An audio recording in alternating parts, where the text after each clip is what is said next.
Hey guys, thanks for clicking on this one. This video is for anyone looking to start freshwater striper fishing. If you're new at it or an old salt, I guarantee there's something in here you can use. This entire video is shot over 8 different bodies of water using 7 different methods, from live bait, cut bait, chunking, trolling, jigging, everything. Everything in freshwater will be covered here in this video. I'll show you the baits, I'll show you how we net the baits, how we net the baits on different lakes, and how we approach lakes with river systems, some without river systems. Basically lakes all over the southeast and even up into Pennsylvania with Wallenpaupack up there and some other good lakes. A lot of really good info here, guys. It's a long one, but it has a lot of good information if you want to skip around and just check it out. But if you're new to striper fishing in freshwater, give this one a good look through and save this one in your playlist, because there's a lot of information all packed in from, I don't think you'll see many videos that have every single technique for freshwater.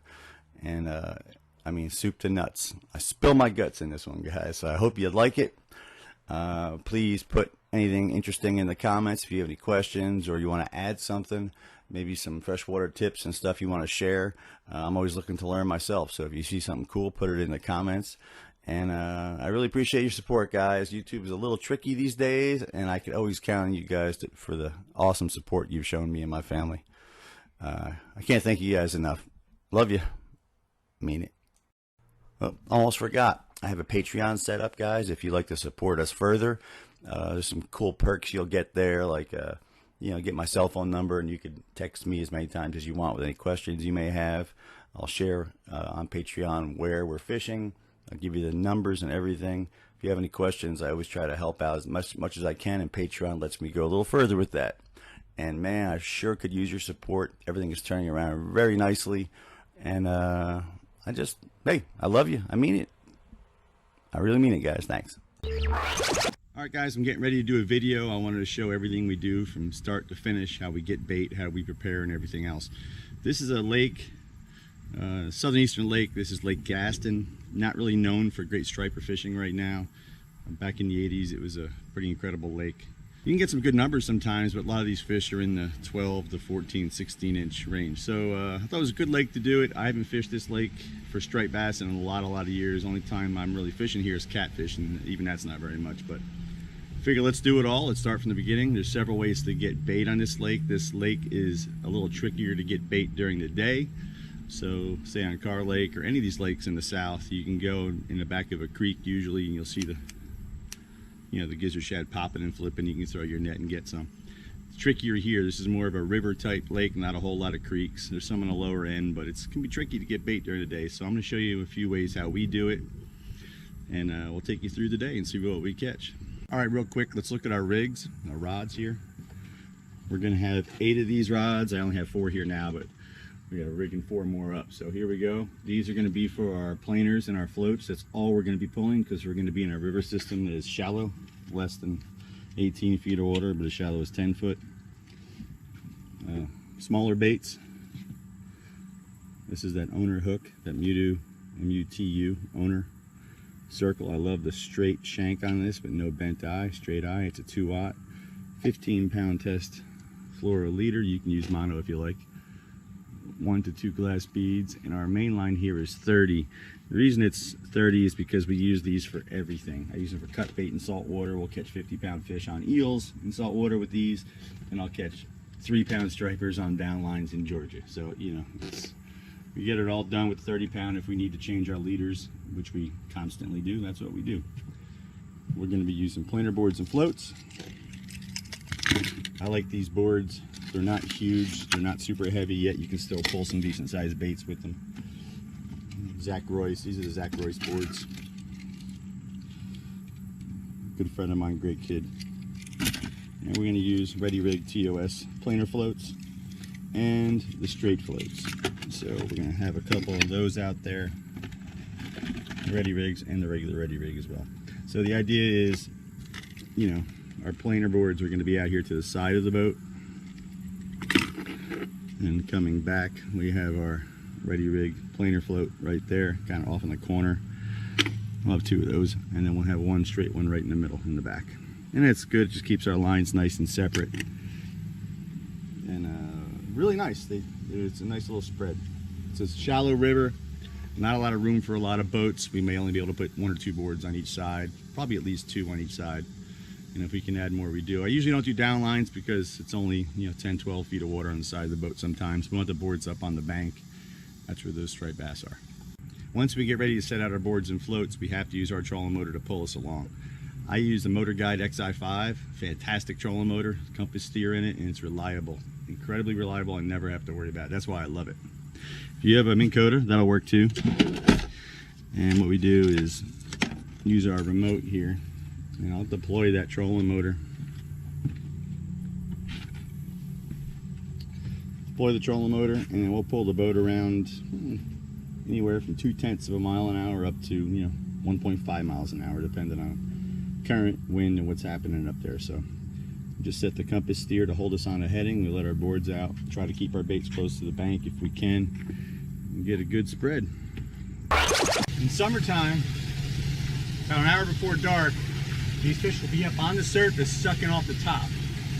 Pretty easy to find if it's glassy out. You'll just see them little tiny mouths just sucking on the top, eating up stuff off the top.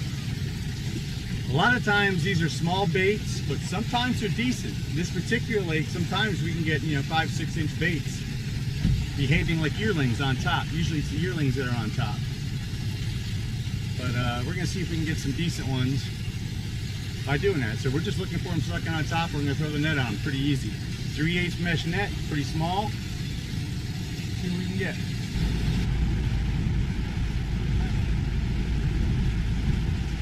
Stop right here. You see them right there? All right, circle around, John, and come back right in with the wind at our back.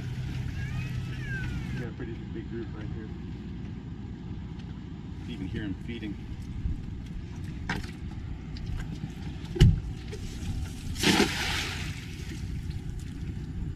Let it sink. Some of those big ones are at the bottom. All right, these are yearlings. Way too small.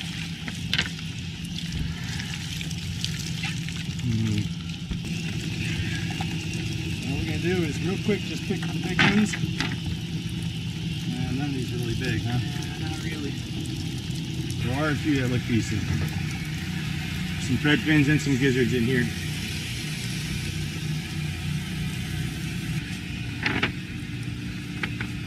This is a Christmas tree.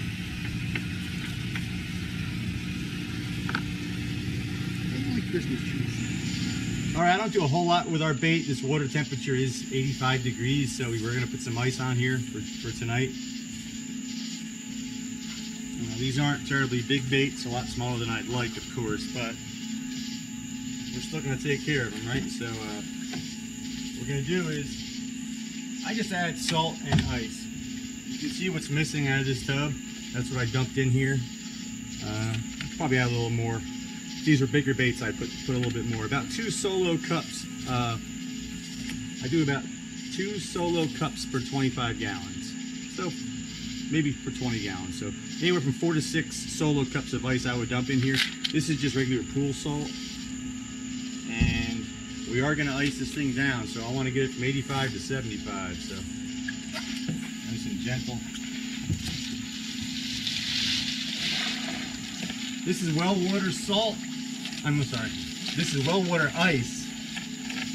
I know some people are worried about having chlorine in their ice, but I've used ice that I bought at gas stations for years and years and years, and I've never really had a problem with chlorine in it. So I don't know. You read the bag, it doesn't say if there's chlorine in it, but if you know if there's chlorine there, put it in the comments for me. But I've really had nothing but good luck. So we don't need to get this down to the 50s or anything, but if we can get it from 85 to 75, rates go up. I mean, this bait will be nice and frisky. It'll look just as good as the day we caught it. And we're going to use this all weekend. So, okay, that's how you net bait for yearlings on the surface. A few hours, we're going to go to the lights here. When the bait are up under the lights, I'll show you how we get bait there. This fish is jumping. Oh yeah, there's a shad popping everywhere in here already. Alright guys, this is our second method of getting bait. Earlier, right before dark, we came out and threw on some yearlings, mostly gizzard shad with some thread fins mixed in, and those are very easy pickings but not very big. The fish on this lake aren't giant. The average, you know, might be 7 or 8 pounds. Sometimes you can get on some good ones. I have some buddies who caught a few over 20 this year up by the dams, but I can't get my boat all the way up in there. But my point is, we don't need gigantic bait. You know, here, you know, 6-7 inch bait would be perfect. We're probably gonna end up with some 5s, maybe 6 inch baits. We have 3 inch baits in there right now, which, you know, I'm not too proud to put a 3 inch bait on a hook if that's all we got, but I think we can improve on that. So if you're going to a lake you've never been to, or you don't know where to get started, find a bridge. Bridge with lights on it. If you have a spotlight or a, you know, a street light near a bridge, great place to get started. Chances are, if you hit a few bridges at night, especially if there are lights on them, you're gonna get some kind of good bait. So this is just a bridge back here in the back of this creek. Just a concrete bridge, and there's a spotlight above it. I'm sorry, there's a street light above it. And we had a half moon today, but the moon has been gone for about 4 hours or so, so hopefully the bait is underneath this light. If you have a full moon, it can be really tough because the light is everywhere and the bait isn't attracted to that street light.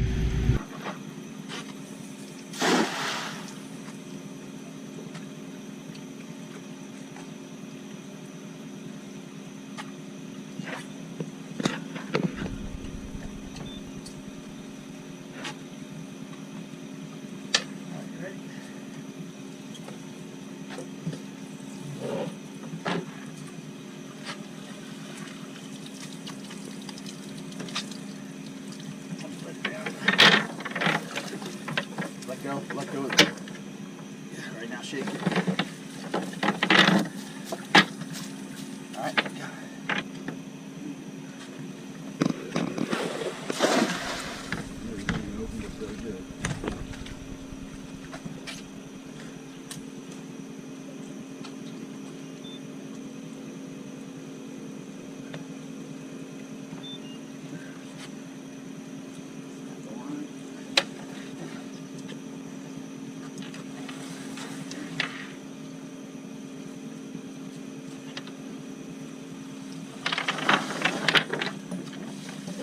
The net up, but I gotta keep moving.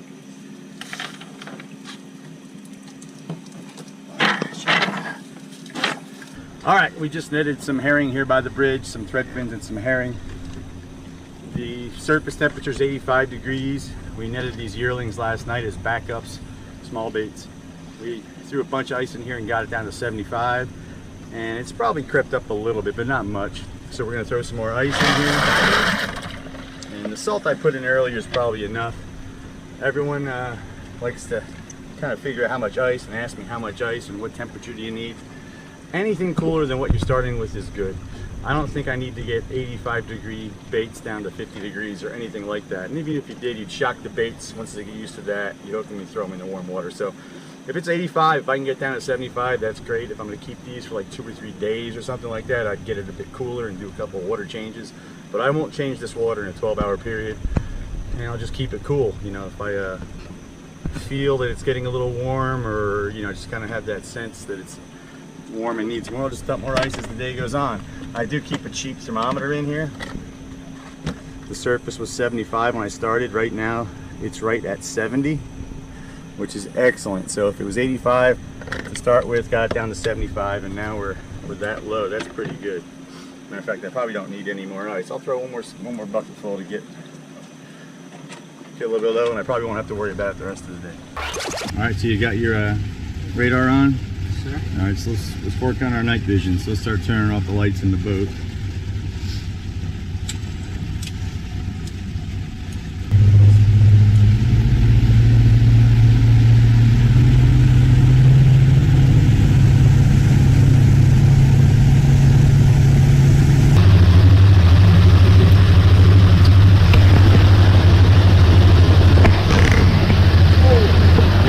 Shad on top. Troy, you see that? Yeah. Look at that. I flipped that light on and all this bait started popping. Huh. Wonder how big it is. Wow.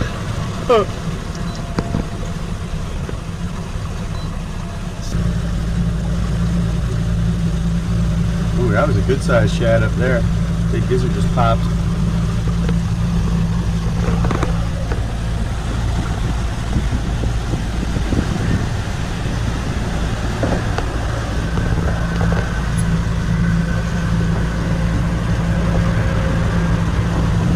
Alright, we got the little net. I just saw this dock over here.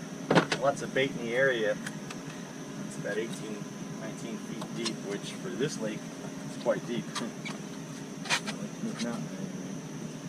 if we can throw in this light. See some decent bait on it. Light on me up there, John. That's a small net. Don't feel like getting the big one out just for a little chuck. I'm gonna go ahead and throw it the stripe pursuit method.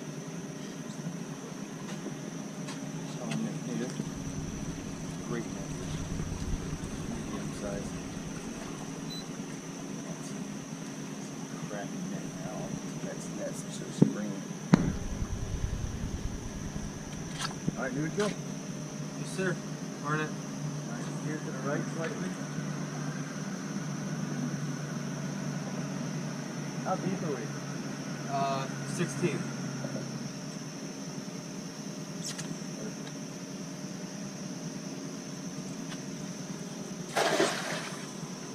Still? Yes, sir. Alright, reverse.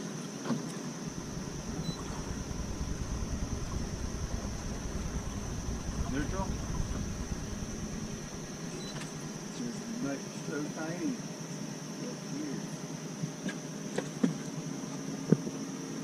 Oh my goodness, this is what we needed. Look at the size of those herring. Woohoo! Open that lid.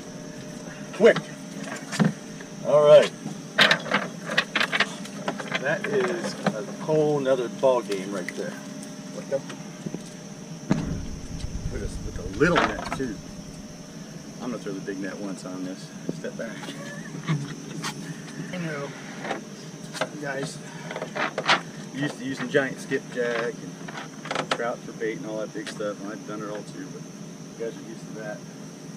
They're laughing at this, but in this situation,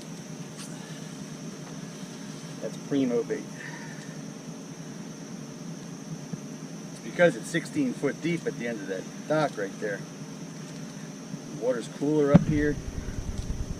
The guy's got just enough light on his boat sitting there to bring him in. Getting old. Look at that herring right there.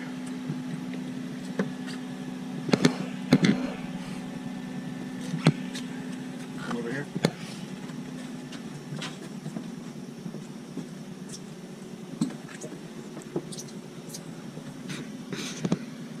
This here we're going to go in the mouth and out the top. It's a small hook because these baits are small. The fish are kind of small. So.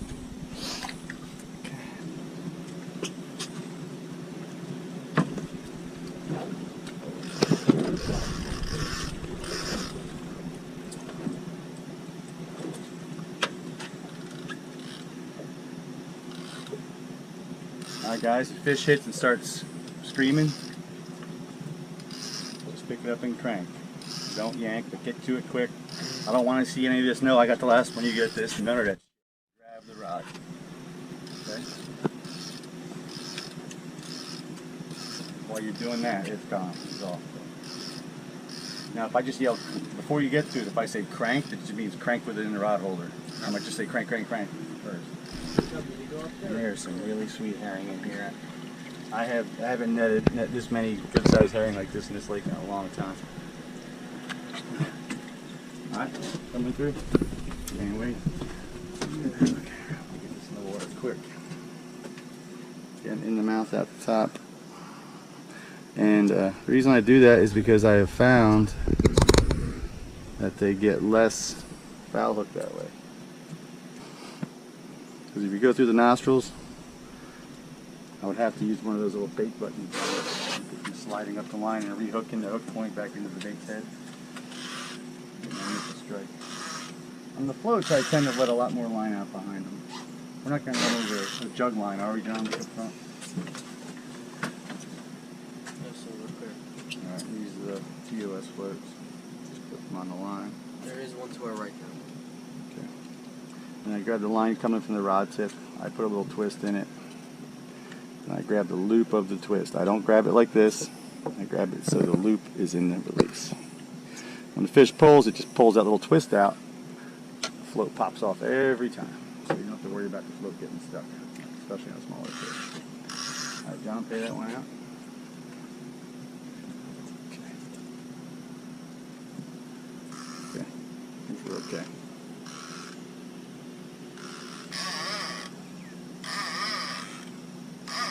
Lots of rocks in this area.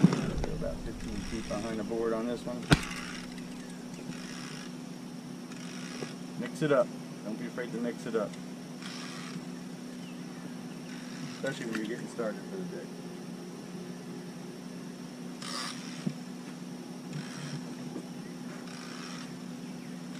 Look at the fish finder right there. Screen on the right.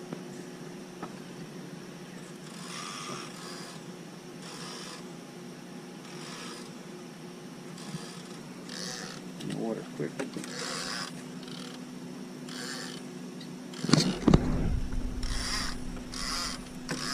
I vary the distance behind the boards.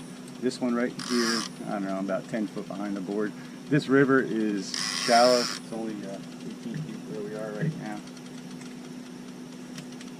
13 feet where we are right now. So sometimes I'll just do a couple feet behind the board, just 2 or 3. When the bass or stripers are hungry, they're attracted to the board sometimes. Not all the time, but when they're aggressive, anything on the surface.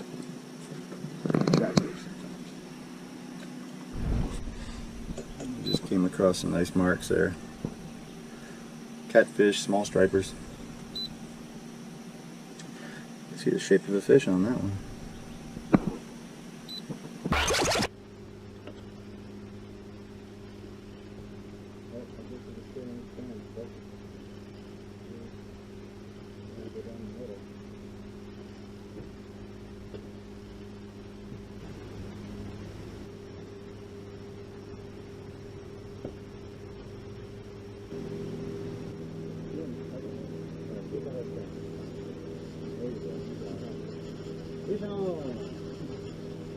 Huh. Nah, just grab him. Nice little striper. Good job, bud. Good job. Hold on, don't rip him out of the water. Don't rip him out of the water. All right, now lift him in quick. Step back, Todd. Step back, Todd. Good job, bud. The way Lake Gaston has it, Kerr is the same. A lot of these lakes. In the summertime, they want you to keep your first 4 fish per person, because if you let them go in the summertime, there's a good chance they're going to die. Doesn't mean they're going to die, but there's a good chance you let them back into 85-degree water, they'll die. I still do catch and release, but I won't go past my creel limit, even though I didn't catch anything. So we have, say I'm fishing by myself, I catch and release 4 fish, I'm done for the day. Even though I let them go, I'm going to count that because they may die. So, you know, you don't have to. You can go catch and release and catch 100 if you really want to. But I choose not to. And yeah, you know, summertime ice fish die. The best thing to do is move on to a different species, or you know, call it an early day. But this one was hooked in the gut. We pulled the stomach out, so we're going to go ahead and make fish tacos out of this guy. Good job, Ty. I got the rest. Good job, buddy.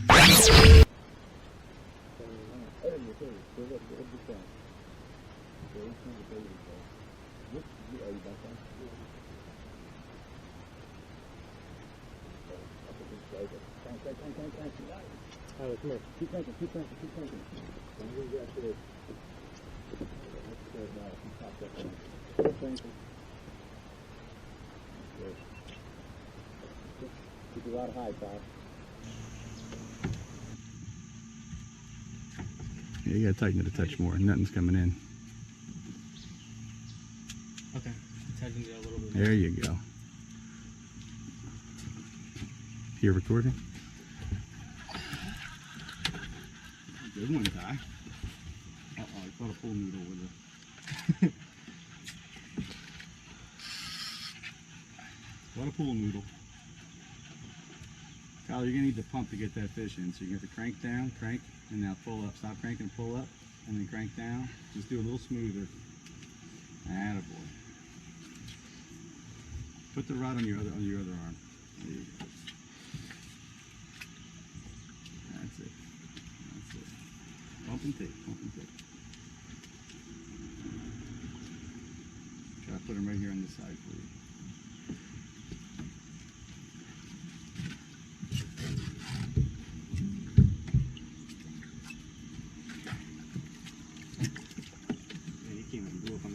Ooh, that's a nice one. That's a good striper, man. Woo. Get the rod out some. Out. That's a crank, crank, crank. That's a really good striper for this lake.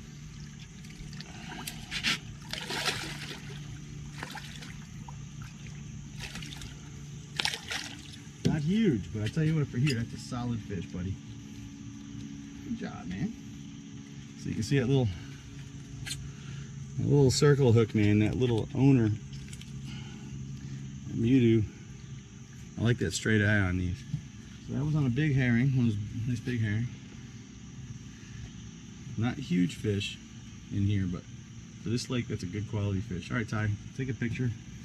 Take a picture and we'll let him go real quick. All right, we're in the river here. You can see it's not very big. And just at the top of one of these lakes. But you can see these are fish hanging off the bottom. There's no current right now, so they can pretty much swim everywhere in the water column. There's a good mark there. There's a really nice mark just a few minutes ago. That was directly under the boat. So that's why we're doing boards up here, because with our boards and floats, we can fish shallow. We can fish 2 feet of water, you know. We can spread them out, put just a few feet behind the baits. I mean, put the baits just a few feet behind the boards of your floats. We have no weight at all on any of these. Just a plastic bead, a glass bead, maybe a couple glass beads on some of them to get that little rattle sound. But in summertime, you know, a lot of the southern lakes, you would be, if you weren't in a river, you'd be chasing deeper fish and fishing down lines straight down, or, you know, troll artificials deeper, or jig on them. But if you have a lake that has a river system like this that you can get up behind a higher lake that's letting cold water out, it's a really good place to start in summertime. So right now this water is coming out below Kerr Lake. So Kerr Lake is way up there, 100 feet or so. So all this water comes out of Kerr Lake 80, 90 feet down, something like that. I'm not sure exactly, but all that water is very cold. The only problem is there's no oxygen in that, no dissolved oxygen. So fish come up looking for the cold water because the lake is in the upper 80s, but they can get trapped in areas that does not have enough oxygen for them. So we're trying to find that happy medium, you know, that cooler water that they're happy in, but also have enough oxygen for them in the bait. You saw bait popping up this whole way, so if there's bait popping up in here, it's probably comfortable for the striped bass. Give it a second and then we'll check it. There's some, 3 good marks right there.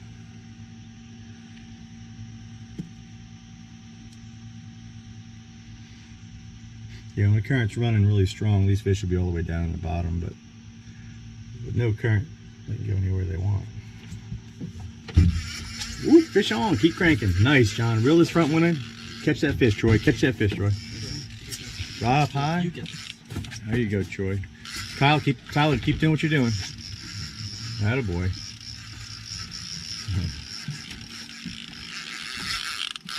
Striper, Troy. Is this your first striper? Yep.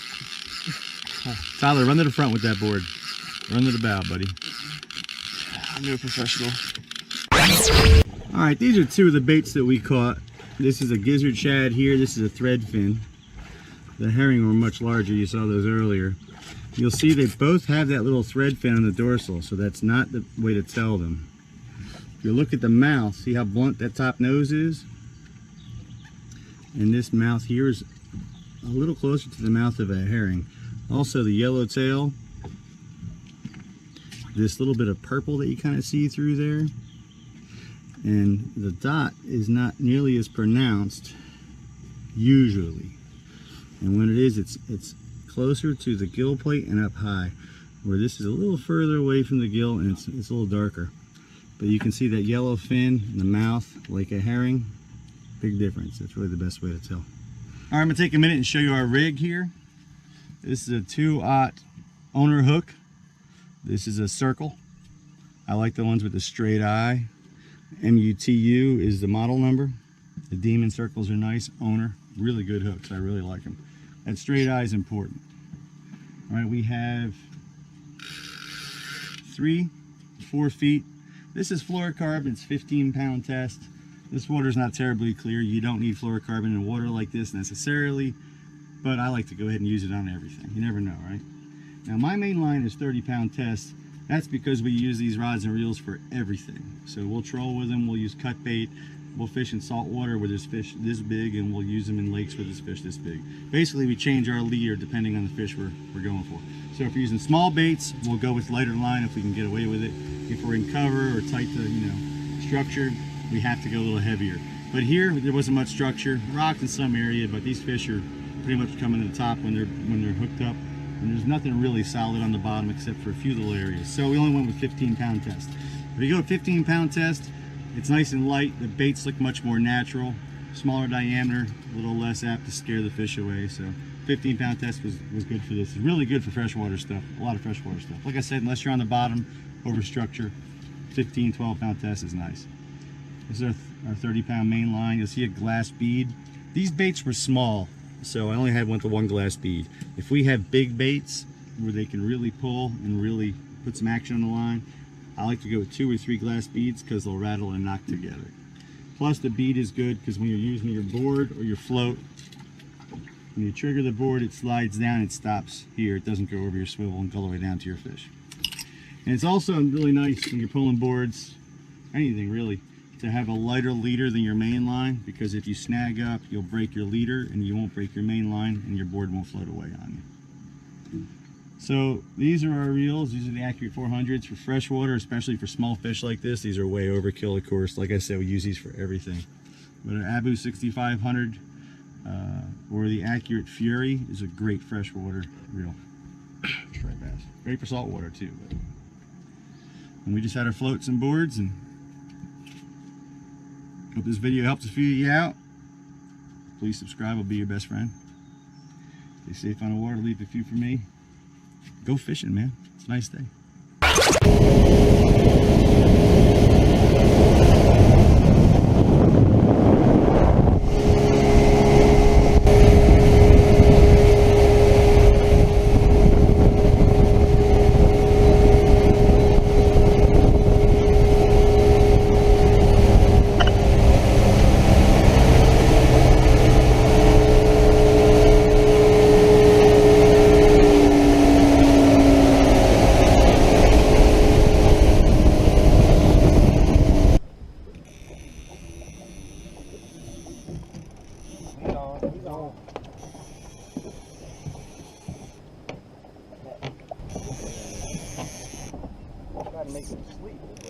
Got him. There we go. Got him on that. On the spinner reel. Right here. Right here. There we go. Woo! That's what we're looking for. You can see him come back. Woo! Woo! Trip. Woo! Woo! Trip. Triple up, baby. Yeah! Yeah, this one's going. Enjoy it, enjoy it. He's buttoned up. Look at that Oh, my screen, son. Good God. We're doing I say there's a few. No, just have to wait. Oh, look at him.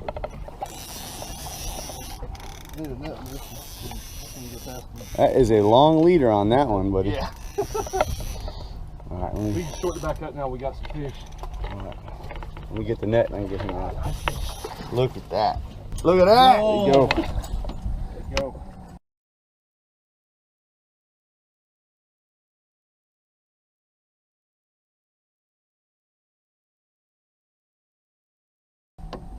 Send them back where they belong.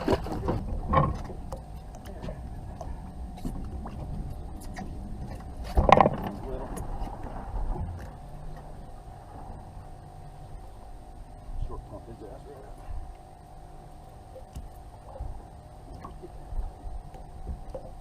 All over the screen back over there.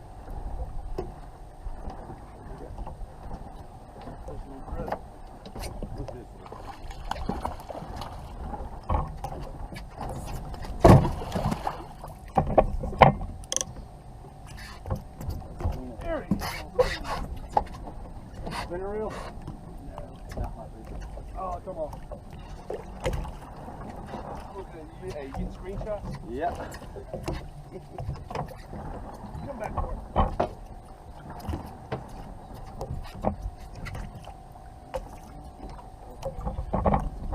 What we're seeing here is our down lines. These are the lead weights, and you can see the herring, live herring, swimming up and down right here.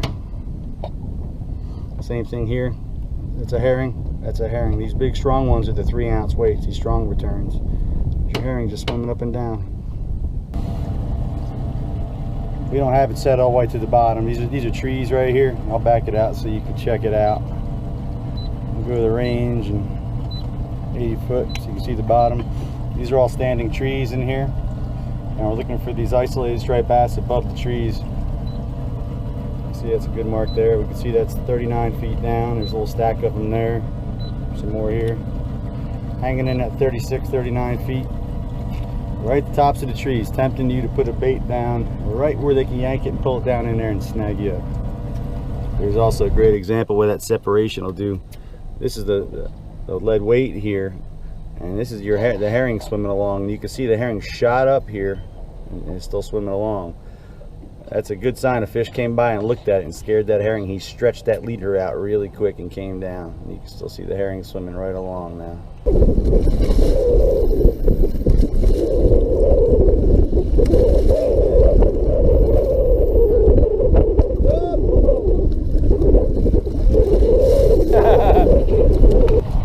Alright, what we're doing is a little unorthodox. Oh yeah. On the nut? We're just holding the boat in this turbulence here. Holding it right over these fish. And these guys just dropping baits down to him. He's got a jig on a giant fish. Put the clicker on. Let me hear that thing run a little bit. Oh, that accurate reel. Cornbread. It's cornbread, son. Oh, Lake Lanier. Look at the bend in that rod. That's a fish. Look at that now. Yeah, I think we're hooked into something here. Yeah.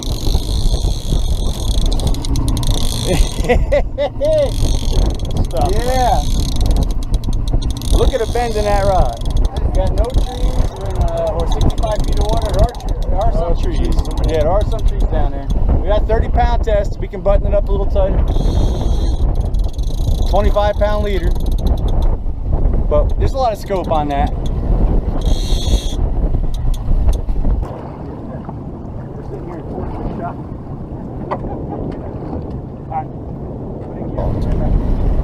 Another beautiful fish, man. Lake Lanier. See ya. Good job, Chip. Again, this is him jigging. This is something asked about A-scope. This is the down lines here. This is his jig going up and down. See, as he's moving his jig up and down, it's the A-scope. Now, the A-scope shows you what's under the transducer right now at this second. This is just a history back, just showing what we did pass over, and you can see that jig moved up and down. Again, this is live action right here. This is happening right now, that jig going up and down. But there's fish to be caught, guys, so let's get wet and catch some fish. I mean, it's only rain.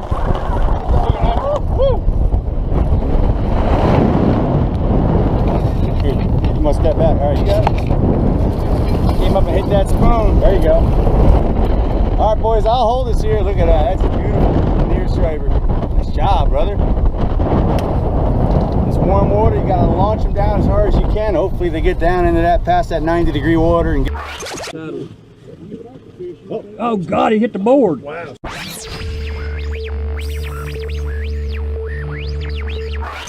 Look at these fish right here. These fish hanging right in those rocks. Mm-hmm.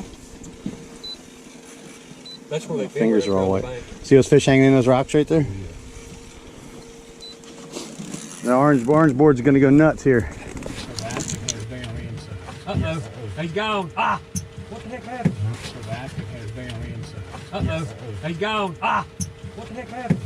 It must have been a small guy. Look there. Oh man, Eating that daggone bait alive. he's on top.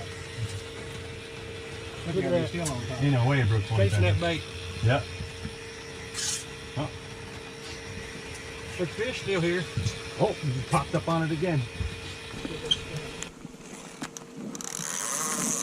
Bait me. Bait. Lots of fish in those rocks, man. There's where they've been. Yeah. They drop right before the bait right now. Just like the little pepper can, you know, just finicky as hell. So I said, all right, I'll figure something out. So I used find a bigger.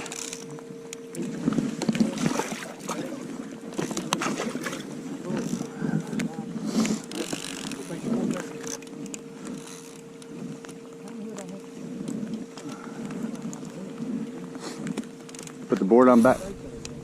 Huh? Is there a fish swimming with it?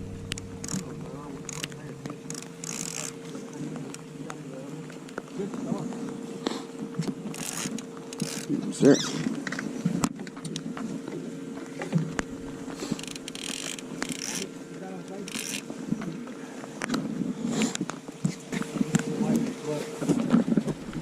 All these fish right here. Pulling boards up on the banks and stuff like this in this river system, you need to have side scan, man. I mean, if you want to mark them anyway. All those fish.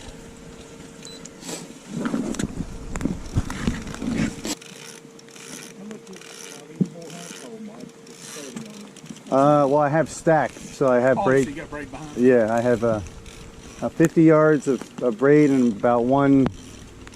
There's just under 200 yards on there, which is a lot for. Yeah.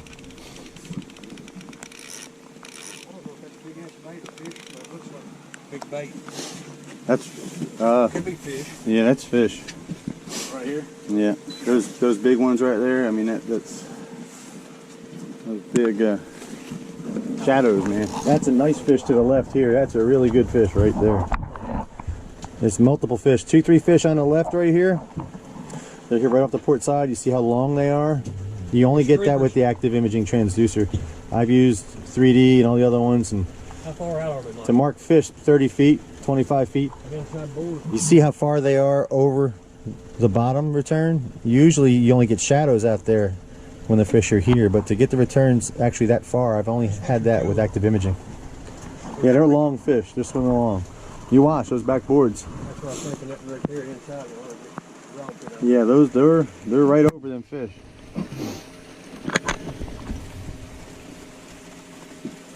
So the other side's getting won't show that. It'll show the shadows usually, But not that. but not the returns. Okay. With regular, any other side scan I've used, even other brands, they do well up to about about that far into land. Of course, it's different whenever the range is, but you'll see the shadows a lot, but not the returns unless they're really close to the boat. When they get further out and you see them, I only really see that with the active imaging. That's what I love about it the most, because I see actual fish, not just the shadows, and I see more fish. About right there.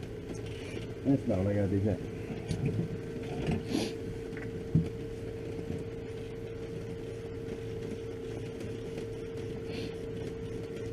Right here, keep an eye on this one. Close one? That front board just got a little. This one right here on the inside? Got a little inches. Sure did. Backboard just got it. There we go! Fish on! Fish on! Fish on! Catch him, baby! Catch him! We'll go back with this one. Yeah, that's the one I was watching first. I might need you to clear a line. If he's going right to the front, I'll speed us up. Yeah. He's going to look at you.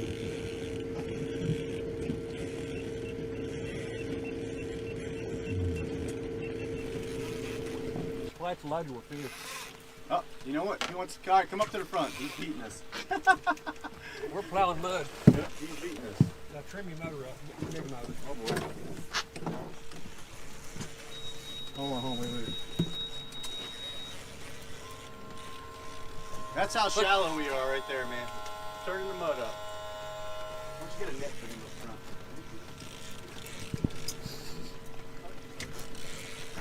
Some pretty fish there, buddy. Yeah, brother. Where's your net? Just come up here and lip him. Come here and lip him.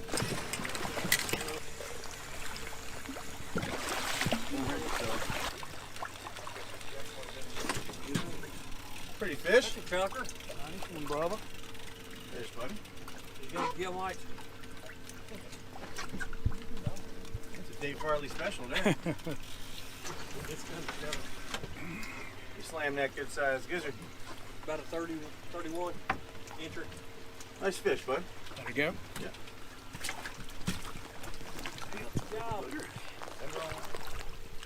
Ready? Way to break the ice, bud. Congratulations, brother. Good job, man. Thank you, buddy. It breaks your neck too. I'm glad it wasn't a circle hook. What's that? I believe the fishing got better instead of moving.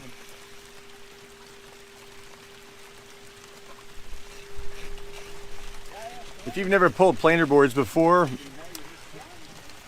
you know, or fish live bait, it's a great way to get these baits up in shallow water.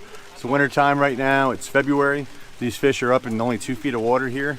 Lots of shad up in here, really big gizzard shad. And that's where the stripers are going to be. So there's lots of them up in here too. So best presentation if you're a live bait guy is to pull them with boards and floats, nice and shallow. Right behind the board, we've had fish come up and smack at the board out of anger, you know. That board will attract them.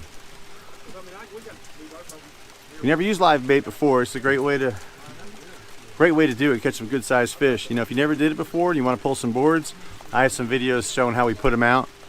And just start with 1 or 2 boards, you know, and do 1 on each side and maybe 1 float in the middle. Pull that till you're comfortable.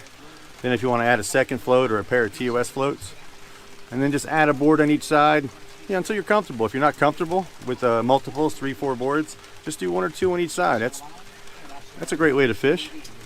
You don't need a million boards, you know, especially if you found the fish nice and thick like we got them today. It's all about presentation, you know. All right, guys, prime example why a side scan is so important. You can see we're not marking anything below us, but you look and you'll see all these striped bass in here that are up here on this bank. Oh wow, they're right there with 10 feet of water. Next time you're out there with your side scan, go, if you can mark fish in 10 feet of water, see if they're that far up on the bank and not just the shadows, if you know what I mean. All the way out to 40 feet plus, really. The range just changed, but all the way up there, not just the shadows, but we're getting the returns out there. Love that about active imaging. Very valuable on a day like this. All right, Dave, it's freezing cold. Woo! That's for the winter time. 1 hammer. A little gizzard action. What, a 12, 13, 12. Woo. Everything I got's running.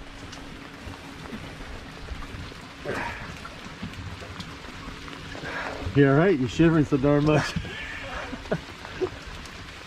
How he gently squeezes the fish. I'm gonna put this one up the top.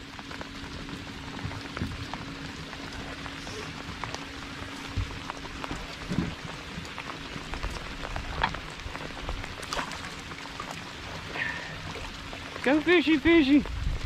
See, when you use them, if you don't catch nothing, you can still reel in a fish.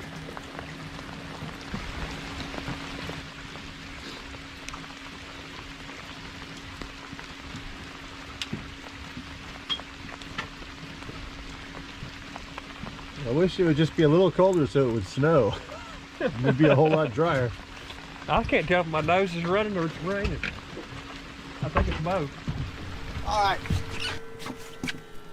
Gizzard shad is on the menu today. They're decent size. They're not like freakish or nothing.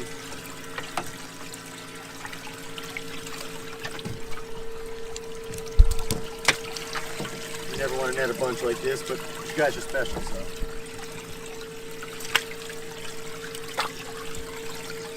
I'll net a bunch for you. Here's a pretty one.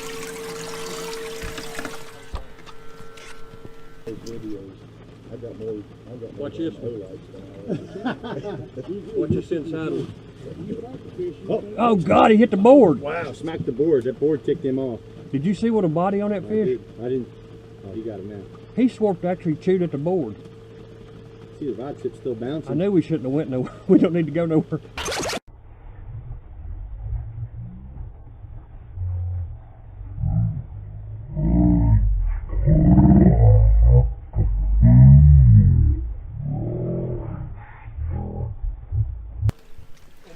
Pretty daggone thick back there, I believe. Yeah. There'll be a good picture. We'll put another pot in. Yeah, same we do in salt, same we do in fresh, just pulling boards, getting them up on the bank, real shallow, only 2 feet of water where he just hooked that last fish. That butt leave. No weights on these, just letting them swim. Pulling along with the trolling motor. I can get another board out.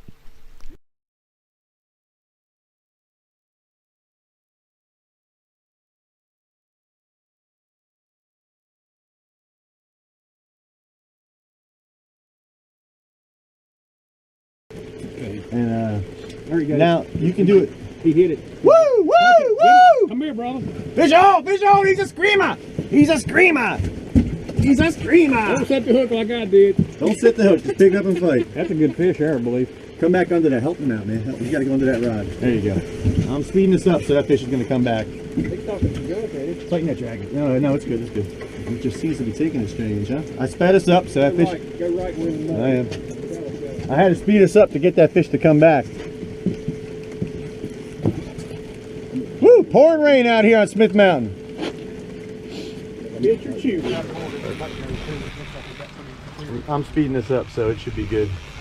That one might be 35. All right, so it's very important here to use your trolling motor because we want to keep these other lines in. And if Mark has to circle the boat, that means I'm screwing up. I'm keeping this fish right here with the power of the trolling motor. Now, to net this fish.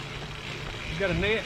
Yeah, why don't you hand it back? Hand it back to Mr. Farley. Farley, drop that rod and net that fish for him. 35, So you see how important it is to manage the boat. You know, that fish automatically made a beeline for the bank when it was hooked. And we're already moving with the trolling motor, so I don't have to do much, but I just sped us up real quick to pull that fish back behind the boat. Made a slight right turn. Fish stayed right on the right side of the boat. Pretty fish, son. sir. The way he sawed off, I thought he was a giant. He's You pretty, gonna quit trolling and doing some live bait? I might have to. Or at least add it to your repertoire, right? Might have to add it. Yeah. A good striper fisherman does it all. That's right. Go, come on this side. Good striper fisherman does it all. Look there. We got fish right here too. She's holding on your thumb, wasn't he? Yeah. Bit right down on it. Heard it. Hey, you can still see her in that water. Good job, brother. Yes, sir. Found my Good job, potato. man. Good job, bro. Good job, Steve. Good job, Mr. Farrells. I got to show you guys this. You see what we just came through? All these big marks right here. We thought they might be stripers, but if you look in the water, I don't know if you can see those stains. Those stained clouds, that's all carp. They're in there just stirring up the mud, eating all the muck out of the bottom, whatever they're rooting around for. Right up there on that bank, and that's what they look like. Watch one of them rods, both of them go off. Yeah, I wish. If they were, that would be awesome. If it did, we're gonna be turning around quick. Yeah, this carp ain't gonna do it. Pretty cool, right? All right, we're out here on Smith Mountain Lake. It's a friend of mine, David Farley. He's been out here fishing Smith Mountain Lake for a long time. I think I've known Dave for about 4 or 5 years now. He came up from Fish Boston with us with Joe Marciano, and he's been trying to get me to come to Smith Mountain Lake with him here. And I did it in the NSBA days. Me and some buddies had a great time doing the NSBA. We used to come here quite a bit, but I haven't been here in at least 10 years. So we're pulling some planer boards with some good sized gizzard shad. And Dave, if someone is new to pulling bait and they, say that they troll or they're a caster and they want to get into bait, outside of setting up boards and all that, I have videos for that, but give them a couple tips that may jump them up a couple years in experience right away. What kind of advice would you give them? Everybody out, just fish with as many people as you can, because everybody I go with, every time I go, I've learned something new every time. I mean, it's no matter who you go with. That's great advice. Fresh bait, big bait. Don't be scared to go shallow. A lot of people pull straight down flats or straight down channels and won't cut into flats. Just a minute ago, what we 3 foot of water? Yeah. Catching fish in 3 foot of water. We were kicking mud up. So definitely don't be scared of shallow water at all. That's one thing. I always cut in cuts instead of pulling. Like I said, I'll go back in little guts when a lot of people pull straight. Just a bunch of little things like that. All right, if it's April, someone's never done this before in April, where would you go? What area? You don't have to give spots away, of course. No, that's fine. I would go to any creeks, in the backs of creeks, shallow. If you got any current at all, try to go pull some current. If you don't have current, just go to backs of creeks. And anywhere just near bait, where there's some big bait, and pull big bait. Fall. When would you do it in fall? Where would you go? Where's a good place to start? If you I would do fall? more mid-lake and still creeks, but that wouldn't go as far back in the creeks. It just depends. I mean, I've caught them in the backs of creeks in 40 degrees under the ice, under the edges. I think a lot outside the lines and go shallow a lot. I mean, just plumb back where people wouldn't even think about going. The reason we're asking Mr. Farley here is he does very well on this lake. He has a lot of top 5 finishes, actually a lot of first place finishes. We were talking earlier, how many first places do you have, say, in the last 10 tournaments? 10 tournaments? Yeah. Won 5, I think, or no, 5 or 6. You won 5 or 6 first places. Yeah. We won all 4 last year, and this year I've won 1 and finished 5th in the other. And there was 64 boats in the last tournament. It's tough to argue with, man. Consistency is the name of the game. That's the toughest thing to achieve as a freshwater striper fisherman, or any saltwater, anything, any fisherman, to be honest with you. Consistency. It's impressive, Dave. We're out here on Smith Mountain. We've got some new buddies. Been friends with Dave for a long time, but got this guy. How you doing? Mark. Great day out here. His name is Mark. He's a Sagittarius. He likes long walks on the beach and rainy days on Smith Mountain Lake. You give him a call on Thursdays, not Fridays. We've got some big parties on Fridays, but give him a call on Thursdays. He'll party with you anywhere. All right, guys, I've been doing some videos on different charts. A lot of lakes in the south here. What we're going to do is go over each chart and just help guys who are starting on that lake to figure out where to go, you know, for the time of year you want to fish. So for all 4 seasons, we're going to do a bunch of lakes. I did Chesapeake Bay for wintertime. We're on Smith Mountain Lake right now. My buddy Dave, and he fishes here a lot. He lives right here, so I'm going to have his opinion in here on what to do for each season on Smith Mountain Lake. All right, so Dave, we have a Smith Mountain chart here. All right, let's go ahead and start with spring. Springtime, you don't have to give away hot spots. You don't want to burn local spots and make a lot of enemies or nothing. No. Someone's going to get started. What's a good place for them to start in spring? I would concentrate toward the upper end on the Roanoke side. Okay. Up in the upper, like toward the last buoys around the trestle area. We talked about boards, right, earlier. So you do boards and floats. Yeah. Gizzard shad, gizzard bait. Yep. Herring, if they can't get gizzard bait, you can use herring. Right. All right. So on the upper end, it's basically a river up here. So pretty much in the main stem, or up in the. All the way from actually about a mile below, probably Bay Rock, all around. Point on the map. Where's Bay Rock? There's Hardy Bridge here. It's right in this area, but I would concentrate anywhere from Mormons all the way up the river channel. Basically anywhere up here in this stretch. Yep. All right. And this is all good areas down through here too, and all these creeks, any creeks. All right, boards, floats, no weight or very lightweight. All right, now summer, main lake, Yep. right? Main Down around the lake, dam, deep down line. down lines, trolling. That's pretty much all the same. Most of these southern lakes. Creating the map back. All right. So for down lines, you're going to use 2-3 ounces. Use your trolling motor. Get over main lake points. Run around with the gas motor. Look right. Yep. Look with your fish finder. Mark your fish first. Run around, run around, run around. Don't just pull up to a spot, say this looks good, and fish. The advantage of fishing in summertime is the water surface is very warm, so the fish get down enough to be underneath your electronics. That's an advantage. They go deep. Now we can mark them easier, because the deeper they are, the wider our cone is on our fish finder, so we can find these fish quick. So get out and run on plane, run 20-25 miles an hour. If your electronics are set up properly, you should be able to mark fish no problem at those speeds. If you want to pull up on a point in the main lake, slow down and look around for fish, you can do that if your electronics don't mark well at high speeds. But think main lake, main lake near the dams and stuff like that. So that's pretty much the same with all the southern lakes. All right, fall. We talked about fall. Now this lake does have a nice false run, where the fish move all the way up to the top, just like they're spawning. Yeah, A lot of these southern lakes have great false runs. Kerr Lake has it. This lake has a strong one, and that just means that the fish act like they're spawning. They'll go way up the rivers in the fall, October, November, when the water cools off. Usually when the leaves turn brown and start to fall off the trees, these fish will have a false run. They'll behave just like they're spawning, but they won't spawn. I think it has something to do with the shortening days. The days get a lot shorter, the water gets cooler, and they kind of feel the urge to migrate, but they can't migrate. That's just my theory on it. And they scatter everywhere. One day they're here at the bridge, the next day they're up here. Just, right, just bounce around everywhere. But the thing they have in common is they're all up here. Yep. They all move up the lake, and you can get up here and find them and really have some incredible days, 20, 30, 40 fish days. They may not be huge, but lots and lots of fish on that false run. So that's hard to beat in the fall. You won't maybe catch your biggest fish then, but great numbers. That's pretty much all the southern lakes that pull water. Yep. Over here's a great area too, all the Blackwater side, but I know nothing about it, so that's where I'd go fishing, y'all guys. Stay over here. I fish over here. All right, winter, what we're doing right now. We're pretty much still up here, right? Back just all over from Hell's Ford Bridge up. Just bouncing around looking for good warmer water, searching warmer water temperatures. Looking for bait.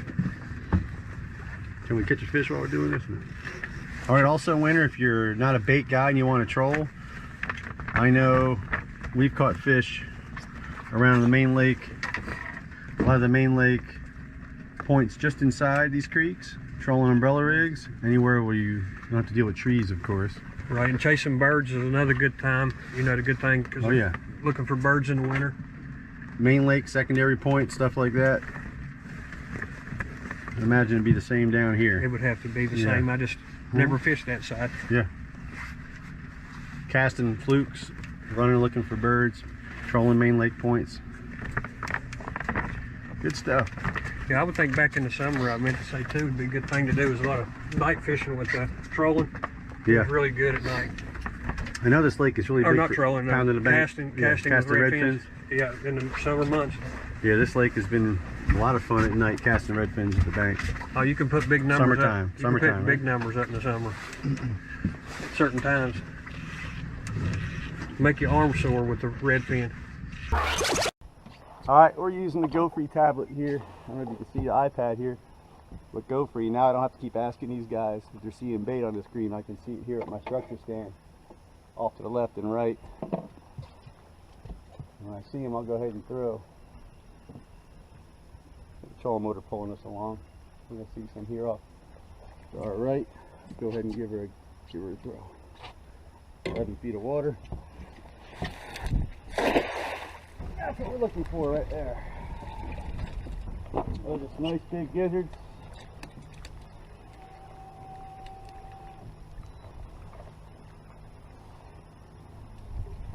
Of course, we're loaded. We're going for bear, baby. Oh, your uncle's got to come get this. Come get this. This is a pig. Come get it, Mike. Come on. Come on. Hurry. Nice. He's a good one. Yeah, that's a nice one.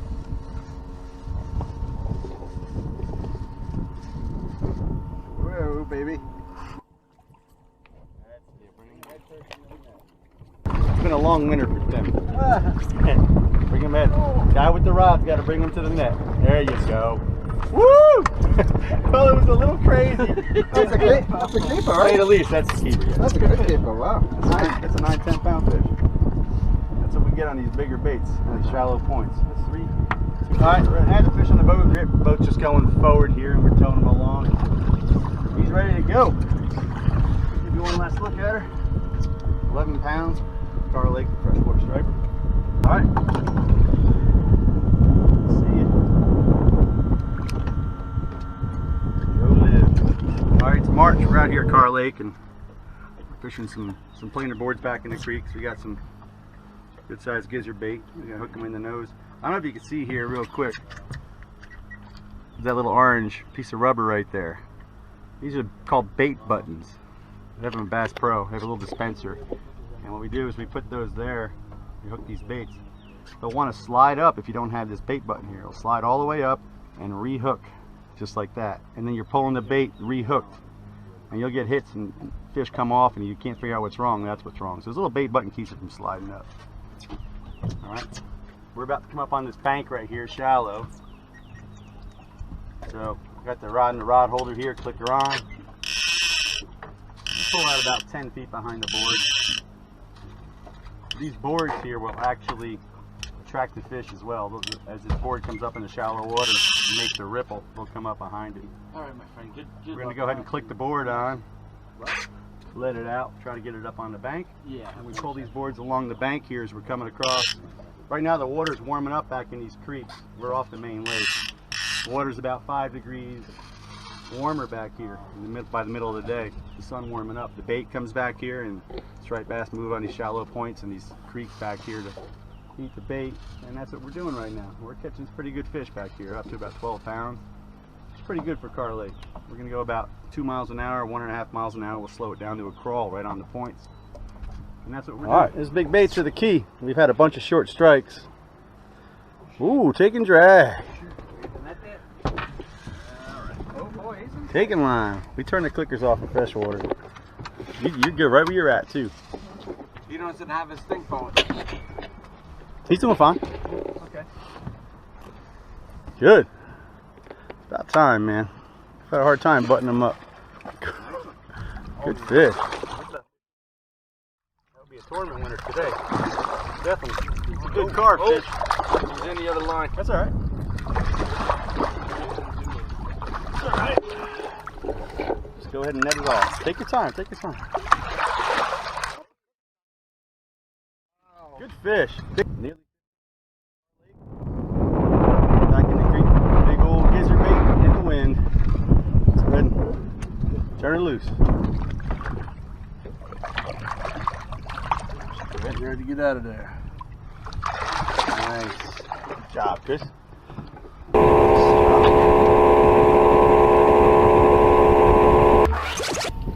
That gold one, the gold one. Yep. I mean, to me, he's a decent size. Oh yeah. Good. Yeah, just pull them over the side if you want. It's 20 pounds. Don't break my rod.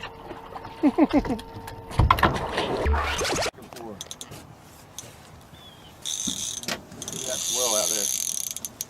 Woo! Greg just put one in the boat. It's 12.8. Not about a 2 pound trout, pound and a half trout. So this is a 12.9. Look here, baby. Is that real? Leaving the country.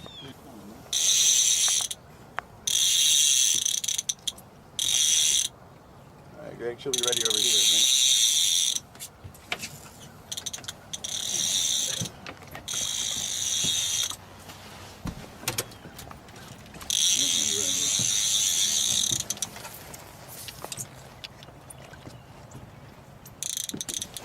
Keep it on the fish.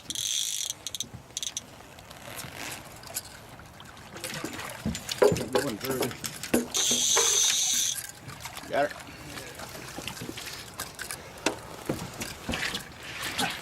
That's not bad for freshwater.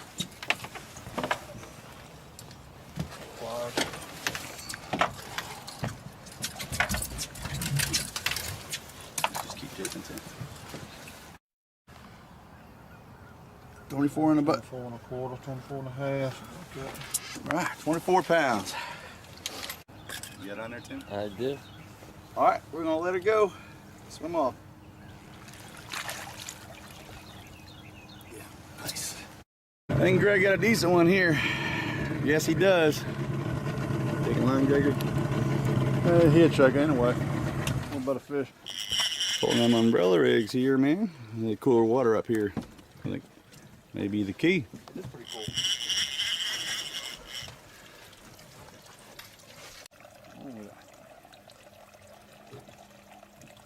You should just speeded that thing up a little bit and come off it. That's right. Ledge. You missed one right there. Those fish were sitting right on the bottom in 20 foot of water. And that rig was probably just about ticking the bottom in 20 feet of water.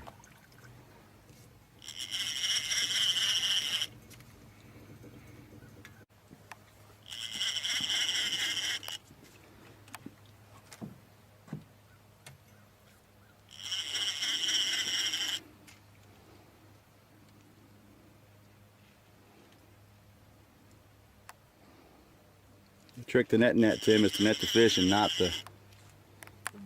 the baits. Those baits will snag you up and you won't be able to get them. Pool.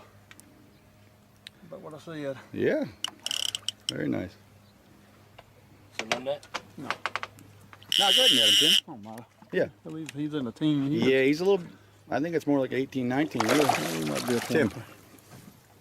You ready? Head first. The head first. There you go.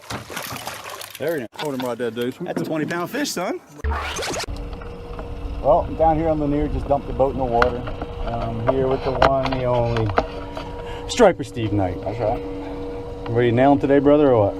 Yeah, man, we're gonna good. We're already seeing them, waiting on our group to get here. As soon as they get here. We're just out in front of the ramp here, just looking around with the new Airmar transducers, trying to dial them in a little bit. It's a beautiful day. We got a bunch of bait, some big old spoons, and as soon as our buddies get here, we're gonna cover the water with Steve Knight. Smash them up.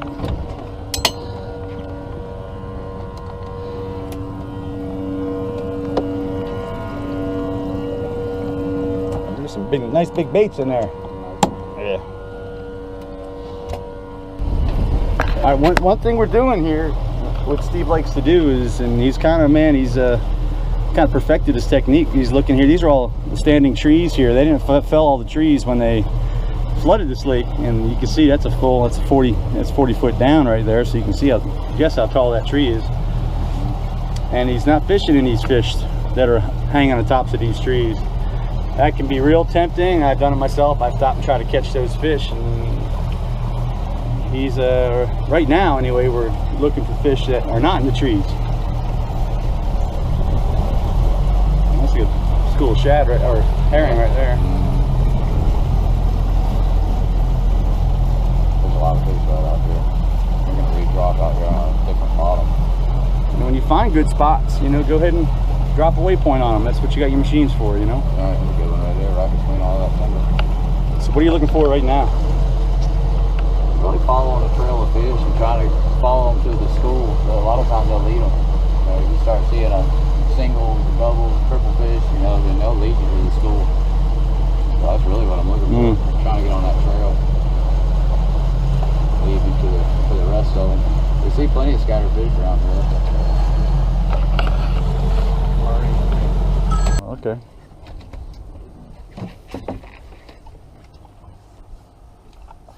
You know it.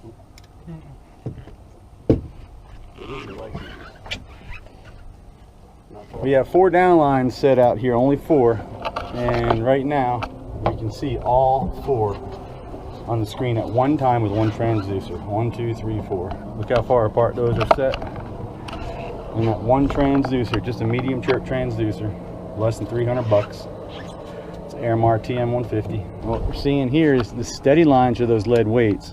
These are long leaders, so like these, the thin lines here moving, that's the herring. Because these herring can move, we have very long leaders. So those little dats, see that one right? See that there? That's that's the herring swimming along. So that's his weight, and sometimes you'll know where the fish is by, because all of a sudden you'll see that herring stretch out the leader. You'll see that herring use all the leader, just trying to get away from that.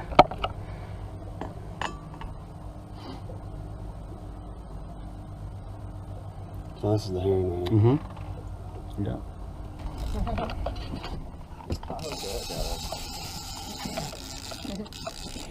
See, that fish was way off to the side. I wasn't seeing. That's why. Yeah, it's definitely wider than what you're used to, for sure.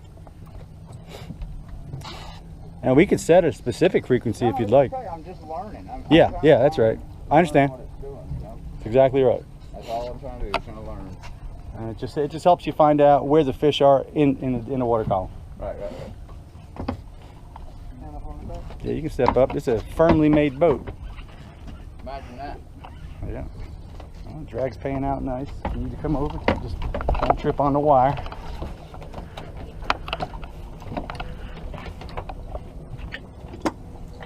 Oh. And you can see we're not using all accurate reels here. Accurate, this will make a line counter reel. And that's line counter is real important here for depth here with a Striper Steve, man. He likes those line counters, and I see why.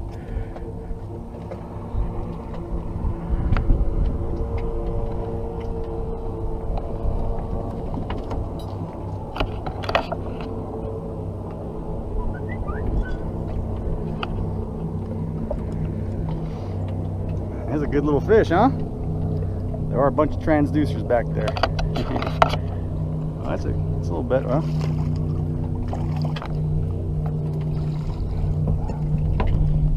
Good job. Pretty fish. Pretty fish.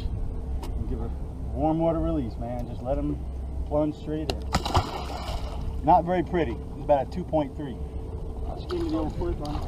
Oh, there it is, right there. GeorgiaWildlife.com. You got it? That's like that drag That's what Dale was too. Yeah, that's exactly what he was.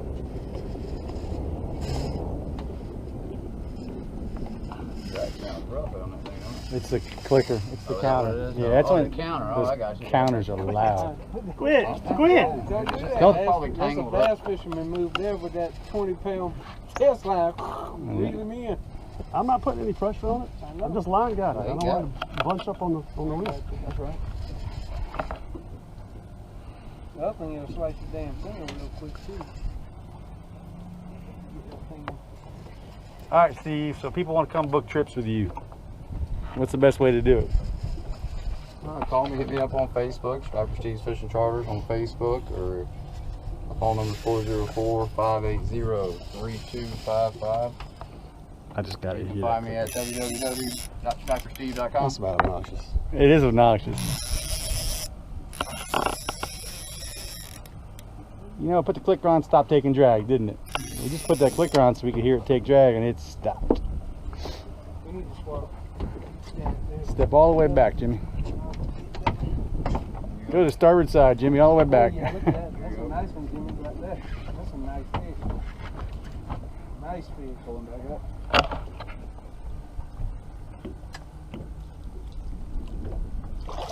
Woo! Yeah, baby. I think you caught one. Yeah, caught one, buddy.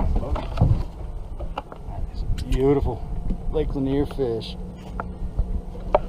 Striper Steve style. Okay. Awesome. Head first, beautiful fish. Head first, right down. Nice. That's the best way to do it. Just give him that rush of oxygen. Head first direction, straight down. And that fish is down to 30 feet of water already. I know we're going to see it on the fish finder. There it is right there.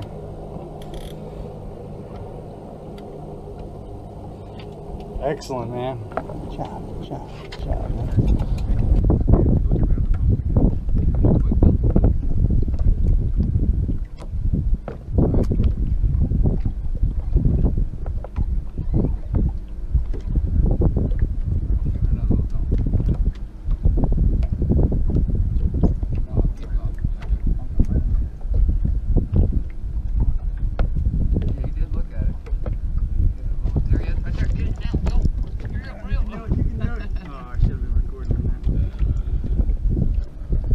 All right, this is what happened. I'm trying to get the dang I thing. want to show you on the screen what just happened Take here. them on up there around that trolling motor so they don't wipe out that other rod over there. Go on up there. They're way down around that motor. Steve was looking at these two fish right here, and Joe had this line right here, and Steve goes, drop it, and he saw these two. So he dropped it, leveled out. He says, drop it again. He dropped it and went right, bunked that fish right in the head. You can see right here, that fish just said, wow, I want it. He hooked up, and that's him bringing it up. And he's hooked up right now. It's not just having good electronics, Striper Steve. It's about knowing how to read them, brother. And you got it down, son. You got it down.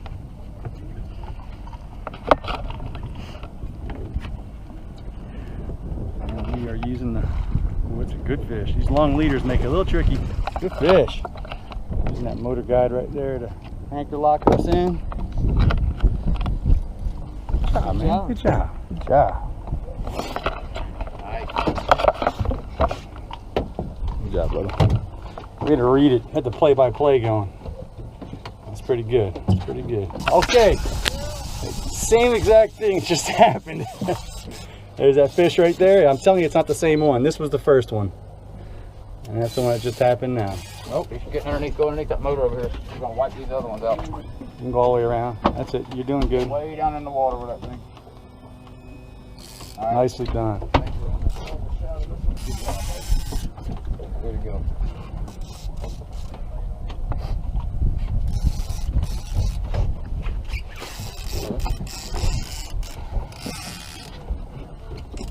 Yep, you want to take drag, just let them do it, right? Only, we got them light leaders aren't really thick, so. Them drags should be set pretty good. Yeah, you're playing it perfect, man. You're playing it perfect. Hey, told you.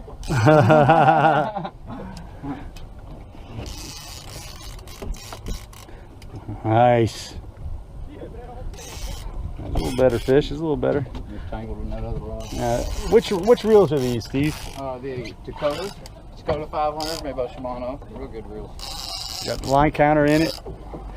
And Steve specializes in, man, being technically accurate. And I mean details. I love the line counter idea. A lot of guys shy away. I don't know why. Now my accurate reels, I don't have line counters. They don't make a line counter reel, but we just use this here. It's just a. Those are almost better. I'd about rather have those. It's an inexpensive rod. I think it was like, I don't know, 50 bucks maybe. And I've had them for a long time. Those line counter reel rods, and they've lasted. All right.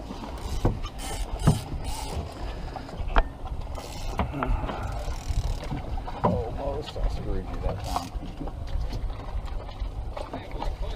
Crank down one more time, Joey. You got that line. We can all do it. It'll be a team effort. What's up? Jeff Blair's Lake Lanier Guide Service. We're putting it on the trailer. Can call that number and book some trips with you, man? What's your website? LakeLanierStriperCharters.com. Cool, man. These guys have been wearing them out right next to us. He just brought that bait up from here, right up into these stripers we came across. He just brought it up to here, and he saw that fish come and look at it. From here, came and look at it. Look at him chase that bait. These leaders are a little long, so they can chase them all over the place. Right. There's a good one right there. Come on. You're looking at it right now. Here he is. Oh, get it out, get it out, get it out. Nice. Alright. Trolling motor. Yeah, take him on up front so you don't get run that trolling motor. Oh. You hold that on, please. Yep, just like that.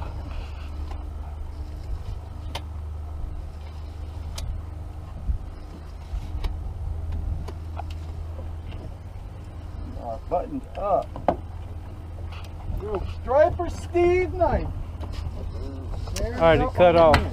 Woo! Look at that accurate reel string. Mike. Yeah, these long leaders Yep. take a little finesse. Yeah, you can grab the leader with the net and just slowly swim him to you. There you go, nice. These are healthy fish, man. Good fighting fish, even in the summertime.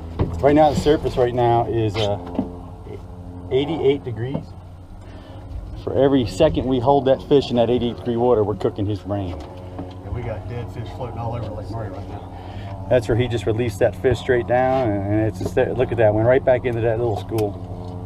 That's that fish. He went right down and leveled off. That's incredible, man, huh? Yep. Yeah, it's a far cry from the flashers we used to use, man. Look at that. We can see that same exact fish still. It takes a little while to learn the Striper Steve talk. Go down, go down, go down, go down. No, not you. I was talking to the fish. I was talking to the rod. They piss me off sometimes, man. You gotta cuss them. You gotta let them know who's boss is. Throw them a rod and reel every once in a while. Yeah, I've had those days. Look, screw this thing. Just when you think you've outgrown it.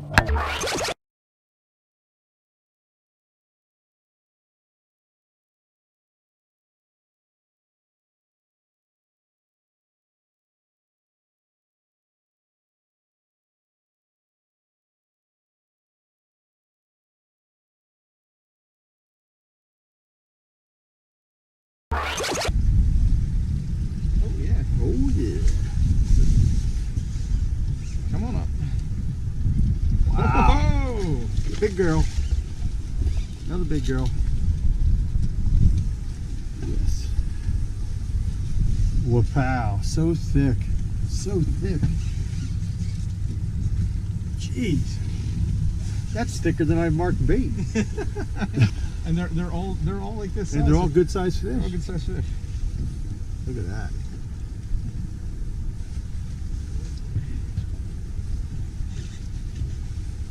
You know what we call this? Cornbread. Cornbread. Ain't nothing wrong with that. Just your average size 35-inch striper here.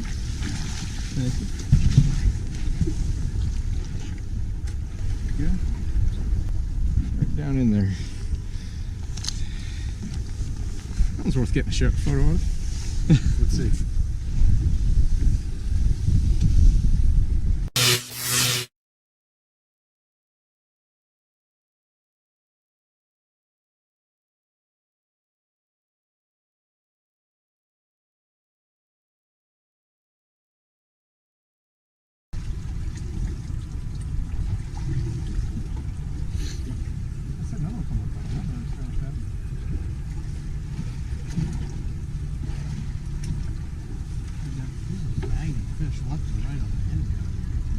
Oh yeah. Yeah, that's not a little gun shy. That's a slobber knocker right there, buddy. I know, I saw you. You're playing that a little softer. yeah, I'm like, ah. I was waiting for that second little ump, and I was like, oh, he didn't do it this time. I'm just letting him, you know, I want to set that hook good in there. Right. The last 5 times I've done it, it's come undone.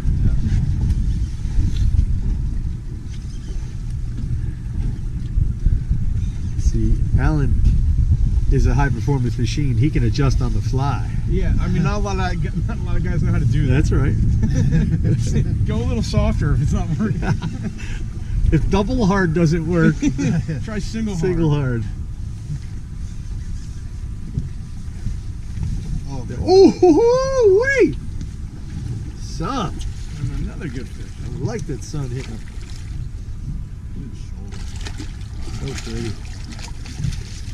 Go dance. Sling them up here, go dance. yeah, right. Yeah. That's what I felt like. Oof. Oof. There you go. Oof. Nice. So pretty.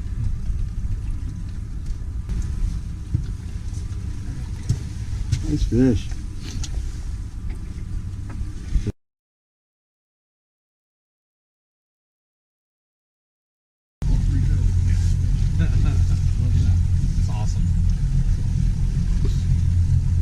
Alright, we just came off them, so we're going to drift that way with the tide, so get them wet. Yeah, this is a good fish. Yeah. That's the one you want, Carol. This is a good fish, guys. This is a good fish. It's a 40-inch fish, I'm calling it. It's not a 40-inch. I mean, who knows? Maybe it is. Alan will always down. He'll always downplay. Yeah, you got to downplay it. I'm looking forward to seeing this one. Oh, we all are. She's in the sun. She's taking a little drag. Oh boy. Oh my gosh. Look at that one. Let's see her. Let's see her. See that sunlight bouncing off her. Oh, good fish, man.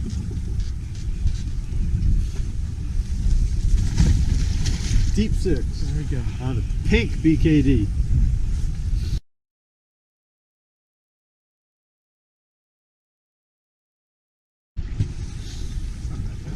Doubled up.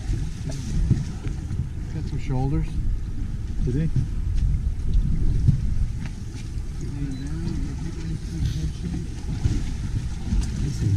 The parrot quality fish here. He's got a good one too.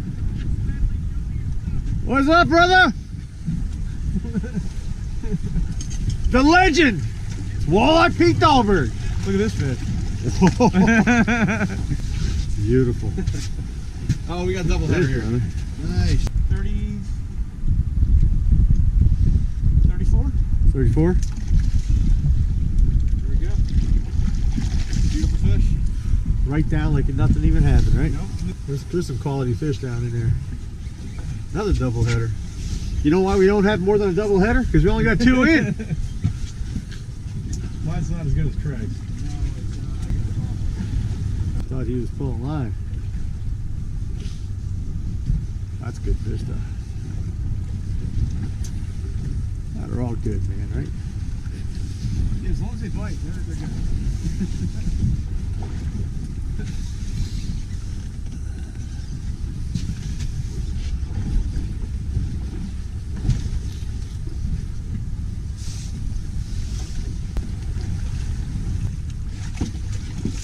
Wow, I cannot get over that.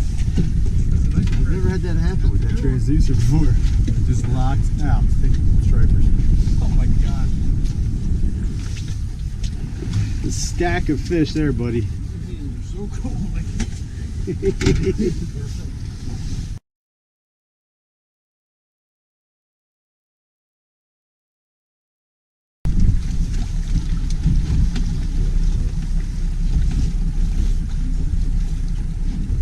There's a stack.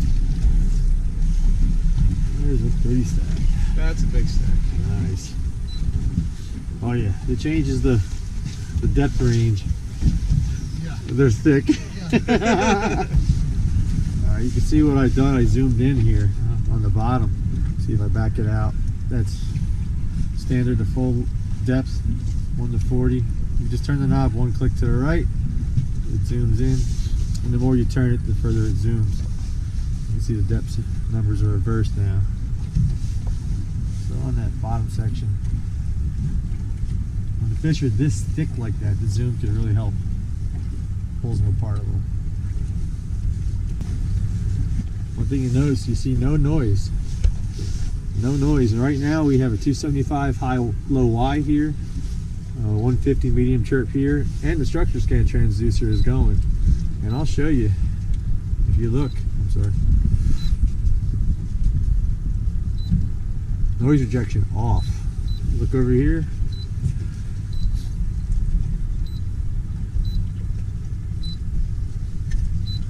Noise rejection off. It's pretty amazing to have no dashes, no mud happening at all with 3 transducers going at once. Amazing. We're getting some suspended fish just a little bit. I mean, let's see. It's a good mark at 20 feet. We drifted off it though. See that one mark, Al? Yeah. Yeah. Let me put you back over there.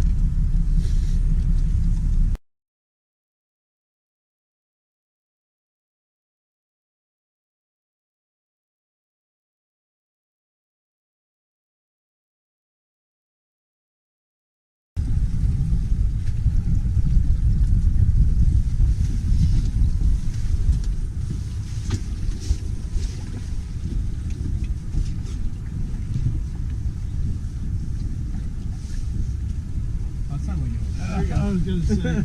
He's buttoned up.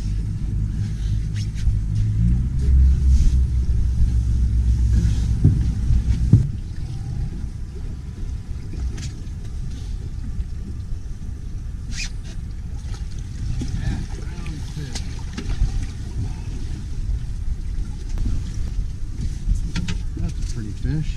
Oh yeah, BKD fish. There. Look at how fat. You were saying how fat they were? Yeah, absolutely.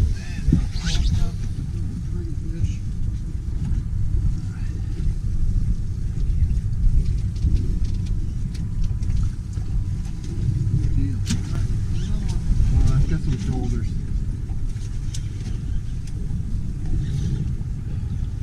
That might be a better fish.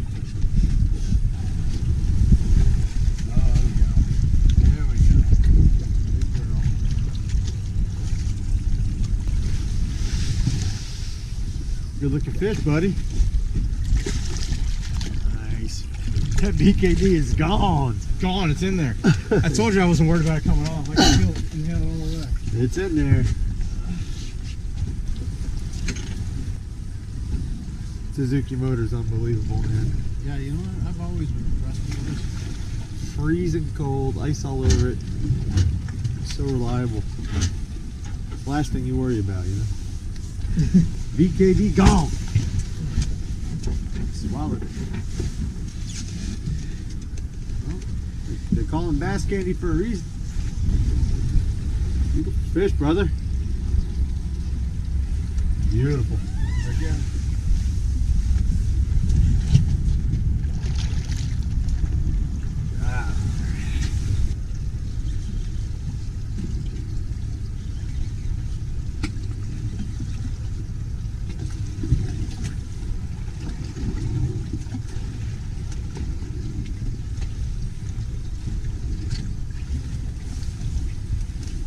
Whoa. That's a nice one. Oh, gorgeous.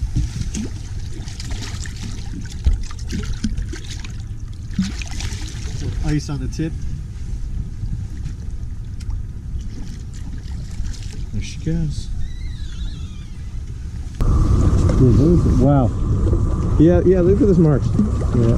Let's get this one. Let's see, that is a bunch of this. Yeah. Wow. Yeah. Those marks are 30-inch fish. It's a whole, that's what we call a snotchel of 30 inches. It's a full snotchel. Look at that, Greg. Here's his fish going down. It's the fish he just released. See it?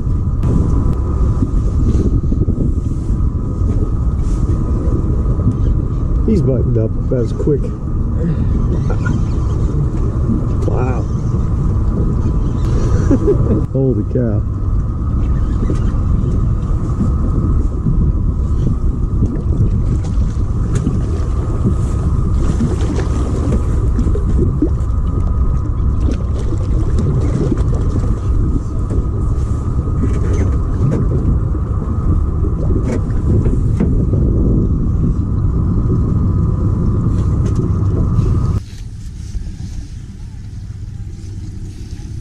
Frozen Suzuki, kicking tail.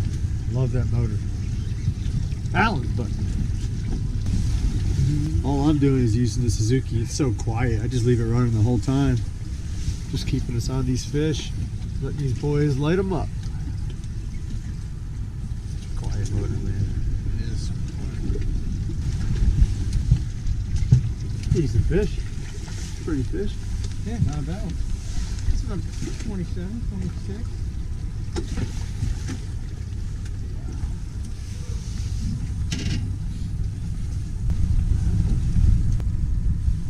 We're not. Wow. There we go. That's what we got below the boat. Nice.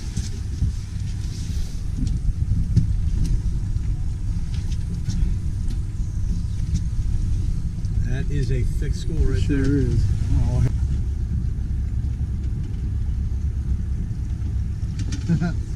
Look at that. Oh, look, something had that. It's really hard to get them Something. intelligent. This fish was in another fish's mouth. I think you're right. Yep. Wow. Thick under us, boys. I can see you jigging right in there. Yeah. You're right in the middle of them. Yeah. All right, here you go. Here's a good one here. So you can see his jigging here with the high chirp wide. The medium is doing great marking the fish, but you can see it's not picking up his jig. That wide 25 degree is picking up the jig, even though it's in high chirp. Yeah, reel it in, B. We'll put a new bait on there. Look at those bass. Oh, yeah, he chased it up, B. Nice.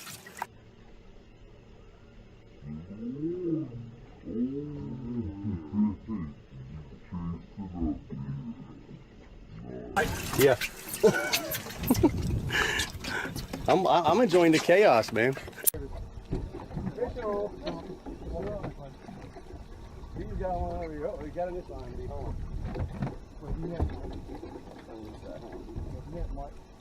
Got this one. This rod over behind is going nuts. Oh, geez, look at that rod. All right. This is good. Woo! Come here, baby.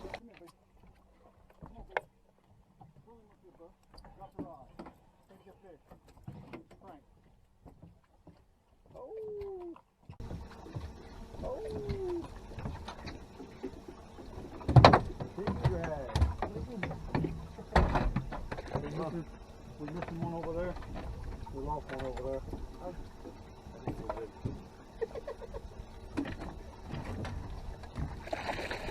Oh, B picked up again in the front. Yeah. Oh, how'd you get this? I got one. I'm getting this.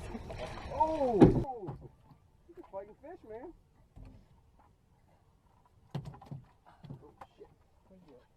Yeah, this phone thing is not good. John, you got him up yet? I got one up. That's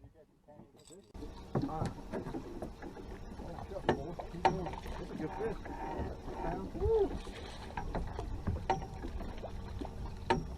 I got a hawk. I got a world record. Still hanging in my boat.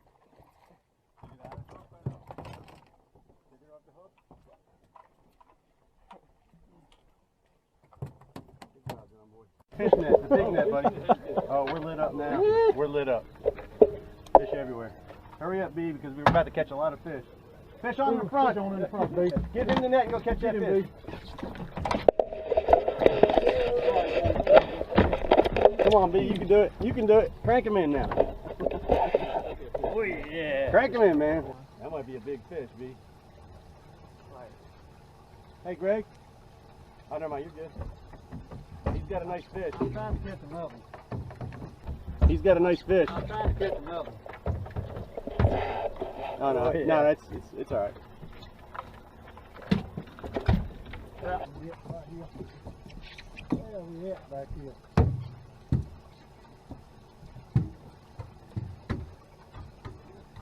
John, you put pliers in the water. Right here. Up in the front.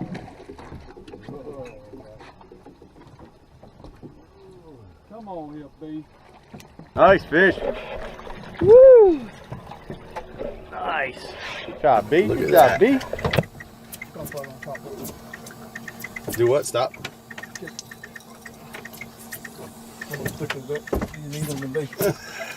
Look at that, B. Look at all the stripers.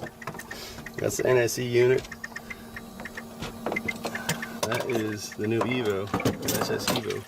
Lit up with striped bass. We're gonna put some bait down. B, gonna catch one here. We just, yeah. I'm gonna back us up, man. Just straight back in that track. Boat's going in reverse here. Actually, I've been stopped. We just kind of drifted off it.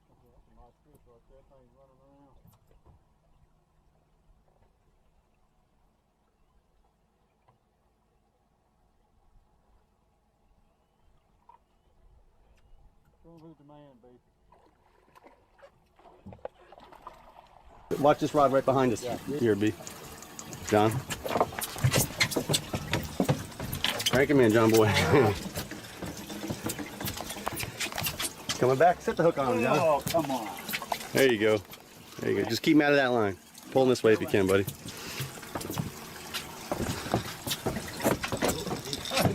Film this. Come here, Mike. B. Wow, you got one on there. B, come reel this fish in. That's it, John. Stay on.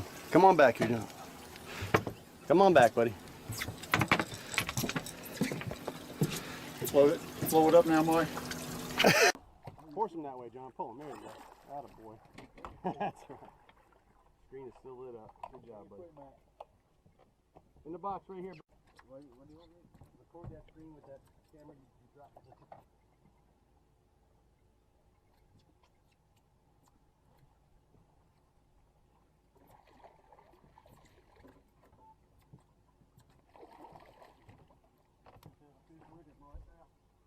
Got it right here. Go catch him, go catch him, go catch him, John. Go catch him, buddy.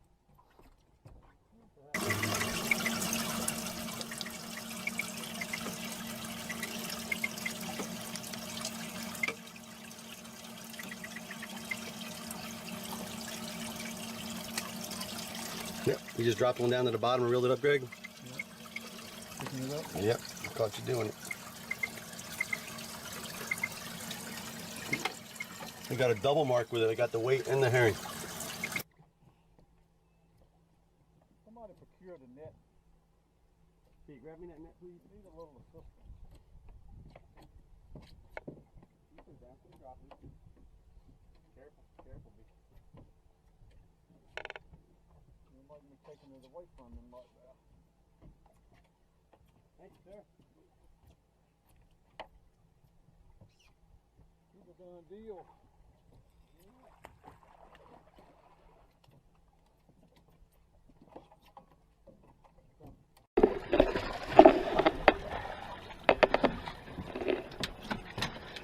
That's a better fish. Nice fish, Pete. Look at that fish finder, had that fish come right up to the top. All right, guys, we just got off the water doing some cut bait fishing. This is a fantastic way to fish if you're brand new to striper fishing and maybe you've never done it before ever and there's a lake close by, you want to try it. This is a great way to get out there and catch your first striped bass. What's great about this style of fishing is you can catch all kinds of stuff. You can catch catfish and big catfish too. Striped bass, white perch, all kinds of great stuff. So what we did was we went out. It's springtime, it's a great time for cut bait fishing. Fish are moving around, getting ready to go up the rivers to spawn. And I'm gonna show you on the map real quick where to get started for this. So the fish are moving around a lot. It's a great place to, great time to do your cut bait fishing. Points, great place to start on a point. Okay, where fish will move up on a point during the day and move back down. Anchor up. You can even beach your boat. A lot of times if it's deep water close by, I'll just bank the boat. I'll just put it right up on the clay bank. Sometimes we anchor. In this case, we double anchored. Even a single anchor is fine. Doesn't matter if the boat swings just a little bit. Just a great way to get out there and catch your first striped bass. All right, I'm gonna show you real quick on the map where to get started. You're gonna have 3 spots to try. I'm gonna get and show you right now. Come on down. All right, this is a map of Kerr Lake, Bugs Island, but I don't want you to get hung up on what lake this is because this works on any southern lake, probably most northern lakes as well. The reason I say southern lakes is because most of the southern lakes or rivers ever flooded into reservoirs. So again, don't get hung up on the name. This will work in any lake. Okay, so right here you're going to see this is the main river channel, the main stem. We call this the main lake. So on your lake where the river channel is, that's the main lake. Okay, so then you're going to have these creeks. You got one here, you got a big one here, smaller ones. Okay, let's go to this creek right here. Okay, so you're going to start, your first spot is going to be a point on the main lake. You can see that point right at the tip of my finger. Okay, on your map when you get close, you'll see all these fine lines here where the lines are very close together. Like, let's see down here, it might be easier to see. You see where all these lines are, the little fine lines? Where they're close together, that means it's a steep drop off. So you want to anchor your boat in those fine lines, in the drop off, so you can cast out deep and cast up on the point. So this is your first main lake point. Try here, set up for an hour, a little more. You don't get any takers, you move to your second spot. Your second spot will be a secondary point. Any of these points near the front of the creek, but up in the creek. So you can try any one of these little points right here. Again, anchor your boat on the transition. So if it's 30 foot here and it's 2 foot here, anchor between that. That's the transition, okay? Give it an hour, no touches. You're gonna go to your third spot. Third spot's gonna be the point way in the back of the creek. Between those 3 spots, you're gonna find fish. All right, come here, let me show you our rig here. Very simple, it's an old Carolina rig. You have a barrel swivel here. This is our main line. This line goes to our reel, comes off the reel, it's our main line. I like to have at least 2 beads, maybe 3, but as long as you use at least 1 to protect your knot, okay? This is a 2-ounce sinker here. 2 ounce, just an egg sinker that slides. And then we have about 3 foot. You don't want to go longer than 3 foot because then it's very difficult to cast. All right, then I have a small, this is just a 1/0 Mustad Demon circle hook. Okay, I like the Demon circle. It's my second favorite hook. If you can get the Owner and Mewdo circles, light wire circles, they're my first and favorite circle hook. This is a good secondary though. All right, very simple. This is just a 15-pound test leader. My main line is 20-pound test on this. You can use lighter than that, you can go heavier than that. Cut bait fishing is very forgiving. Your line is laying on the bottom. You don't need fluorocarbon or anything fancy. Just basic setups are fine for this. All right, my first pick for this would be shad, cut shad, live shad, any shad you can net. I would love to get some nice big herring for this. We had to find our bait deep. We couldn't find anything shallow, unfortunately. Everything was in a deep creek channel, 25 feet right on the bottom. So it's a slow pick netting our bait. If you don't net bait, if you don't know how to net bait, you can go to a bait shop. You can go to your gas station in the south here. They always have those bass minnows. You can get bass minnows, work great, no problem. Even at the grocery store if you want to get chicken livers. Now, when I was a kid, we used chicken livers, and we actually caught a lot of stripers that way. It's kind of funny how they'll really key into the stench of that chicken liver and pick it up. A lot of guys up north still doing it. So my first pick would be shad, net fresh. Second pick would be bass minnows at a gas station. If you can't get those, get some chicken livers at a grocery store. Great way to get out and catch your first striped bass. It's super effective. We caught a ton of fish. We had action all day between the catfish and the striped bass. So check this out. I hope you like this video. If you have any questions, please leave them in the comments. Please subscribe if you haven't. Give me a like. All right, it's springtime and we are getting ready to net some bait here. This is Kerr Lake in Virginia, North Carolina border. Usually springtime, water 60 degrees, the bait will be moving up shallow. But we haven't seen any bait flipping, and all the bait we're seeing is deep. I'm sure there's some big gizzards getting ready to spawn up in the riprap and stuff, but I'm really not seeing it flip. You can see as soon as we get to that drop off deeper than 20 feet, we start to see it. It's on side scan, there's lots of it, so it shouldn't be hard to get. But it is deep, which presents a whole new challenge throwing a net, you know. You got to make sure you're really on it because your net's going to close by the time it gets down there. So you have to be really precise on your throws. So let's see what we can do. Man, you're nicking the boat, but man, is it opening.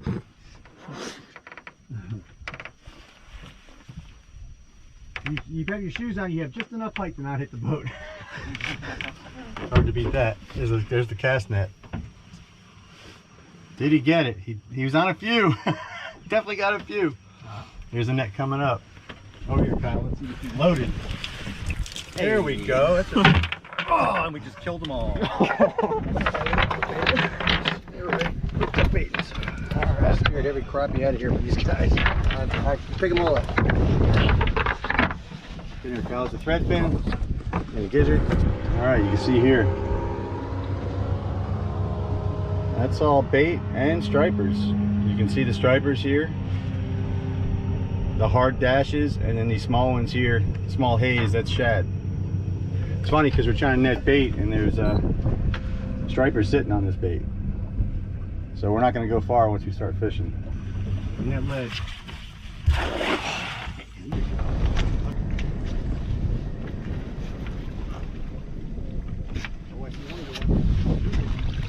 We're fishing! We're fishing! Another dozen of bags. Put the lead down soft. That's another dozen and a half. We are done. We're done. All right, well, we just got our bait. We're back here in these S-turns here in the back of this creek. Okay. We netted bait right here. And we marked so many striped bass and crappie and all kinds of big marks all the way through here that this point right here, we're going to cut bait right here, right by our bait. I'm just going to idle up here. We're going to tie off to one of these trees, double anchor the boat, and we're going to set them out on the chunk. All right, we're getting ready to set the anchor here for cut bait fishing. And I don't want to be too hasty here. I want to look around and I want to position the boat so I can cast to all depths. It's the middle of the day right now. The fish that we're going to catch earlier on are going to be deep, and as it starts to get dark, you know, later in the day, these fish will move up to medium depths and then closer to the bank, closer to the point. I want to position the boat one time and get it perfect. I could put some baits up on the 4-foot, some in the 10-foot in the transition, and some I can reach the 25 creek channel. Perfect world, that's what I'd want. So if you see the fish finder, we're going in reverse. Okay, there's bait. That's the bait we were just netting. Of course, I'm not seeing the stripers and the catfish now, but they were here, and it's okay. This is one time you don't have to mark fish, as long as you mark bait, because these fish are going to move up later on. If we don't see them up on the point, that's okay, because they're going to move up as it gets darker. It's the middle of the day.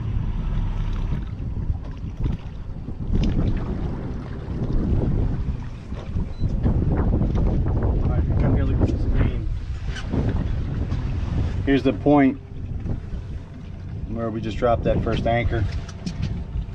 Putting the stern over on this side of the point. If you look at the drop off, you'll see it coming down in reverse. I know if I get that stern anchor in 10 feet of water, I can cast out to 25, no problem, with a medium cast. All right. All right, set her down. 10 feet of water. Kyle, get ready to pull some in. We're down. All right. All right, now Kyle's gonna take some in and John's gonna let some out. This way we get a little scope on our back line. I don't want a lot of scope on the back line because it's a 35-pound anchor. We don't need a lot of scope. It pretty much works just going straight up and down. Go right over the top. Walk all the way down. Coming down, John. Clear that box for him. Keep the rod high. Don't hit those other ones. Keep. Run, Kyle. That's it. That's it. He's swimming at us now? I think you. Yeah, he's swimming at us. That's it. Keep cranking. Malcolm, come take this. Could be a big catfish. Hold that in the other hand. Just walk all the way to keep it clear. What you got, Kyle? See your line's in his line? Yeah, walk up to, okay. Take that front rod, Trey. Big catfish. Big catfish. Just leave that one slack. Just leave it slack, yeah. Nope. Okay, John. Kyle, bring it to John right here. Everyone else go to the other side of the boat. It's all right. Just keep it slack. Grab the line with your left hand, John. It is a big one. Oh, baby. Good job, Kyle. Striper! Hey! Net, where's my net? John's got a boat. I can't believe I turn around, these guys are all watching and clapping. All right, there you go. He's not monstrous, but we'll take him. There we go. Cut bait. Freshwater striper action. Pretty fish.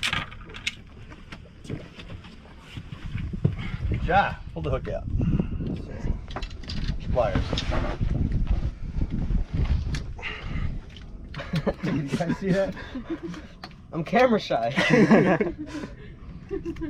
Too many cameras. Beautiful fish. You can do it. There you go. All right. Pretty fish. Not monstrous, but this lake doesn't have a whole lot of big fish in here. It's a good fish. Good job, man. Thank you. Be free, baby girl. Be free. Right up high. Just pull away from the anchor.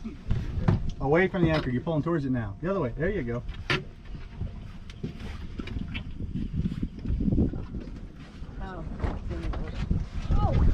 Striper or catfish?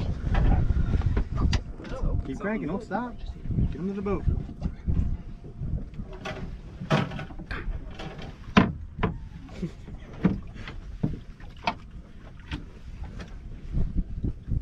What you got? You digging? Watch your mouth. Go up to the front. Right to the top. Where? This way. There you go.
You know, if we baited and waited on this point, we'd go from catfish to stripers. Ooh, that drag's going out. Pump and take it, Malcolm. Remember, you got to pull up and now crank down to him, but drop the rod a lot slower. Crank, crank, crank down. Bring the rod tip down a little, so that's it. Now pull all the way up. All the way up. Keep going, keep going, keep going. That's it. Remember, we got a tree down there. You know, just keep it up high. Keep it up high. Because we have a tree right down there. We're cut bait fishing, guys, on Kerr Lake, Bugs Island. Catfish, blue cat. Step back.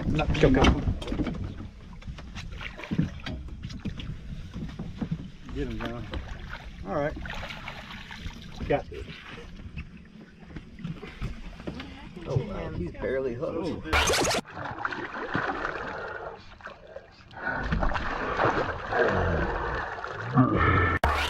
All right, we're out here pulling umbrella rigs. The first fish right here.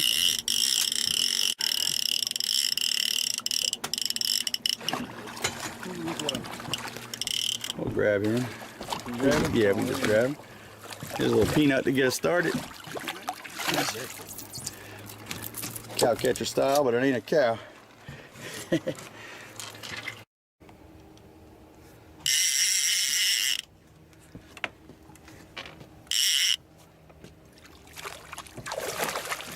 Little bud. My size, baby.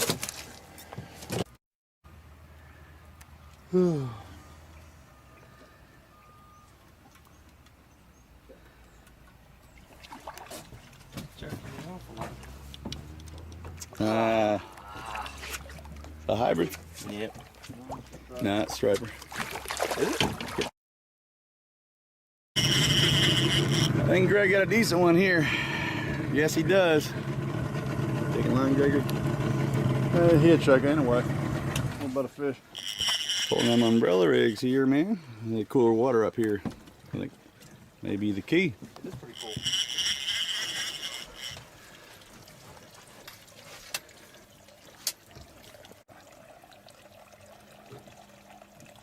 You should just feed that thing up a little bit and come off it. That's right. Ledge. They missed one right there. There's those fish were sitting right on the bottom in 20 foot of water. And that rig was probably just about ticking the bottom in 20 feet of water.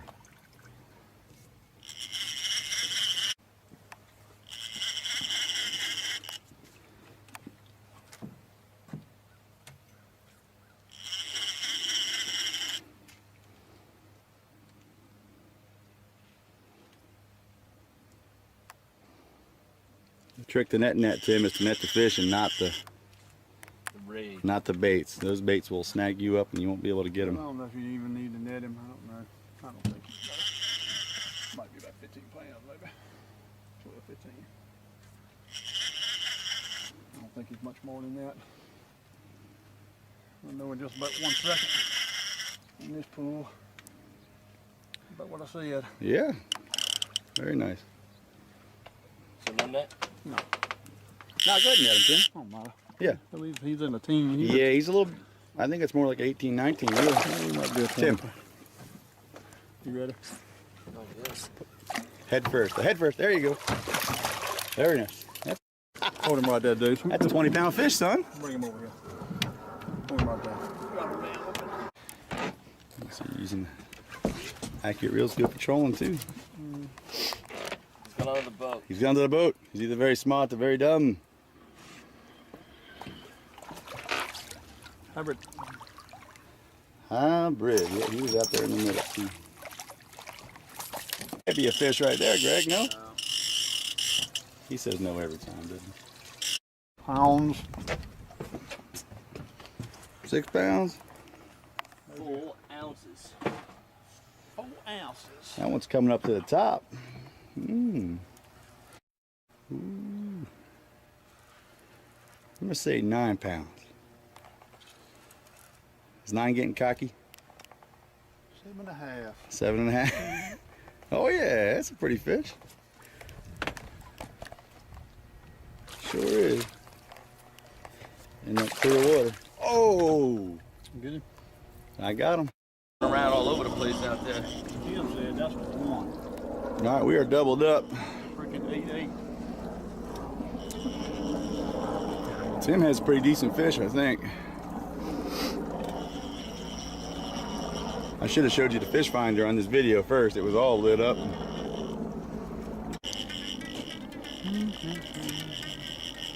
You got yours, Greg? I think they all got off. Yours came off? That's a little better. Put him up here, Bubby. Oh, 20 hooks coming at me. He's so good. You can lift him. Go ahead and lift him. He's got it good. See this way. Okay, let me see. That's a nice looking fish.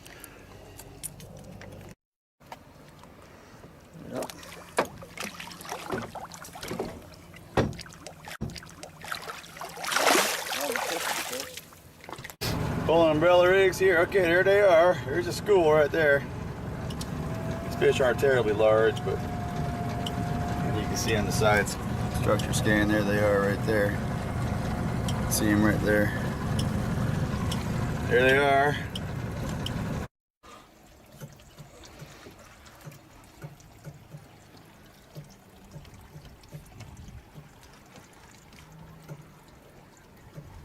Is that a hybrid? No. No.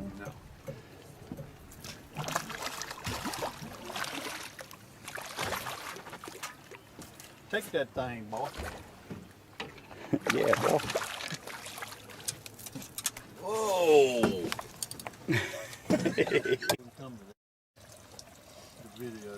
Alright, you got our umbrella rig snag. We're going to go ahead and use the retriever to get it off. Just snap this on right here, like that. So you just snap it on, just drop it down. Just keep the line tight as you can. Have the guy with the fishing rod just hold the line as tight as you can, drop it down. We're in 46 feet of water right here. We weren't trolling that deep, just let it out and got snagged.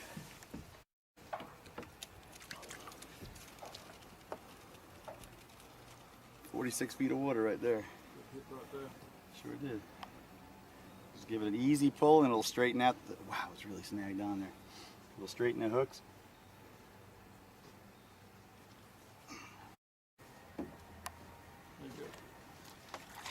And there we go. Saved the $30 umbrella rig right. If you're not getting snagged once in a while, you're not using them right. Sure, you need to nick the bottom once in a while. Yeah. Okay. Shrink. Come over here. The line's in the water over there. Okay, what angle? I ain't gonna nick it. A little better. Ooh, watch the tip. Very nice, Simbo. Thank you. Let's go ahead and turn it loose. Let me get it on video swimming. Guess he went out a little better than others. Whoa! There she goes. Very nice. Good job. Hey. That fish came right up to the top.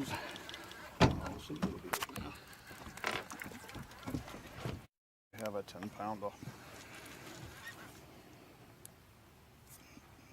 Trying to improve on that 24 pounder. Nope. Not gonna do it. It might be 8 or 9 now. Shrinking every minute. A good little swirl on it. Sure is. 10.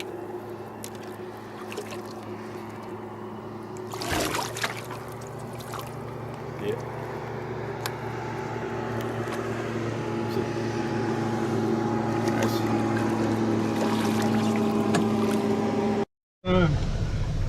There toward the mouth of the destination.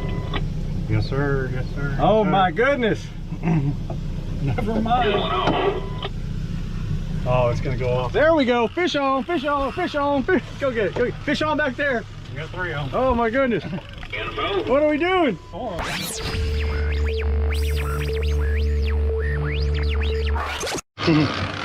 Just about to record that screen. We see we only went through about 7 or 8 fish. Not really big.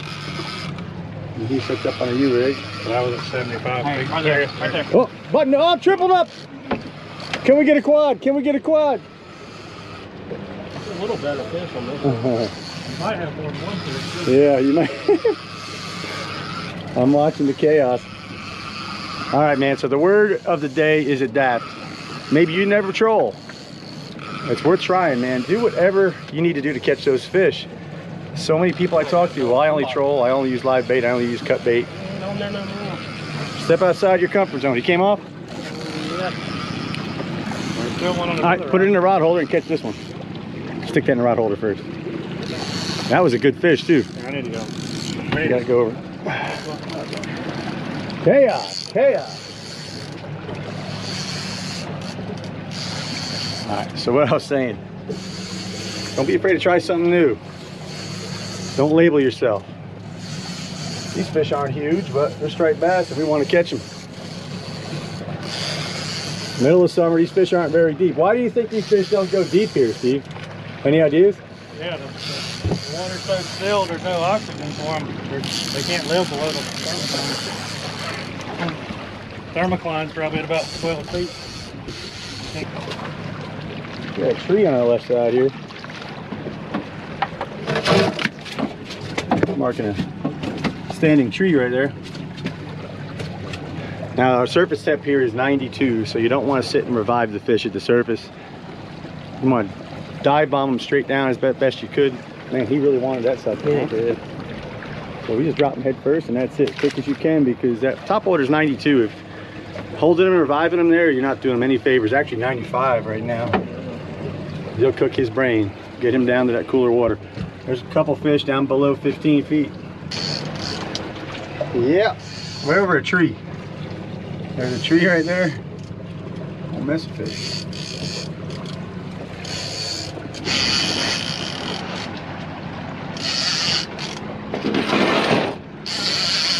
Fish on. Oh, on or off on the back. Oh, he's on. Fish on. Go get him, Steve. Oh, it's a triple. It's another triple. And it's only a triple because we only had 3 out. Yeah,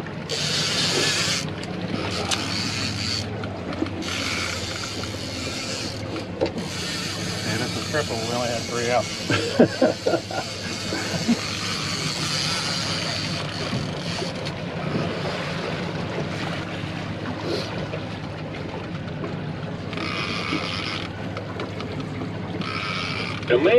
Oh man! I think it was off and another one on. So that's 4 with 3 lines out. Here, just catch this one. I'll get that one back in the water. All right, I want to get them back quick. The water's so hot.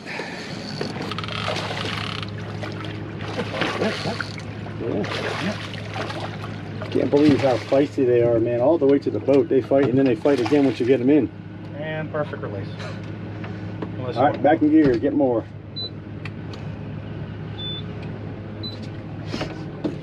Craziness. Well, like I was just saying, we're catching these fish off this red bank point, and a point here. It's 18 to 22 foot of water. Our neck, we have another location up here, about a mile. That's going to be a similar setup that we're going to try and see if there may be a group of fish there, because they're going to. Normally, they're going to be in a similar pattern in a different, Sure, makes sense. Makes perfect sense. Yeah, like, my example was Kerr Lake. People get intimidated, but because the lake's so big. But if they're keying on secondary points or the mouth of the creeks, they're pretty much doing that in every creek. It's not like you got to search the whole lake. Right. Try to mimic whatever's working. And like you were saying earlier, be versatile. Start out with everything different until you figure out what works.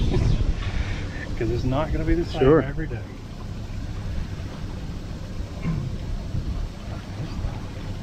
And get you some of these things. They're awesome.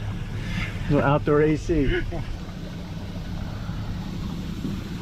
Have we had a hit on that one with the plastic since we put that? I thought we had a bump one time.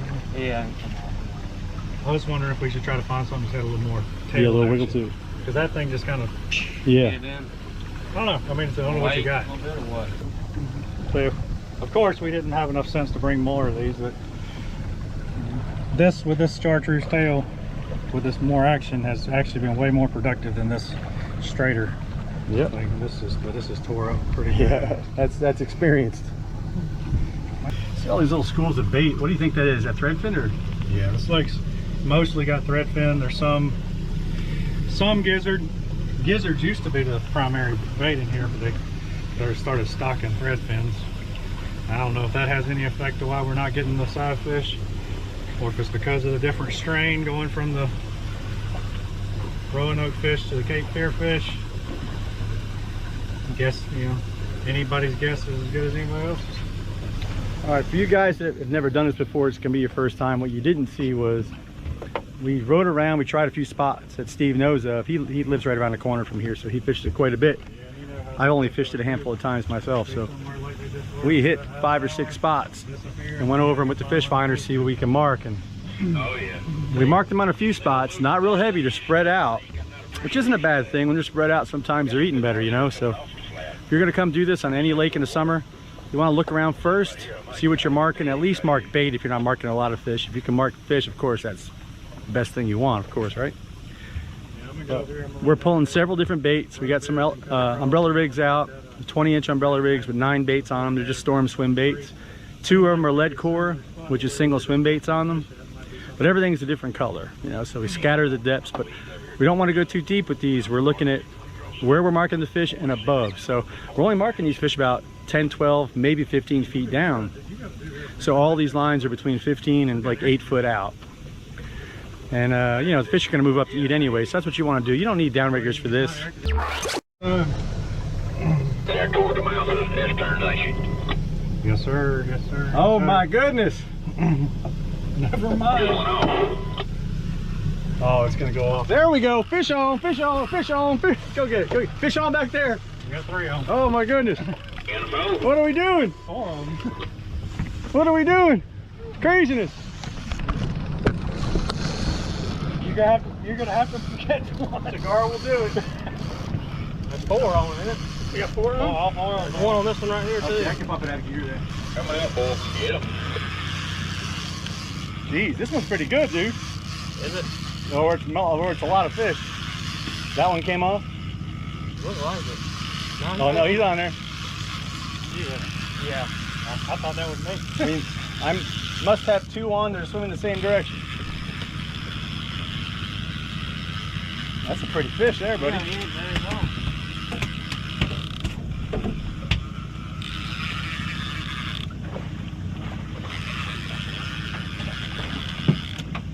All right, so we were having miles and miles of nothing, man. Nothing, just dead water. We were just about to move and we came across just an acre of fish. But we came across the other point that Steve was pointing to, just like he said. This one come off. Happened just like he said. Yeah, I got 2 over here. Good. He's off. 7 pounder at least. Just grab the rig right in the middle and lift it right in. Right here? Yeah. Hello. That's a nice one. I ain't seen one that nice in a little while. Pretty. Yeah, we got the one we're going to measure here. He is 25? 25. 25 inches. Oh, that's a good fish, buddy. Damn, oh, good deal, good deal. What I like to hear. All right. So again, I don't want to hold this fish at the surface because it's 95 degrees. Just a few feet down, it goes into the 80s. So I'm gonna try and release him quick. Right down. Good deal. Yes, he has a little one. I think that one might be a keeper too, no? Nah. Pretty. Nice. Got stuck? All right, got a little bit of a mess, but that's all right, we'll take it. All right, Steve, so the most common question I get about a fish finder is, What up? after you pass over a fish, they want to know where that fish is, and it's kind of hard to describe. You got to keep in mind that after you mark a fish, anything that's in the history is just a picture of what you passed over. The scroll speed has nothing to do with where those fish are. Imagine if all the fish are on the screen, you take a screenshot, and now that screenshot just moves over to the left and out of your way. That's what your history is. It has nothing to do with where the fish are. It's just a moment in time. So everything that's in the A-scope here is directly under the boat now. Once it's past that A-scope, this is just the history. It's just a picture of what happened. That does not help us at all finding the fish. The quickest way and easiest way to find out exactly where those fish are, look at this, a boat coming in between both of us. The easiest way to find those fish is touch the screen. You just touch the screen here on those marks. That fish is 107, that mark is 112, 117, see it's getting further and further away from us. But now we know where that mark was. It doesn't help a whole lot because that fish is swimming. You know, we don't know where that fish is, but we're using it to find isolated schools. That was a school of white bass right there. But if you want to set a waypoint on it, you can just touch it, hit your check mark, waypoint at cursor, and now we have a mark on it. Come over to our chart, and there it is. That's that waypoint right there. But for those of you asking, you know, after the fish passes under the boat, where the heck is it? Well, our transducer is looking down. It was under the boat. It was the depth it says when it passes through the A-scope. After we leave it, the fish could swim completely different, in a different spot, different speed, could be gone. We could scare it away, who knows? But for a good guesstimation, just touch it on the screen. Look down here in the bottom left, 312 foot, and it gives you an idea of how far away from you are. If you want to put a waypoint on that, just go ahead and do your check, waypoint, and now we go to our chart. You're going to go ahead and see that waypoint right there. And these machines are tied together. If you have your machines networked, you can set a waypoint on one and it'll set it on all the other ones that are networked. But that's basically my advice if you want to know where those fish are. Here's an osprey. Wow. We need a cut bait fish right here.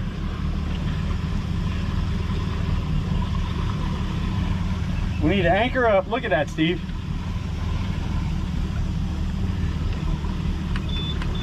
Holy cow.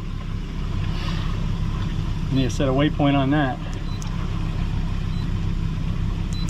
All right, so normally what I would do if I was out here and had enough time to have bait and stuff, those fish are right along those points, and it's school sitting right there every time. The sun's starting to go down. I would absolutely beach the boat right there, beach or anchor, and cut bait right there, because those fish are right on that contour. There aren't some deeper fish too, and they're going to move up as the sun goes down. They'll start to move up more and more shallow on most lakes anyway. I have not done that here, but that is like my knee-jerk reaction when I see that. They're not moving, they're sitting there. They're going to move only shallower. Double anchor or beach the boat, put out your cut bait, cut herring if you can find it. There's no herring in this one. No herring here? No herring in this lake. All right, cut shad, or you could bring, I guess, your red bands or your yeah. Lizards. Hey guys, so me and Mike were talking after we made this video that we really didn't go over the lead core setups that we were using very well. So the way the lead core is, it is the lead core line, which is a braided hollow braid that has a lead center attached to a monofilament leader is what I use. The way I connect this leader is you take the lead out, you run the mono inside of the hollow braid, and then just do a regular square knot. That'll hold anything you ever want to hold. The other trick to this lead core is that it changes colors. Let me see if I can let you see that really well. But it changes colors every 10 yards or 30 feet. And depending on the weight lead core and the speed, weight of your rig, something you'll have to kind of play with and learn yourself. But that's how you tell how far out it is, and that's what decides how deep your bait runs. In our particular case, we were running about 3.3, and we were doing about 4 feet per color in the water. Nope. Yeah, you got. Yeah. But I did actually. I'm gonna bend these barbs down. Yeah. All right, I'm bending the barbs down, guys. So that means if you drop the rod, you listen to me, guys? Yes, sir. I'm bending these barbs down. So that means if you drop the rod tip while you're fighting, if you allow any slack at all, he's coming off.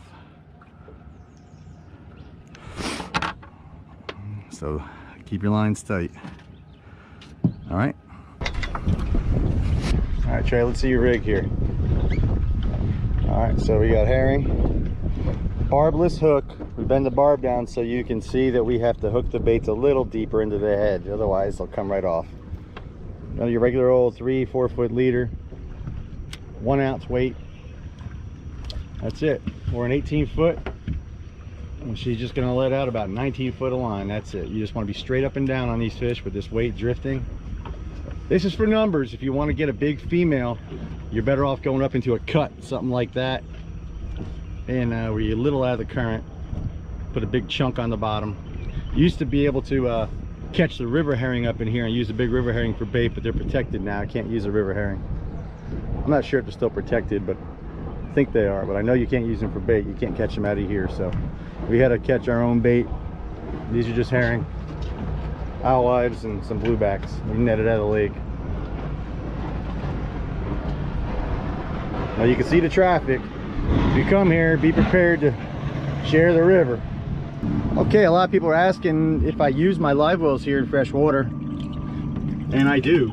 These are herring. I picked these up at a lake that was about, I don't know, about 3 hours away, and I just set it to recirculate the blue valve. And on the road, because we trailered it here 3 hours.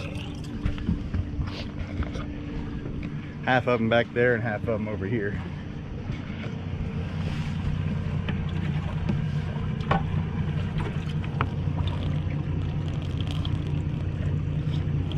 They did well on the highway. She is hooked up. She's a freak. She's a freak.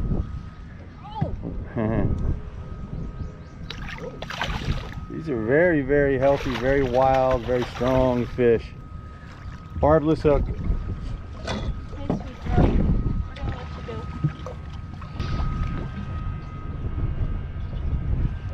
Is that for you, Trey? 5? Yes, that's 5. Got me, Kristen. Oh yeah, she's a monster. Nice. Sit back.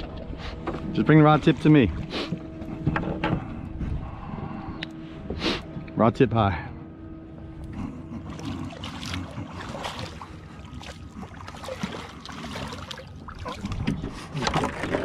Bye, baby. See ya. Tripled up. Tripled up. It's a triple. Triple. Oh, I think I'm in Malcolm. Triple, double, no.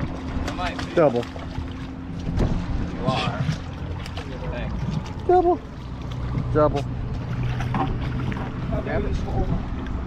Alright guys, we're out here on a river. I really don't want to tell you exactly where we are because it's pretty dangerous where we are. There's lots of boulders, big rock walls. There's spots where there's big boulders just a few feet under the surface. And depending on if they let a lot of water out, they could be just an inch under the surface or just barely beaking up. So I'd rather not say exactly where I am.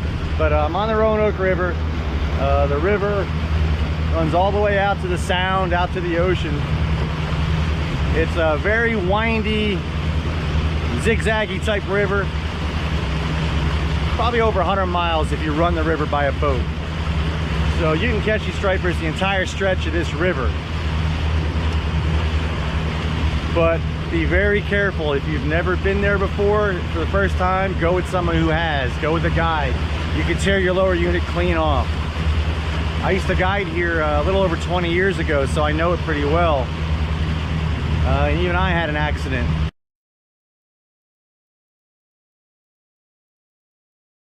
So definitely go with someone experienced for your first time if you're going to do this. But this could be some amazing fishing. All these striped bass come up here to spawn from the ocean. Lots of bucks, lots of males up in here. And we're hoping to get the big females that come up in here as well. But I mean, there's probably 1,000 males for every big female. It's really something else how many fish come up in here. It's pretty cool.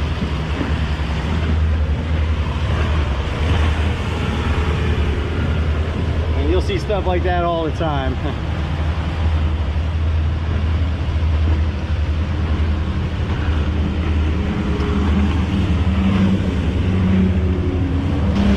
This isn't tournament fishing by any means. You know, we can catch 100 fish in a couple hours with 4 guys with lines in the water, so I'm not in any hurry. We drip the river. You can anchor up and chunk. Probably your bigger fish are gonna come on a chunk on the bottom if you anchor up. Your numbers are gonna come drifting.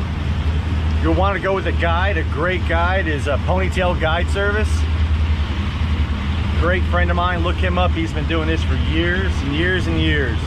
Ponytail Guide Service, Rod Thomas. He knows his stuff. He knows this river very, very well. Better than almost anyone. Oh, she got a biter. Patience. Yeah, she feeds the fish. She feels it working. She'll let the rod tip go down to the water. Remember, with that braid, they feel you just as well as you feel them. All right? Chasing the bait, chasing the bait. She'll let it take the rod tip down. It's feeding the fish. Patience. Buttoned up.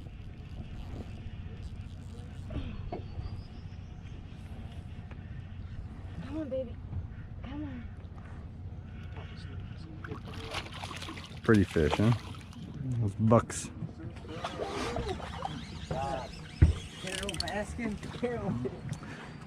All right.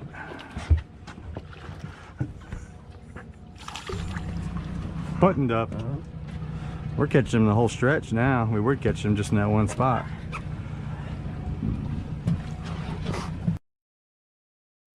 Good job. Crank him, Jonathan. Crank him. Whoa. Crank him in, boy. Crank him in. Crank him in. Hurry up. We're coming to the rocks. Hurry up. Reel him in, Jonathan. Crank him in.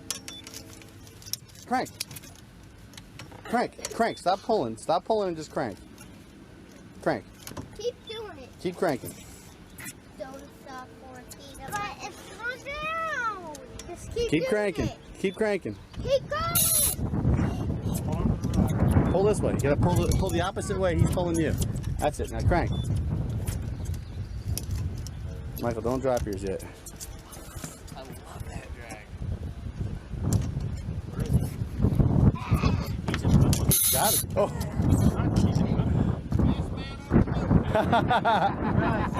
Watch your rod, Dad. You want right in your. Pull up. Pull up. Oh.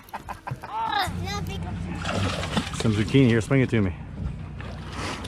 All right, you can see with these heavier leaders, the circle hook, you can just go ahead and lift them right in. If you can keep the fish from flopping on the deck, that's the best for the fish. It's hooked in the jaw. I just don't want to hook myself. Okay. If he's hooked in the jaw, you see it hooked in the jaw and you have a heavy leader, you just lift these little fish in. If he's got hooked, don't lift them, of course. She's hooked up. No, she ain't allowed. Lago Grande, yes you do. Another catfish, you get a whole fish. That's right. What is it? Striper.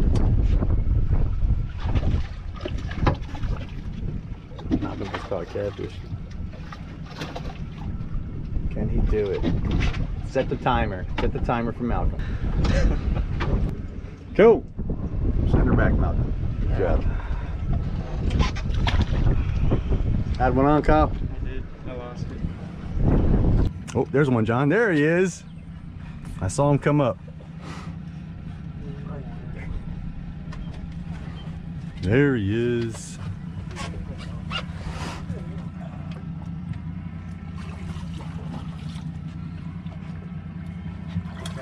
Fatty. I got him. Unless you want to do it. I'm gonna try it. Okay, go for it. So, Nope, yeah. That's it. Perfect. Swim the fish with your... Tracy got another one. Tracy's buttoned up. There's number 10.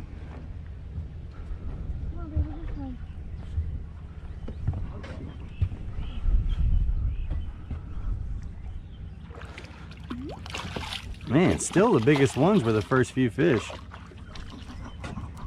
Nice. Cool. Turn her loose. Yeah. why do we have to find the blurbs off? It's just a rule here because there's so many fish being caught. It's just much easier on the fish. You unhook them quicker, get them back in the water fast. In case they do break off or get hooked in the stomach. She's buttoned up. She ain't even saying nothing. Don't reel against the drag now. You still got to pump and take. That's it. You still got to pump and take.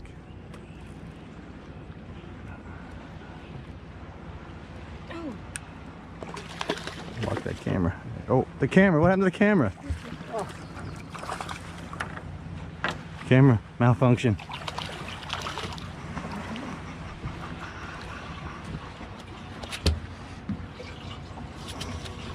There you go, baby. All right, although you saw me net a few fish earlier, if you go with a heavier leader, at least a 20-pound leader, you can just grab the leader and pop them right up. Even though this hook is barbless or the barbs are bent down, These circle hooks really do grab and hold on. It's crazy. Just make sure if you're out here, you bend your barbs down really good. Anytime you're catching spawning fish. Okay. You underestimate the massive amount of Malcolm's. Whoa! Very good. Oh, you gotta get a chunker, Kyle. You did. Yeah, big. The chunker. That's a. Oh, I want my bait back. Yeah, that was a nice, big, beautiful herring. Tree.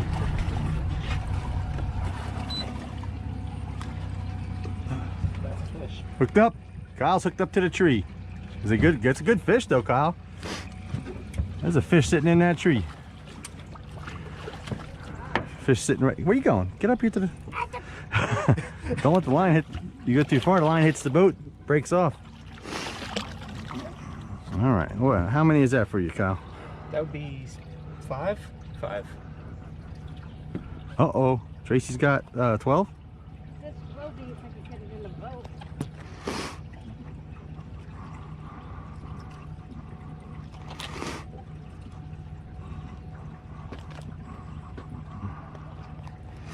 These things are just so freaking strong. Oh, hello there. Okay, fish got it right in the top lip. Nice heavy leader. Just gonna go ahead and lift it in.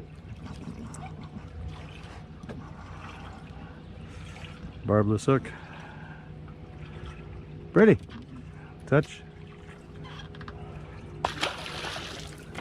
Let's drop her head first. Need a bait, Kyle?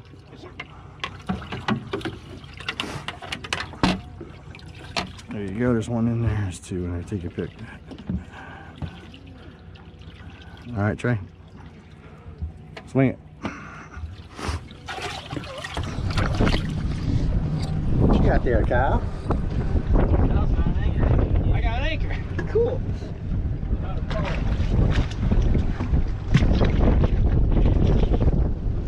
Good job, Kyle.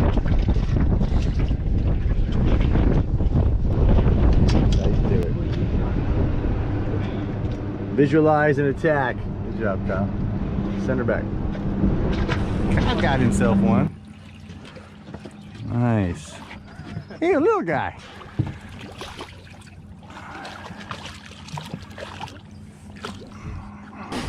My bait. In and out. Oh, she's hooked up. Oh. You want me to do that? Yeah. No! That's a good one. You thief. Yep, I was just about to say, when someone misses a fish, you guys better be ready because you know it's not alone.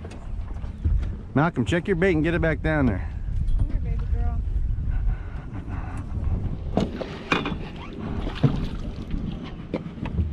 Please tell me she didn't swallow it. Nah. Alright, 7 it is. Yep, she hooked up again. Mike's helping her cheat. She don't need any help. There she is. You want her over there? Yep. Come on,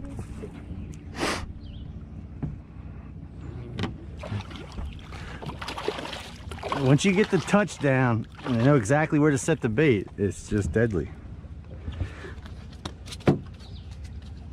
He didn't swallow it, did he? No. We have a jaw style.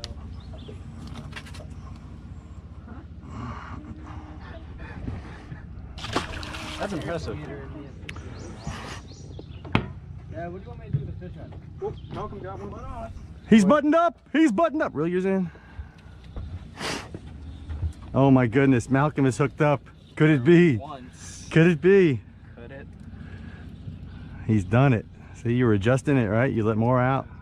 It's a good one too. Good one.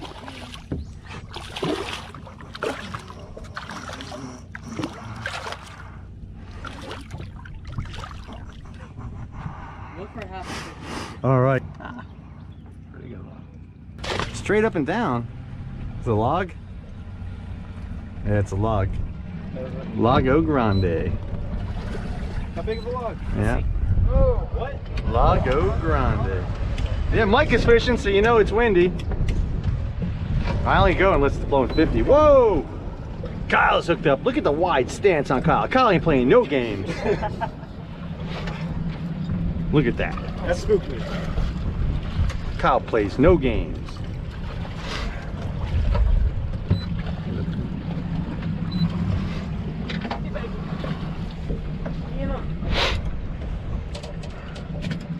Are you catching up to Trey? This would make 11. Trey, where are you at? She's at 15. I'm right here, she says. All right. Somebody get a net up here, Zach?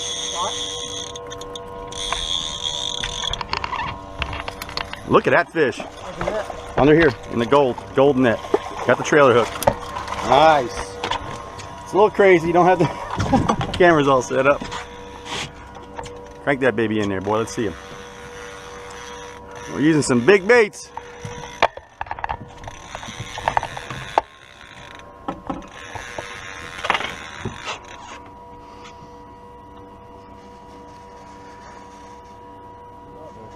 Oh yeah, got some weight.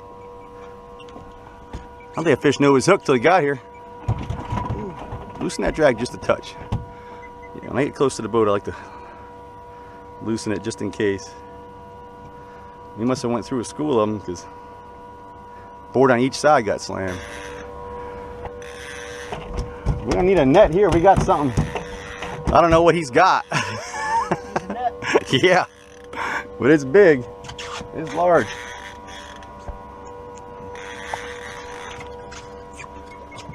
Ah, a little stinger hook got him sideways. That's all. A pair of 9-pounders or so. Nice. Set them back.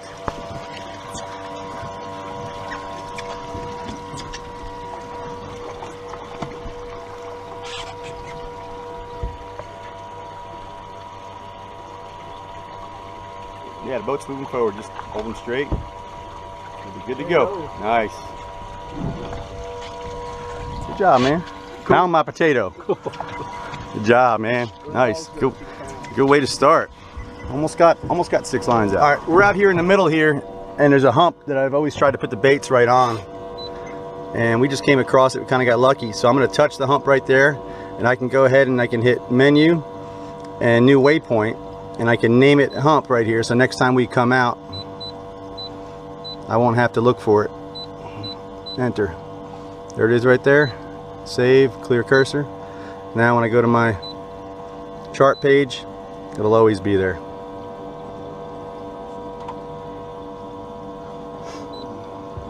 Clear cursor.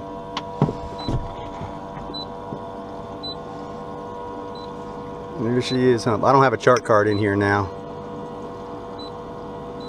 I'm gonna go ahead and chart options, Insight, which is the one that's built in the NSS Evo 2. Look how nice that is. That's Insight, that came built in the unit, that chart. There's our hump. Oh, up top, there. Nice. Still on? Yep. This is the SR6, accurate SR6. It's the first fish we caught on it. We just got it. It's on a 1978 ugly stick. Big water. I'm using really big gizzard shad for bait. He's way out there yet. He's less than huge, but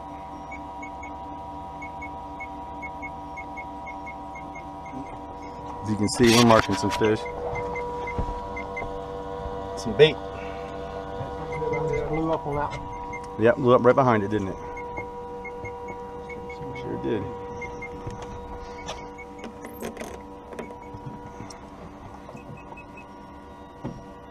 Yeah. He's less than monstrous, but this is a good stretch of water right here. We'll get into him.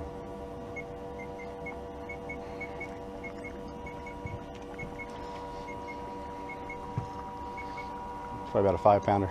He hit that big bait though, didn't he? He did. Yeah, it's about a 5-pound fish.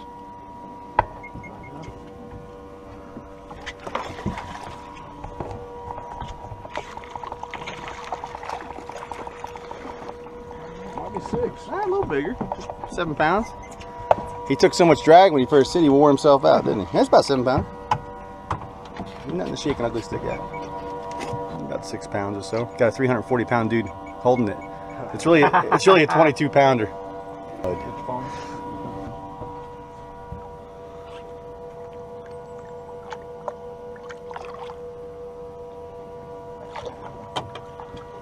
Good job, brother. SR6. He's out there too. A drag all right? Not too tight. 30 pound braid. Accurate SR6. We're pulling live baits back into creeks. Freshwater striped bass. Big old gizzard shad. Big 8-inch gizzard shad.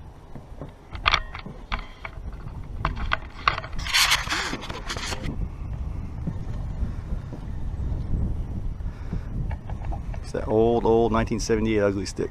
Doesn't want to bend, does it?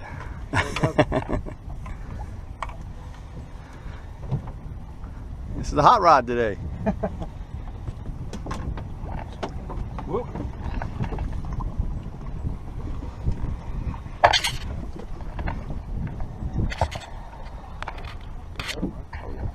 Oh yeah. Oh, you see how long that fish was? You saw how long it was, right? Yeah. You get polarized glasses? Yep. Yeah, that's a bilge pump coming on. That was a long fish. Fish oh my goodness. Wow. That's what we want there, buddy. Nice.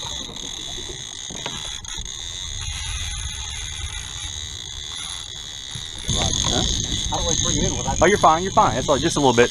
That's good right where it is. I just wanted it out of his way, so. Nice. Man, they're hitting these big baits with authority.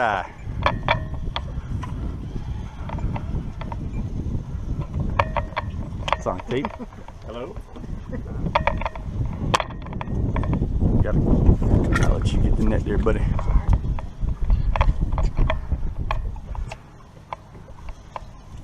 That thing was peel and drag like it was its job.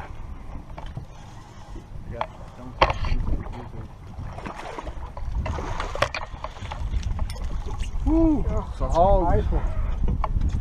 Looking better. I'll tell you what, that is a young fish. If you think these fish aren't healthy on this lake, look at the cut on that fish. That fish is probably supposed to weigh 7 pounds, and I bet you it weighs 11. Yeah. Right in the corner of the mouth. That was yeah, one hook, no trailer hook. There's another triple hook in there. Or no, it's Show her to me. Damn, look at the belly on that. Healthy, man. Nice. Beautiful. It's a big fat male. Got some milk coming out.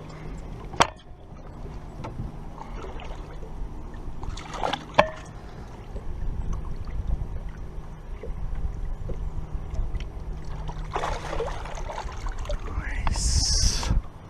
Good job, man. Nice.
Nate, what have you done?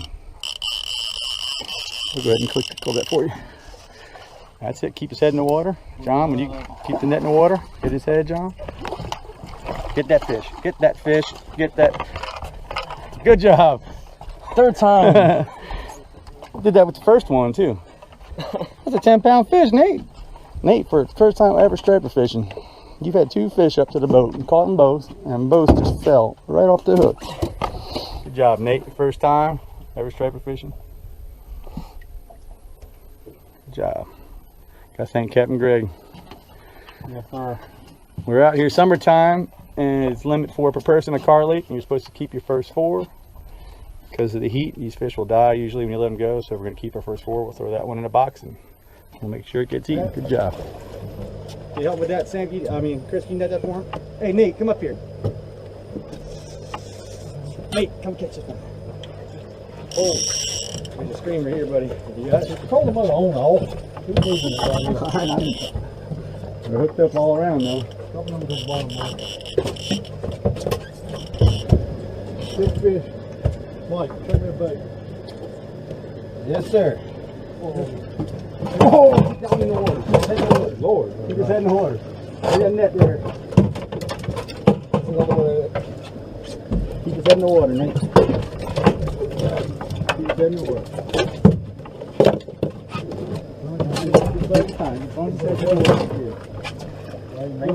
Bring his head to me, Nate.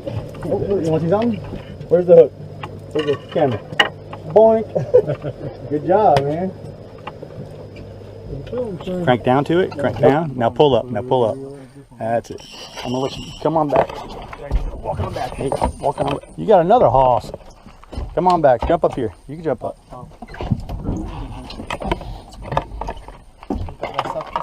Take this rod, John. Don't pull. Pull it nice and easy. Remember how lightly that fish was hooked before, Nate?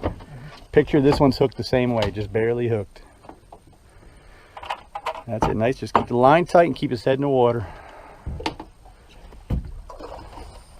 Oh, he's doubled up though.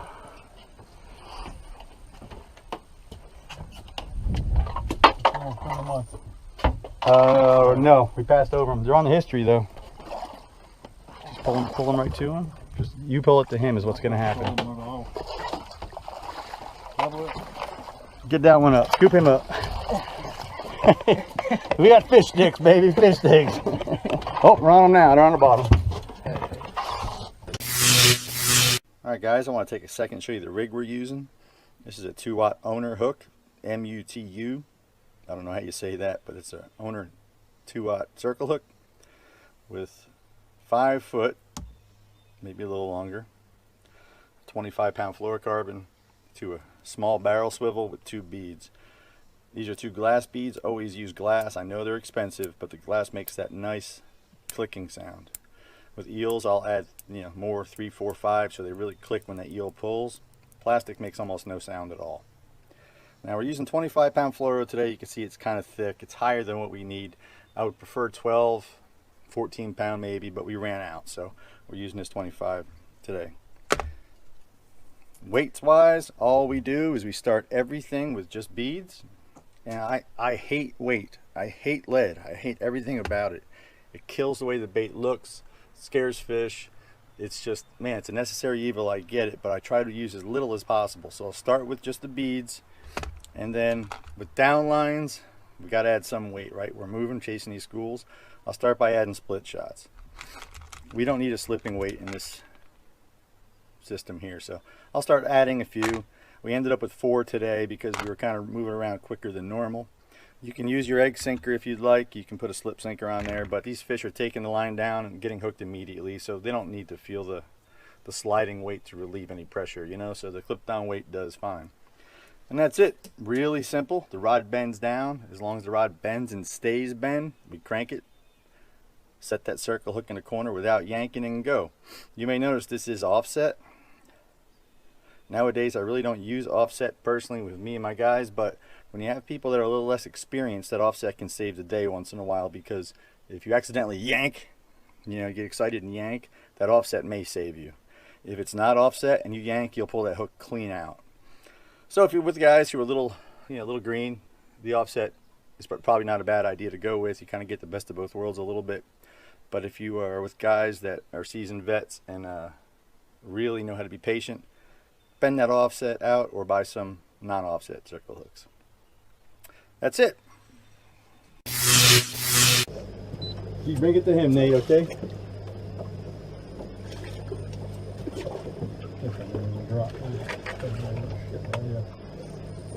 Let me throw a mark here, Greg? Dad, you got it. All right.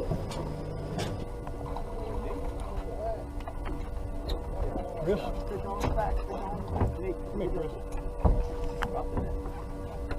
You got dump that fish on the Large amount. large mouth.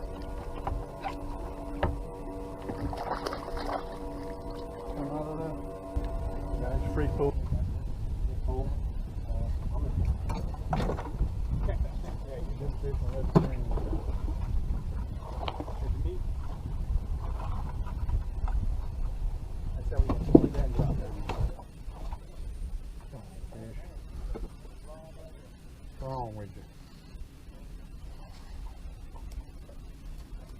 Fish in a while ago. Yeah, he's right here. You got him on, Chris? Yep. On the bottom? Yep. I think I got a bait right here that ain't on. I got a bait that it won't touch right here.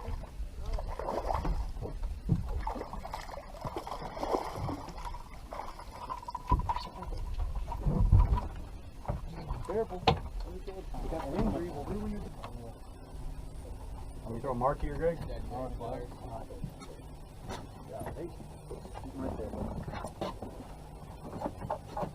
Can't get the damn reel right here to release. I had to make the hell out of me right here.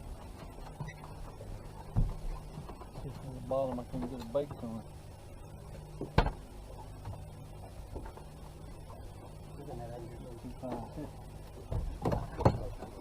I ain't got a bait on it. It's hard to catch fish without a bait on a rod.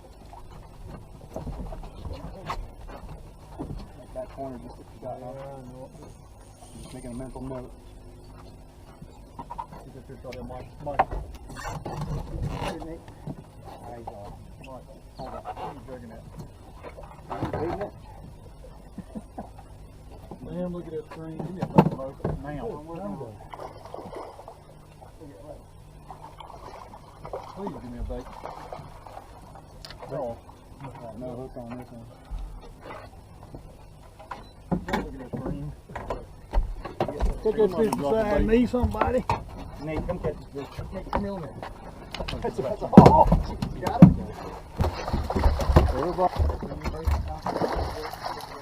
Yep, reel up, check the bait and drop it down.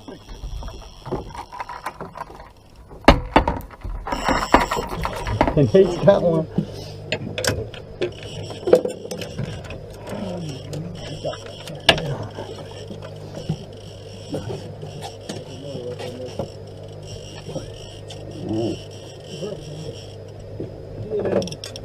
Quick fish, there you go. Give me a net. Here. Michael, jump right to the bottom, bud. Don, just drop it right. There you go. Hold on. I'm working on it, bud. I'm working on it. What do you need, bait, Don? You said reel this way? Yep, reel up, check the bait and drop it down. Go around. Talk to it, Don. Talk to it, buddy.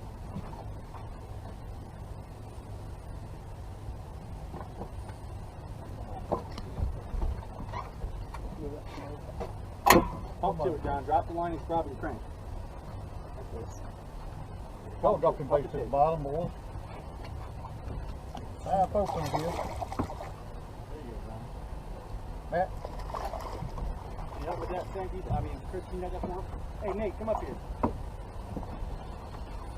Nate, come catch it. Hold them on all.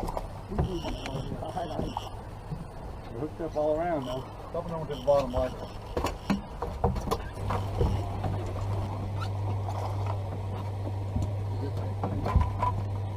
Oh, Mr. Greg is hooked up. Come on, Nate. Nate, look right there.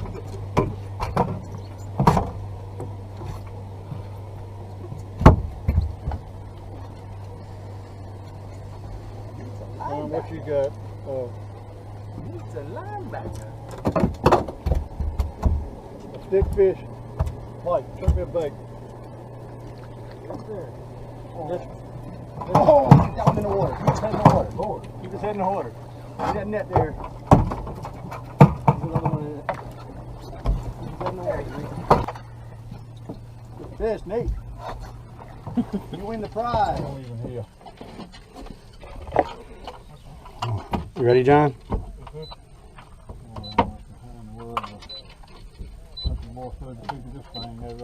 Hold on 1 second, Greg.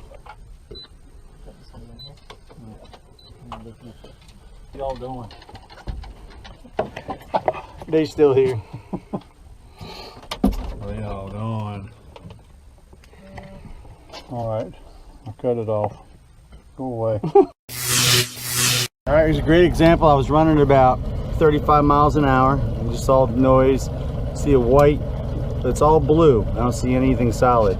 And then I get these marks. 1, 2, I call them light bulbs. Good color, good color, good color. I drop off a plane, and there they are. That's what they look like when we're on top of them. Everyone has seen that. But that's all we're looking for right there when we're running on plane. You see all that noise and all of a sudden random marks with color.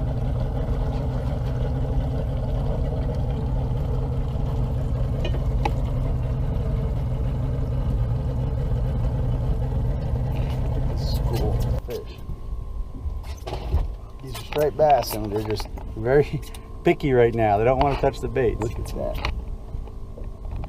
Real quick, Trey, as quick as you can, get it to the bottom.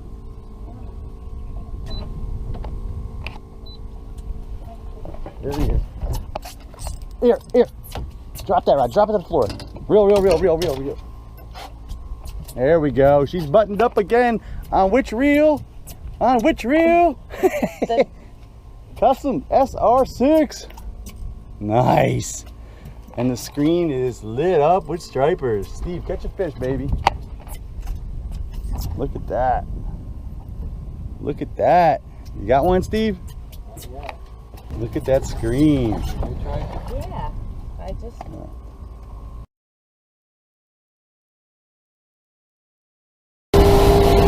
All right, we're running at speed. You can see how clear this is. Okay. I have a lot of noise because I have the gain up.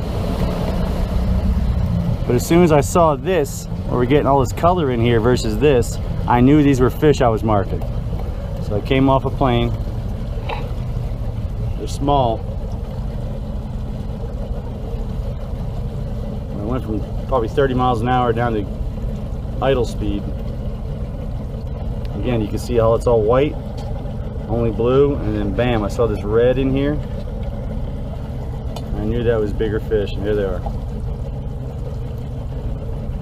You're not going to mark, fish won't look like that at 35 miles an hour, so. Just got to know what to look for. You got to play with the machine a little bit. There's another good mark. Woo! Come on back. Come on back. Come on back. Get the belt. Right down. That's it. Pull it.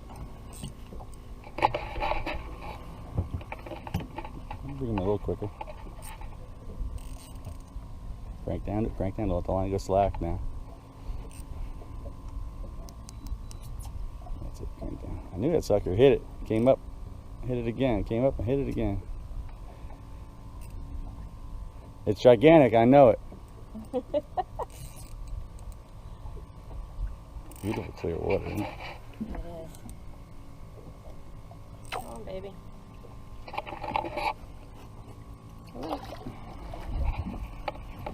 I'll take the rod. You want to grab it? Grab the line. You can grab the line. Just lift them right over.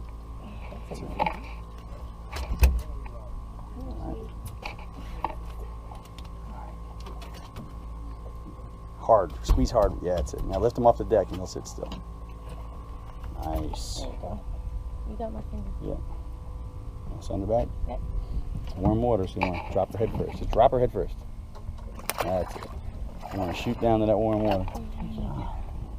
John, pound it. Boom, good job. Nice.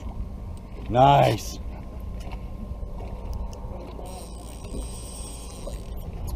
About 40 feet down.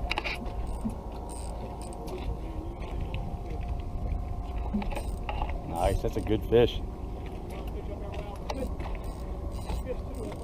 Yeah. It's the first really thick school that I saw that stayed, you know? Oh, that's what we like.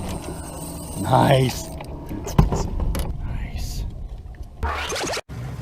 All right, we're finding bait here with the new Simrad NSE and NSS units, and you can see with the side scan, we got a school of bait off to our right, about 10 feet off the side of the boat. You see we just passed under it, and you can see we're starting to mark it with the sonar. Now I know it's off to my right, so instead of just going around in circles, I know exactly where that school of bait is. It's real thick in here. You can see it's starting to come over here on our left, and it's still under the boat. So in freshwater, we come back in these creeks in early spring when we shut the motor off. We use the trolling motor to find this school of bait. It should only take a few minutes, and we'll start fishing.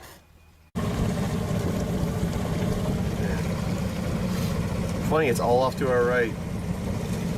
Must be on that bank must have gotten sun early or something. We are in an area where we found a lot of bait around. Same if you look at the screen. We got scattered schools around, but nothing real tight yet. So I put the trolling motor in, and I'll control it over here. Autopilot right here, and we're just gonna drift through here. Maybe I'm a little cocky. I didn't put my rain bibs on. Hopefully I'll need it more than a couple of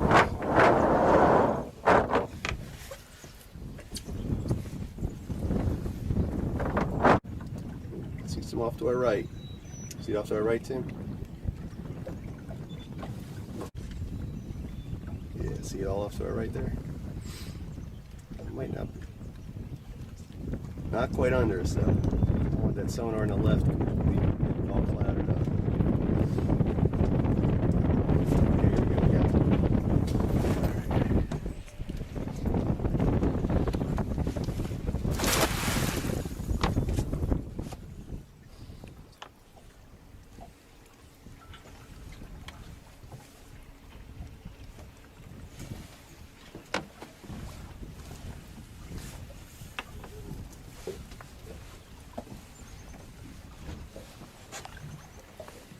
I actually never marked any bait on the sonar.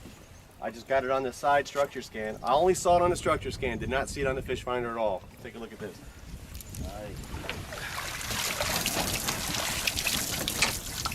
Never saw it on my regular sonar, only saw it on the side scan. I never would have known it was there. Pull it down and up. One throw and we're fishing. Thank you, Simrad. Got the bait tank real quick. All right, you can see we filled the bait tank here with some second-year-old gizzard shad. These aren't real big, you know, about 3.5 inches or so, but they're good for this time of year. We're gonna go right through the nose, and we're gonna put it out with one of the Ready Rig floats that I helped them design with the directional float. You can see it's got the fin in it. They have the green for starboard, and they have the orange for port side. And it just has a fin in it. You've seen these before, so we put them out. You can see the orange one out there. You can turn up. Orange one out there, and the green will pull way out to the side. All right, we got our spread out. We have 3 boards on each side. And that is a Ready Rig directional float back there in orange. Here's the other one in green. You can see how far apart they're staying, even though these are the rods. The rods are only 8 feet apart, and those floats are, you know, easily 40 foot away from each other, the green and orange. And we have 3 boards on this side. We just caught a small fish on that backboard. So what we do is we take our baits and we're pulling in these creeks here, and we're just staying close to the bank with our last board on the starboard side, and over all the way on the port side. This one's out here in the creek channel, so we're covering from 30 feet of water all the way up to 2 feet of water, and we get up on these points and everything in between. And that's what you do. You come back in these creeks as the water warms up in spring. That's where the bait is and that's where the fish are. Excuse me. Keep pulling them in. Oh yeah. Keep pulling them. Yeah. Don't let the line hit the pump. You gotta drop the rod as you reel. That's it. Now pull it. There you go. Yay! All right, I can hold them.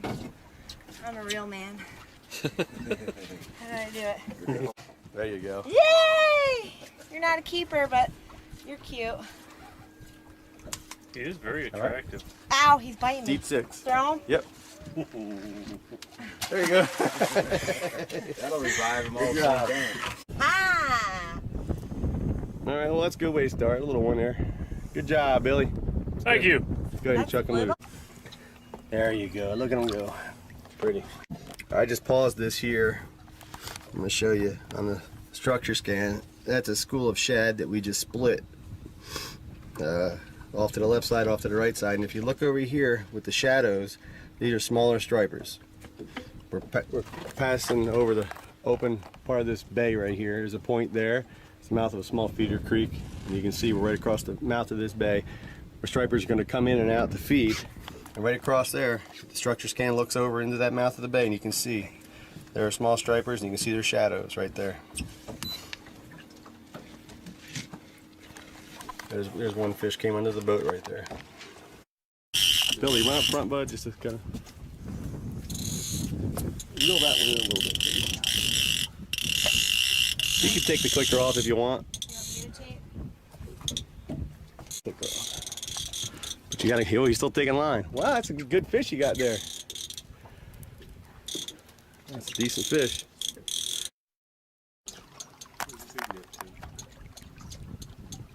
There you go. Look at that. That's all the bait was clear. Look at that. Oops, sorry, I'm a rookie.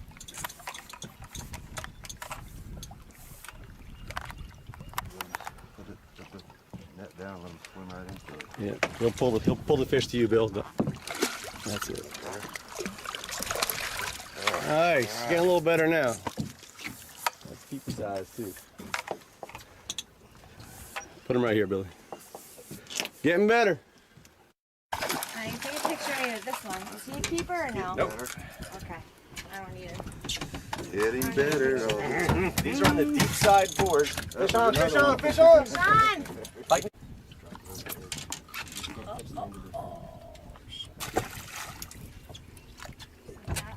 Go. All right, that was exciting. All right, quiet. All right, here's a good example. Coming across the mouth of a bay again. There's a point. There's a point there, and you can see off to our right, about 20 feet off to our right, marking several fish there. One fish there. A couple of schools of bait, and here you see a big school of bait with two larger marks in it. And we know that's off to our right, and it's right in this mouth of this bay right here. And there's some good marks right underneath us as well. And we're going to watch these boards out over here, and hopefully these boards coming across that, right in that area. Oh, there, look at that, right off. Chasing bait out there.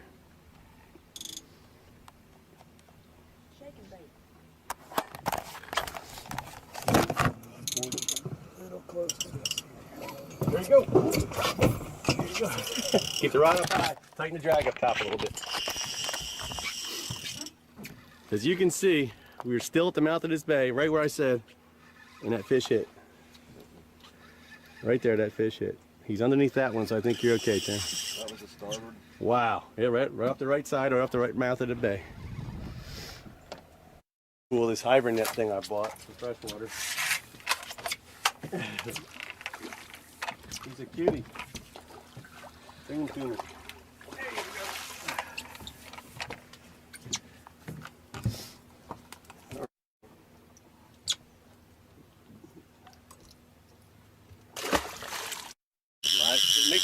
live bait, huh?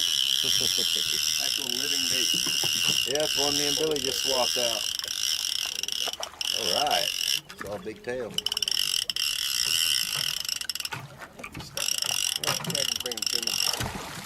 Man, he took off like he was something, didn't he? Yeah, he did.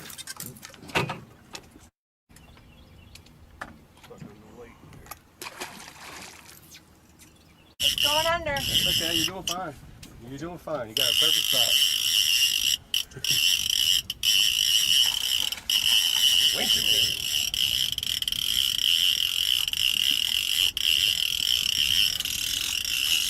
Ooh, good one.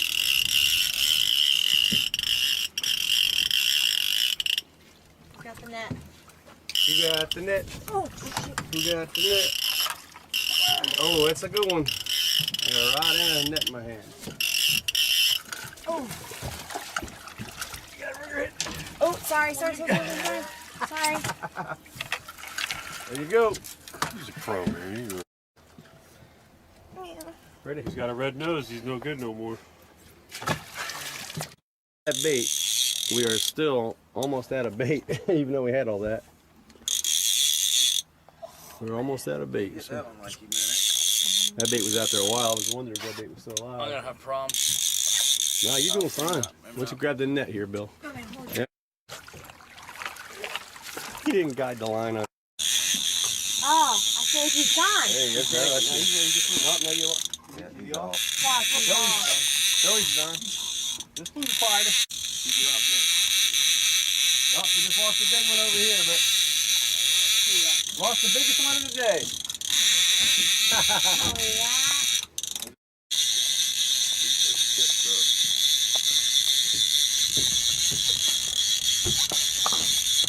Look at that striper. Pretty good. Woo. Fight him. He's a rebel not a fighter. Keep his head in the water, Billy. Alright, Greg, what are we doing right now? We're just looking for a school of fish. Trying these canoes. Summertime. It's backing up a little bit, about 35, 40 foot of water. Right now we're just looking for a school of fish to put bait on. As you can see, we marking scattered fish here. But we hadn't found a pile of a school of fish yet. Right. I want to find more than that. I know that sounds crazy to you. I believe that's what you want right there. Look at that, Greg. Greg, I believe we found some fish, so. Yeah, that's a screen full. Fish on, Greg. I'm gonna mark it. Mark it.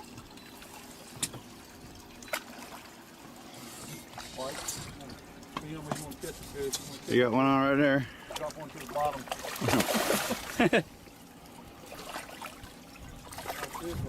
Nice. He ain't done yet. Nice. She good. Mike, up front. Fish on, fish on, fish on.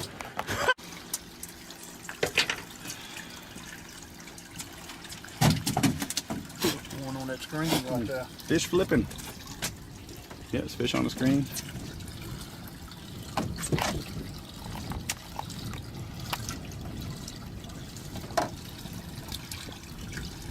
Yep, we're out here in Kerr Lake.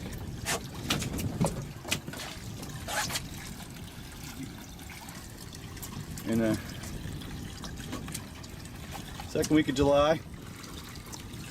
Dropping herring down these schools that we're finding with the Simrad fish finder.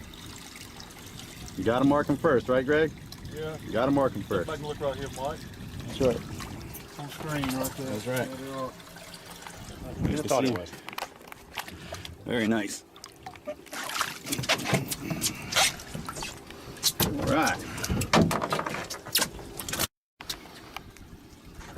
Ain't nothing wrong with that. What do we call it? Cornbread. Ain't nothing wrong with that.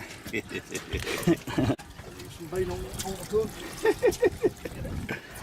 Got no bait down, problem. We only have one line in the water. Mr. Greg Patterson. Found us some fish, Greg. Yeah, sure did. You ought to start a guide service. What do you think? There's a butte. One was going. Yeah, man. That one was going.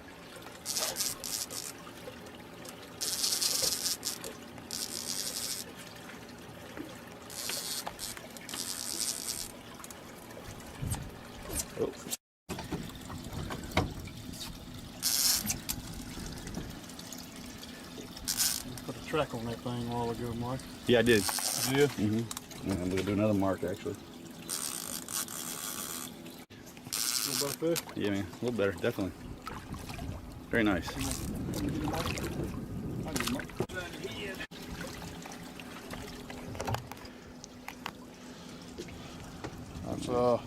That's an average call Lake striper. Right. It's hard to take a minute to talk here sometimes, but you can see these fish under the boat. And what we're doing is we're using the see us? The fish are off to our right. Look here, Greg. You see that? There's those stripers off to our right. This is the right of the side scan. I marked the fish here with the sonar, but I can see that they're off to the right. And I'll turn the boat right and we'll get right over those fish again. This technology's unreal.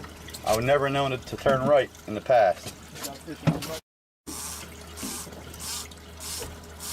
Good night. Looking off to our right over here, Dad. Dad, look here. You see that? Woo-hoo.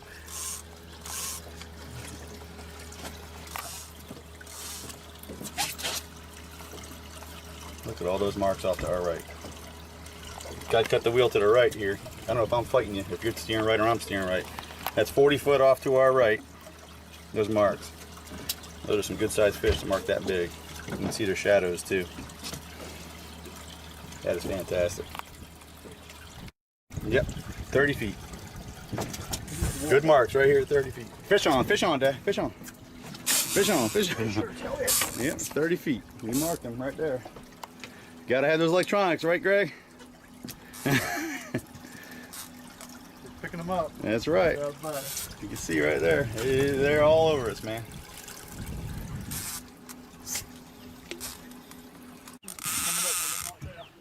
See what I mean? I'd like to bring him. Yeah. So he doesn't want to come in. Yeah. Where's he that big? He just thinks he's big. Yeah, apparently. He thinks he's a mama. Very nice. Yeah, I say there's some fish here, son. Watch the trolling motor right there. You might want to walk on there right there.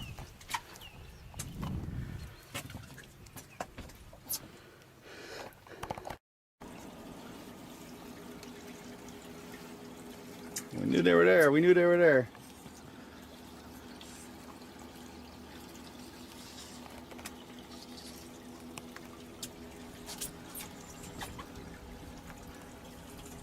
Talk about a rod tip in the water, huh?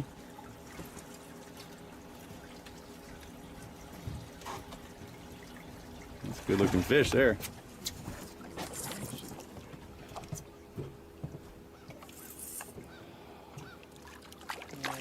Nice one.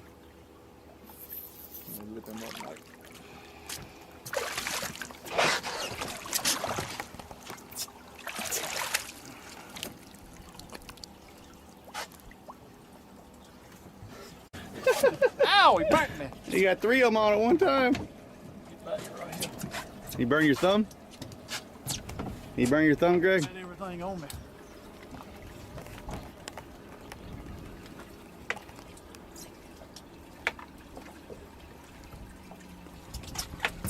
What you got up front there, Greg? You got a fish on, huh?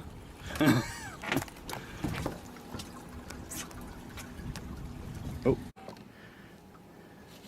Oh, we got 3 over here, y'all. Yeah, 1 here. Going down. Going down. going down. Going down. Hey, Greg, you know how to catch these fish or what? I get lucky every once in a while. Let's see, he got one. This one's going. We have a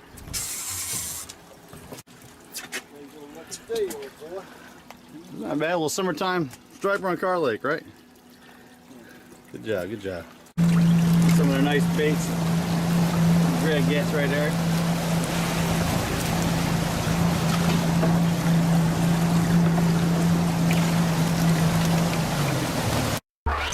All right, guys, this is one I have been meaning to do for quite a while. Definitely got the most questions about this over the years, so I'm going to bang this all out in one little video here. It is everything you need to start freshwater striped bass fishing. Cut bait, trolling, down lines, planer board lines, free lines, float lines, rivers, lakes, the whole deal. Everything you need to get started. A lot of this stuff I use, almost all the stuff I use, but I have some variations of some lesser expensive stuff and some higher end stuff. You decide what you want to use, but I'm going to show you what I use, what I've used in the past, what you can get by with, and what can get everything done. I believe in being ready for everything. There are days we go out and we're ready to cut bait fish all day, and guess what? They're not touching the cut bait. We end up trolling and saving the whole day. There are days where we're going to troll all day, go to cut bait, that doesn't work. On riding back in, we see them breaking, we cast, we get a limit right there on the way back in because we're ready to cast. So I believe in having everything ready to go and being ready to fail, because a lot of the times you're going to fail. Unless you hammer the same lake every single day at the same time in the same season over and over again, you know, you're going to have to change it up once in a while. Be ready for it. That's when the coolest stuff happens. So without further ado, let's move on. This is what I use. Okay, these are accurate reels. These are Valiants. These are overkill for freshwater striped bass. And, you know, to be honest, they're kind of overkill for saltwater striped bass, for the Valiants, because they're twin drag, you really don't need it. The Accurate Fury is a beast. It's an incredible freshwater and saltwater striped bass reel. It doesn't have twin drag, but the drag is almost the entire size of that side plate. It is an enormous, enormous drag. Lever drag, love lever drags. I'm not a fan of level lines. We'll get into that in another video, but this is what we use right here. Now with this single reel, I will troll, I will cut bait, I will live bait, I will down line, I'll use saltwater, freshwater. You'll see this reel in every video in every type of way to fishing, except jigging. Jigging, we use a little bit of lighter stuff. But that's how I rig with this, and I can do everything with a set of these. So I'll keep 8 to 10 of these on the boat ready to rock, and I can get everything done with this. I understand a lot of people don't want to spend that, especially for getting in the fresh water. You do not need these rods and these reels to get it done. Plenty other rods and reels will. This is the Stealth, Striper Stealth rods. Incredible rods. I had a hand in designing these. I helped out a bit with some other really good striper guys. Incredible rods for under $100. These will get it done right here. I recommend the medium for down lines. I use the medium heavy for everything because I pull planer boards with it, will chunk with it and everything. But the medium or the medium heavies are what I recommend for everything. Okay? So you don't want to spend that. Let's go down a little bit in price. Okay? Here's a large Abu Garcia. Okay? This is a catfish edition. It's a little bigger than it's a little bigger than the 6500. You can see it's kind of large, got the power handle. It's a decent reel. I think this reel runs around 120, 130 bucks. Now the Fury's $229, $239. So, you know, it's quite a bit cheaper than the Fury, but decent reel. The drag is not nearly as big. The drag is only as large as the main gear that's in here. So you can see it's a much smaller drag. It's a star drag, level line, decent reel. This will get it done for freshwater fishing. Millions and millions and millions and millions of striped bass have been caught on Abu Garcia reels. I started out freshwater fishing with these myself. All right, this is the 6500. It's got to be the most common freshwater striped bass reel, especially in the South. Okay, very, very popular reel. This will get it done forever and ever. But you can see the main gear size in there is not very big. Okay, so being it's not very big, the drag is not very big. So you don't have a very, very powerful drag with these. And I know you don't need a powerful drag for striped bass, but even setting it at 2 or 3 pounds with an oversized drag like we talked about before, you'll get performance on light drag settings like you've never seen. So if you can afford a larger drag in a lever drag means big drags. Star drags are smaller drags. Lever drag just doesn't mean, okay, I see a lever versus a star. Massive difference in the drag systems. This puts pressure on the main gear, where a lever drag puts pressure on the actual spool. So the lever drag size is about the size of that spool right there. Pretty big. Where this star drag is only the size of the main gear. So if you can afford a lever drag, I highly recommend going up. I don't care what brand it is, any lever drag is going to be large, much larger than almost every other star drag out there. But this 6500 has caught lots and lots of fish. This is a very classic combo here, the old ugly stick with Abu 6500. This is a C3, it means it has 3 bearings. The blue is a C4, C2, they have rockets, they have all different kinds. But any of these larger Abus will get it done, and you can get these combos for, geez, probably 120 bucks, something like that, for the rod and the reel. Pretty good value right there. Good way to get started. Downlines especially, some planer boards, it's a little small for planer boards for me, but you can go up and put a Striper Stealth rod on here. Get your 7'6" Striper Stealth with a medium heavy one of these and pull planer boards all day long. Good for downlines especially. All right, now let's say you're not a conventional type guy. You're a spinner reel guy. Well, you can get yourself a Penn spinning reel. Penns make some decent stuff. I'm not a fan of these. Any spinning reels for downlines, planer boards, they're okay for casting and jigging, but if you're gonna go to spinning reel, get the biggest spinning reel you can handle. The larger the better, because we're gonna be using higher test monos, 20 and 30 pound monos, and even a reel this size is a little small. But you can get it done with downlines if that's what you like. Here's another version here. These both have a bait runner built into them. You can see the clip here at the end. It's all right, someone's phone's ringing. So you see this clip right here? This will pay out line if you want to. We rarely use a system like this, but it's here if you need it, and I think it's a good little setup if you like a spinning reel. Listen to shine down while doing the video. All right, for casting, light lines, light jigs, small stuff on the bottom, sabiki rigs, very light. Spinner reel like this, awesome size, 15-pound braid. This is for casting baits, it's not for live baits. So you're gonna need one of these for casting small plugs, sabikis, for getting bait, stuff like that. So small spinner reel on the boat, it's a good idea. Jigging. All right, the new Accurate turns. Awesome star drag. It's twin drag, which means it squeezes the main gear. Look at the size of that main gear they put in there. So the drag is really big for a star drag. You see it clicking on and off. Really good for jigging. Have yourself a nice short rod. This is only 6'8" for jigging, very light. Something you're going to be cranking and yanking all day long. Gotta have yourself a good jig setup. This is probably $240 for this reel. You don't need to spend that much. You can get it done with the Abus like we talked about, a smaller Abu. There's some actually really nice, I think Daiwa Saltis makes some really nice ones. Shimano makes a few that are nice jigging reels. If you want to keep it down under $100, 150 bucks, 180 bucks. If you want to break 200, this turn is going to be the best you're going to see. I mean, just a massive twin drag. Twin drag means it squeezes the main gear from both sides. Only reels in the world to do that. Okay, here's one. Here's a great combo here. It's also a turn, and it's a 7'6", just a bass rod. Now this is a G Loomis, high dollar. You don't need it. I'm not even really a fan of these high modulus graphite, but you can use get a fast action for jigging. You want something that's going to react really quick. You can see how quick this tip is. It's not a very soft tip. It's very fast, very stiff tip, very stiff rod, very light. Something you can jig all day long. And you can go left and right retrieve, whatever you feel comfortable with, right? Get yourself a 7-foot ugly stick, 6'6" ugly stick. It's a little wobbly for jigging, but many guys have caught millions and millions of striped bass jigging with those ugly sticks. They're not bad. Now you see I skipped over one. I'm gonna step back. For cut bait fishing, all these we went over here will cut bait fish fine.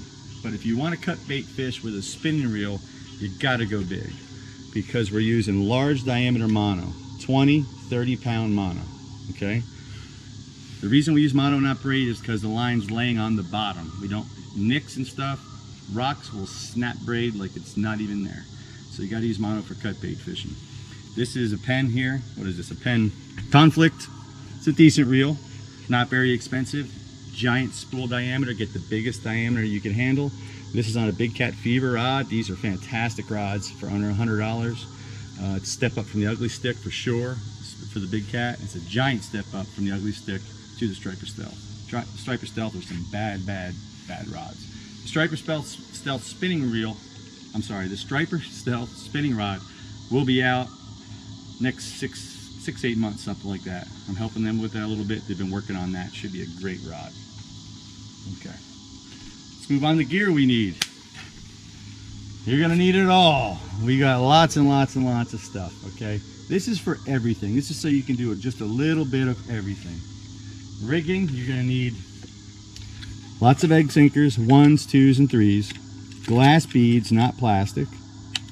Small barrel swivels, you don't need very large. You can see how small those are. Those are 80-pound test, even though they're so small. Get your good assortment of split shots. Okay, snap swivels. Instant downriggers, these are made by Ready Rig. These are fantastic for trolling, for adding line, adding weight way in front of your bait, and they release and slide down. It's called the Ready Rig Instant Downrigger. You want an assortment of circle hooks. I'm a big fan of circle hooks without a bent eye because I do not use snells. Owner, MUTU, light wire, Taichi, circle hook. Again, straight eye, I'm a big fan of those. In another video I'll go over all the sizes I like. You can carry some J hooks if you're a J hook fan, but these nasty Nautilus style circle hooks have been just fantastic for us. All right, over here we have just a rigging box. Anything you might need. Anything you might need. We got crimping sleeves, more beads, aluminum sleeves. These can be your best friend for jigging. These are bobber stops. These bobber stops are really good because you can set this at 20 foot and someone who's jigging knows where the 20-foot mark is all the time. Keep these in your box. Some straight jigging weights. Striper Steve makes those. Jig heads, I mean, we got rod tip repair, extra rod tips, just a little extra stuff you're gonna need on the boat. You know, just for melting the tips for rod tip repair. Split rings. Anything you might need, we got it. Now we have a box for cut bait fishing. We're using much larger weights for trolling weights. We got a box for trolling weights and large weights for cut bait, anywhere from 2 ounces to 8 ounces in here.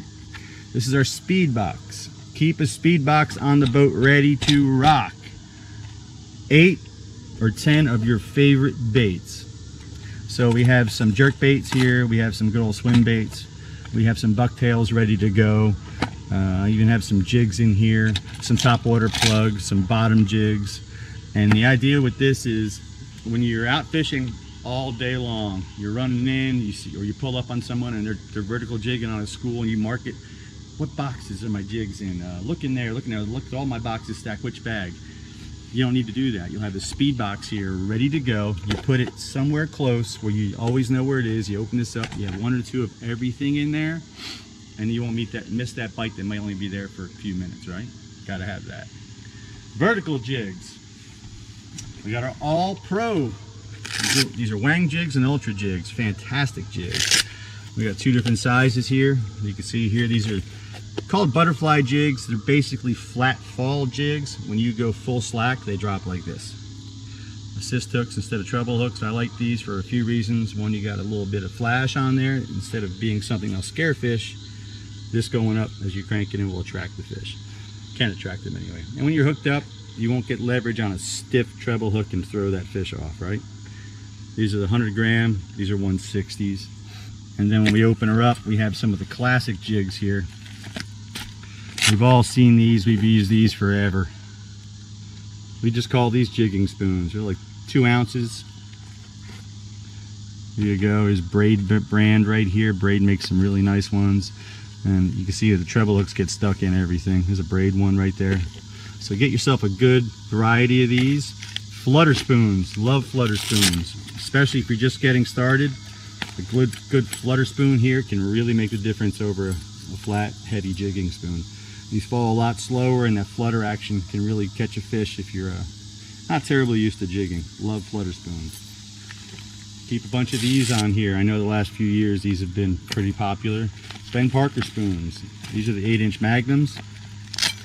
I've caught striped bass as small as 8 inches on these.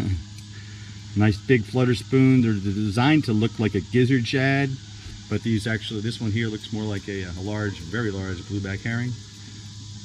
Keep some of these on your boat. You're gonna love them. Just add a couple extra split rings here so the fish can't, you know, throw the jig using leverage against you. Leaders. You're gonna need all kinds of weights of leaders. Freshwater, you can use anything from 10 pound to 40 pound. 10 pound for down lines, very light bite, very clear water. Heat of the summer, fish are not really active like they would be in cooler. So you're gonna need that thin line because they might not be hungry, they'll be line shy, you know? So that 10 pound, 15 for casting, leaders on your spinning rods. For cut bait, go all the way up to 40 pound. That line's laying on the bottom for cut bait, so it's not really a deterrent for a fish. So you can go heavier, and anything in between, be ready. You don't need fluorocarbon. You can get these made out of monofilament if you'd like, but I like fluorocarbon just because, hey, I spent all this money, a couple extra bucks for fluorocarbon. Fluorocarbon does disappear in water. It reflects light at the same rate as water.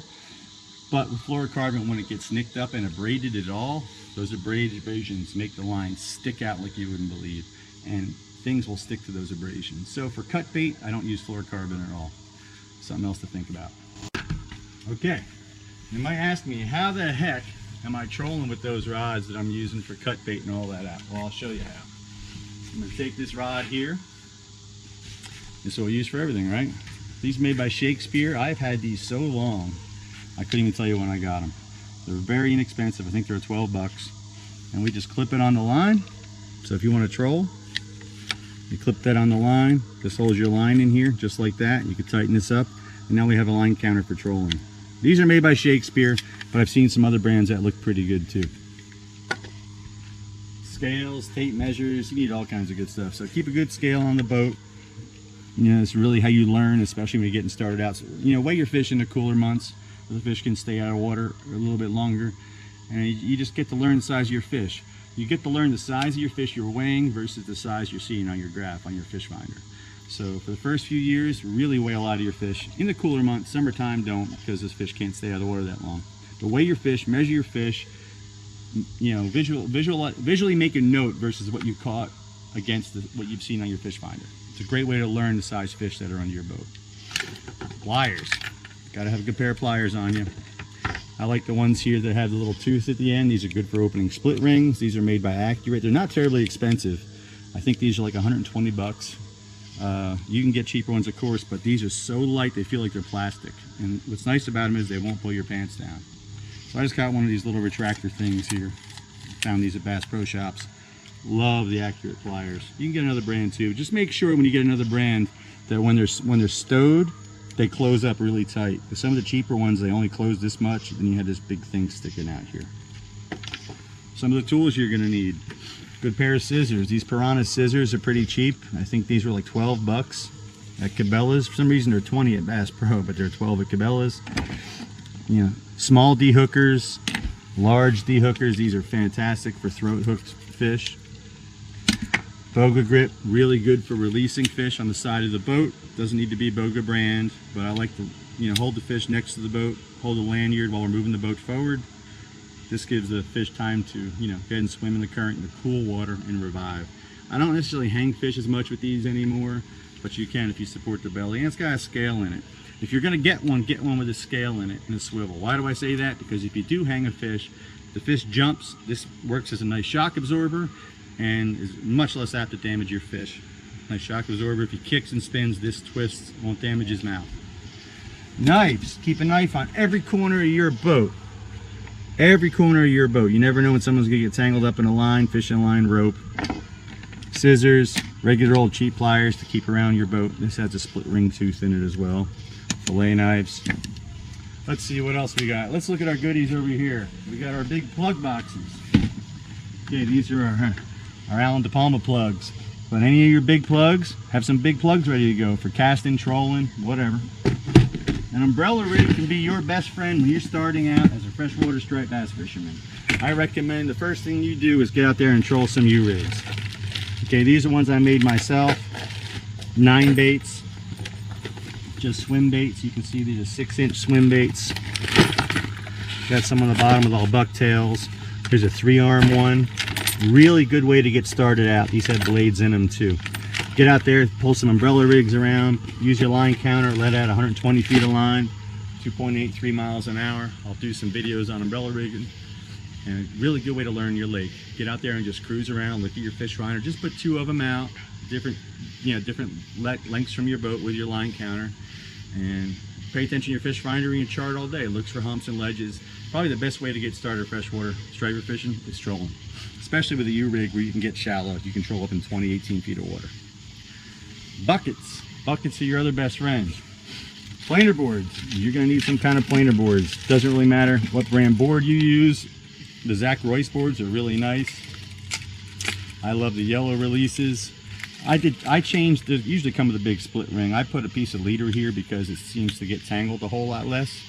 But get yourself a good set of aluminum boards, are my favorite. I don't like the big plastic ones with the big keel weight because they're very heavy. The clear boards look okay. I haven't used those before, but seem like they do pretty well. But Zach Royce, the ones with his name on are really pretty good. The lobe in the front, I've only been using these for about 5 or 6 years. I never thought I'd like the lobe in the front, but it runs right over leaves. If leaves and pine needles pile up, you kind of jerk the rod and they go right under. So I kind of like the one with the lobe in it. You're going to need release floats. These TOS planer floats are fantastic. A really smart guy invented these. TOS stands for Team Old School. But I was working with Ready Rig and I put a fin in their floats. I already love their floats, so we put a fin in it. And these work great because when you're pulling baits behind with your trolling motor, they stay away from each other. They're not gonna plane way out to the side of on the bank like a planer board will, but they stay away from each other in pairs. So fantastic. I've done a few videos on these if you search my channel. You'll also need some regular straight floats, also a Ready Rig, and they're a release so you can let out 1,000 feet, whatever you have on your reel. You can let a ton of line out, set the float, and when the fish hits, it pulls out the release and slides down to your fish. So you'll need a bucket filled with planer boards, release floats, and your Ready Rig TOS planer floats. Cast nets. Freshwater guy, you gotta have your cast nets. Keith, a 3/8 net. Great net to get started, 3/8. This is a hair bigger, but you want a 3/8 net. I throw a 10-foot in pretty much everything. We throw a 12-foot where it's legally allowed, but 10 is my number. I pretty much throw a 10-foot diameter and a 3/8. When you're moving on to getting gizzard shad, you might want to keep a 5/8 net as well for those big gizzard shad. And your smaller herring and gizzards will go ahead and slide through the hole, and you won't Christmas tree a whole bunch. But start out at least with 1 3/8 net. If you want to go ahead and get yourself a second net for gizzards, get yourself a 5/8. And the brand I recommend, I tell you, man, these Barracuda nets are just evil, evil, evil. This one here is a Tim Wade. I have a couple Barracudas that I've been using, and I'm going to do a video on those. And what's nice about the Barracudas, they have a lifetime warranty on them, where if you snag them up and tear them up, there's like a prorated warranty. Check it out on their website. Battle wounded veterans run and own the place. They've extruded their own mono. Their mono sinks. They have weighted horn options. Incredible quality of these nets. Very soft. Just a really good net. So start off with your Barracuda nets. If you're going to get a new net, I can't recommend a cheap net. There are cheap reels and cheap other things that I can recommend that you can get by with. But when it comes to nets, if you get a cheap net, like I pulled this net up here, and just look how soft that is. I mean, that is just so manageable. That's just a beautiful, beautiful net. You get a cheap net and it's Spring City. I mean, you can't manage it. So I really can't recommend a cheap one. In the comments, if you guys know of a cheap net, like a $70, $80 net, like a 10-foot net that's cheap, please recommend one in the comments. Let's see what else we got. Now on the boat, you need a couple things if you really want to be a good freshwater striped bass fisherman. You need a trolling motor with some kind of GPS steering in it. The Mink Coda makes a really nice trolling motor that deploys itself, and it's got a GPS steer and it's got its anchor lock. But I have had reliability issues with Mink Coda since I was a little kid. So I had an option to try the motor guides here. They might not be as fancy, they don't self-deploy, but this sucker works every single time I need it to work. The only time it has failed me is when I didn't charge my batteries properly, and it was my own fault. My batteries were totally dead. But this XI5 is a killer GPS trolling motor. It is very reliable. So you need a GPS trolling motor. You need your anchor lock there for when you're jigging and you're downline fishing, and you need to pull a track on a heading for when you're pulling your planer boards. So that is a must, unless you're cut bait fishing. Another must Rod holders. Gotta have good rod holders. This is a pop-out rail that I designed and my buddy Joey Scruggs makes. What's nice about it is you can pop it out, any flush mount rod holder, and move them around the boat. These are Smith adjustable mid mounts. These are the larger size for a 1-inch rail. Fantastic rod holders. I can just loosen these up. Down lines, I can lower them, or chunking or cut baiting, I can go ahead and fold them up. Gotta have good rod holders. All right, guys, well, I'm gonna do another video coming up here on rigging your boat. It's gonna be like how to rig everything for your boat for freshwater striped bass fishing. And after that, we'll do a saltwater one. Of course, real quick, gotta have yourself a good landing net. If you can handle the fish at the side of the boat, that's cool to do. But if it takes you more than 15 seconds to grab that fish with your hands, just net the fish. Get them in the boat, do your thing, handle them, and let them go. Try to get one that's rubber coated with no knots if you can. It's good for the fish. These are folding nets. They're made by Frable. They're kind of a pain in the tail, I'm not gonna lie to you. They're kind of a pain to line up to fold sometimes, and the buttons always break. But they fold up and they stow, and I've had them for years. Immediately the buttons will break on you. So drill a hole, put a pin, and that's what I use. If anyone knows of a higher quality folding net than this Frable net, please put it in the comments. I'd like to know myself, because I haven't found one. Some of the really big nets are nice, but I want one that I can fold up and stow. Gotta have your bait net, of course. AFCO makes a fantastic bait net. These are just awesome bait nets. There's a lot of cheap ones out there too. So if you see a cheap one, get one. This one is super light. It's the white net. I know a lot of guys say the black net scares the herring, but I can find a scared herring in a 50-gallon tank. I can get them, don't worry. So you need some good bait nets. One thing I'm not showing you right now is a bait tank. If you are serious about freshwater striped bass fishing, you will need a good insulated bait tank with filtering capabilities. If you're netting your own bait from the lake, it will poop, okay? It will poop, it will scale. As the bait slides down the net, slime will come off and it will fill that tank, and it will choke out your bait in a few hours, especially if it's warm out. So you need a good tank with filtering capabilities. I have an old bait caddy, it's kind of custom. Bait caddy doesn't make tanks anymore. I do love the tank.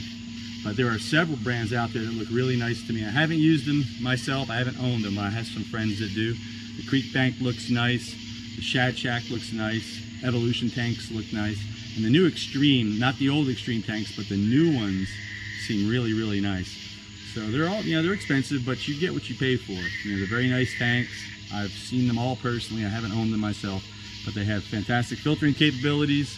You can go to stripersoup.com, and he covers all kinds of bait tanks and has little reviews on them and stuff. And you can go to all their websites for Evolution, Shad Shack, Creek Bank, and Extreme. You're going to need one of those. Insulated bait tank with filtering capabilities. I think we covered pretty much everything. I don't want to make this video 8 parts for 40 minutes and all that. This is all the basics you need to get started striped bass fishing in freshwater. I'm going to do some videos coming up on the exact hooks, on the exact riggings we use, break down each rod and what drag system I like and why we use what we use. But for right now, there you go. There's your freshwater fishing, how to get started. I hope you dig it. If you like the video, please give it a thumbs up. If you hate it, please give it a thumbs down. If you want to tell me what I did wrong, you can do that too. I'm a man, I can take it. If you have some cool, constructive comments that can add to the conversation, please stick them in there. I love you guys, I mean it. If you're my best friend, you'll subscribe. And I know you want to be my best friend. Thanks for watching. I'm going fishing. Okay, one more thing I need to show you. It's on the boat. If you look down here, you're going to see I have 2 rods rigged and ready to go all the time. They don't have to be bait casters. You can use spinning rod and reel combos for that if you like. I'll show you what I got. I have one large Revo here. It's an Abu Garcia Revo, and what I like about it is it's nice and wide. What I like about this for chucking plugs is when you're paying line out, you see the level line moves with it. Great feature. That'll keep you from getting cross up, where the line carries from one side of the spool to go through the guide, buries on a big fish, and snaps off. So this is kind of a soft rod if you look at the rod tip. I use this for chucking big heavy plugs, topwater plugs, your pencil poppers, Allen's plugs, the really big predators. It's a great combo. I keep that ready to rock. Star Drive. The other one I keep low gear reel for plugs. This here is a stiffer rod. It's a fast action rod. Okay. It's a high modulus graphite. It's a little soft compared to most high modulus graphite rods, but that fast action is good. And these are good for jigs on the bottom. Okay, this is an all-pro jig here. Love these jigs. It has a BKD body on it. I just love that the hook is independent of the jig like that. Even though it's only 3/4 ounce, it has a nice big hook. Those are really nice.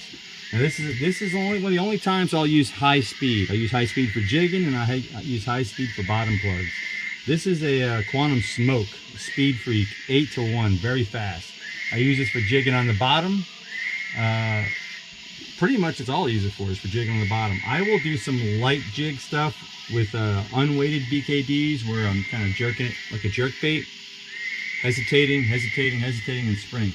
And it's good for chucking blade baits and spoons and pretty much anything you can throw with a bait caster.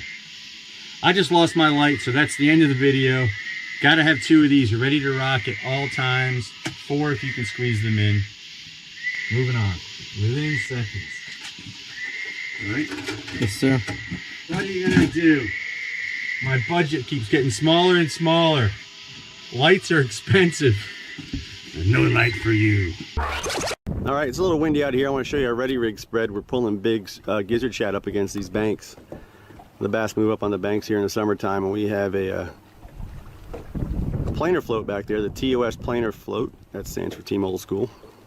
And it's a planer float off that corner right there, and then we have a stealth planer, another stealth planer, another stealth planer, and a 4th stealth planer. Don't mind the colors, we mixed them up so they can work on either side. And you can see our spread right here. We're just trying to get them up across this bank over here. As the water gets warm around this bank here, the shad move up and the bass move up after them. So you can see the boards do pretty well.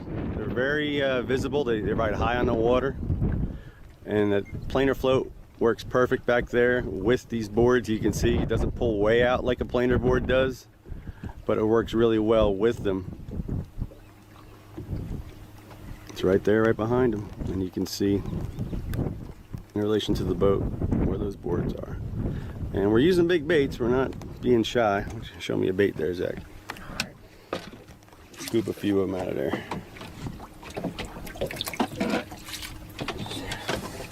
They're lively. Yeah. This tank keeps them alive. So you know they're decent sized baits. They're kind of like a Menhaden or a bunker. They really pull. And these boards are doing well. Hopefully we'll catch a few fish and show you.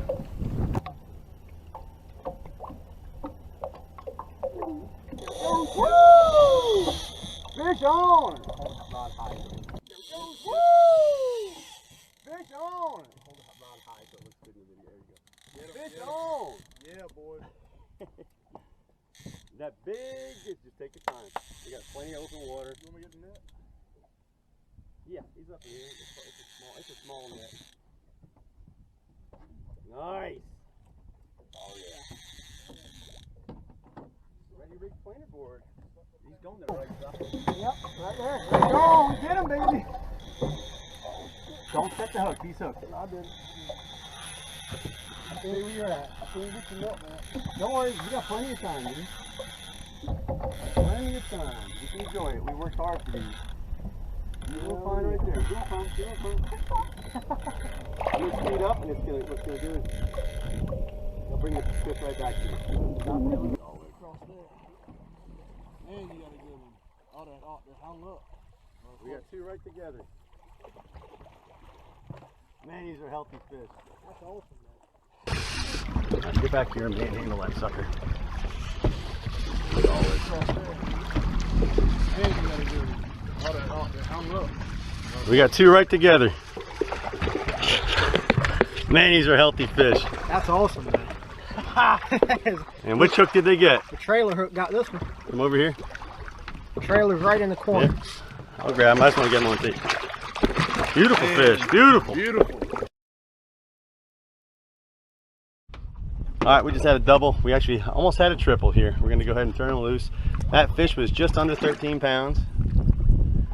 Boat's moving forward, so just turn her head forward.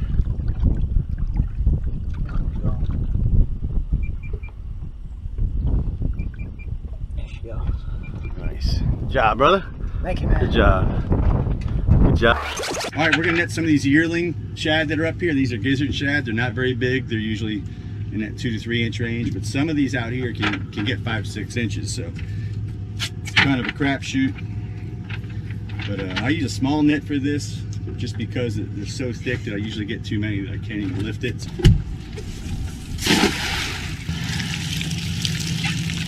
So no sense of killing a whole lot of bait for no reason. This is a cheap net. I'm not a real fan of these cheap springy nets, but it is what it is for right now, right? So I like throwing the striper suit method for a small to medium sized net. Really quick loading. You don't have to put it over your shoulder or your mouth or anything, pretty good. All right, now John's gonna put me on him. Yeah, bump it in gear, John. Of course, they're right here where this wakeboarder is about to come through. Okay, cool, he lost his rider. Let's go there. A little quicker. They're really easy to get this way. It's a 3/8 mesh, pretty small. You might need to even go a 1/4 inch mesh in case you get a whole bunch of little ones. All right, slow down a touch. Start swinging left. Straight out, hold that cord. Touch left, hold that cord.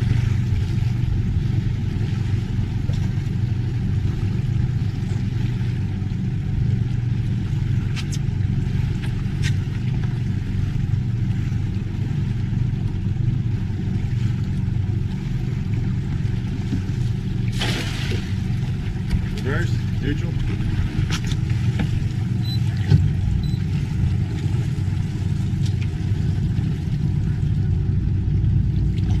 Alright, I'm going to run down this side of the boat. Trey, meet me in the back.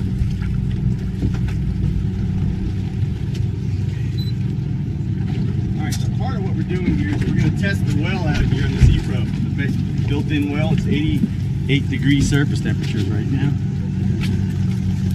which are tough for baits.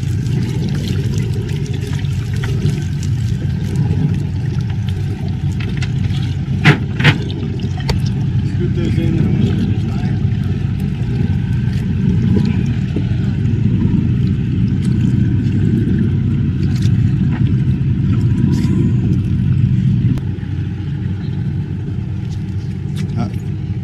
All right, now the camera's got water on it, but you can see why I throw the small net, because if I threw a 10-footer right now, we would have killed 1,000 baits, and we don't really need that many.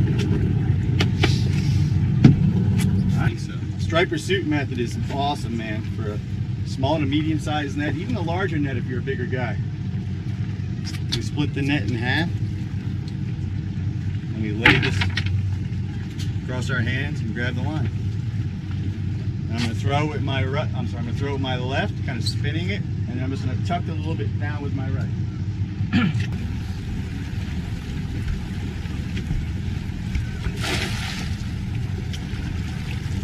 So these are small baits, obviously, but we're going to test the usefulness of this well in the middle of summertime, see how good it works.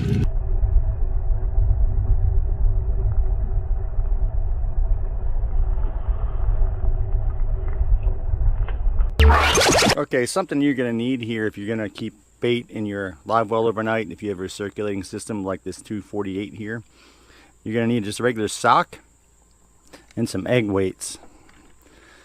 1 ounce, 2 ounce, kind of mix them up.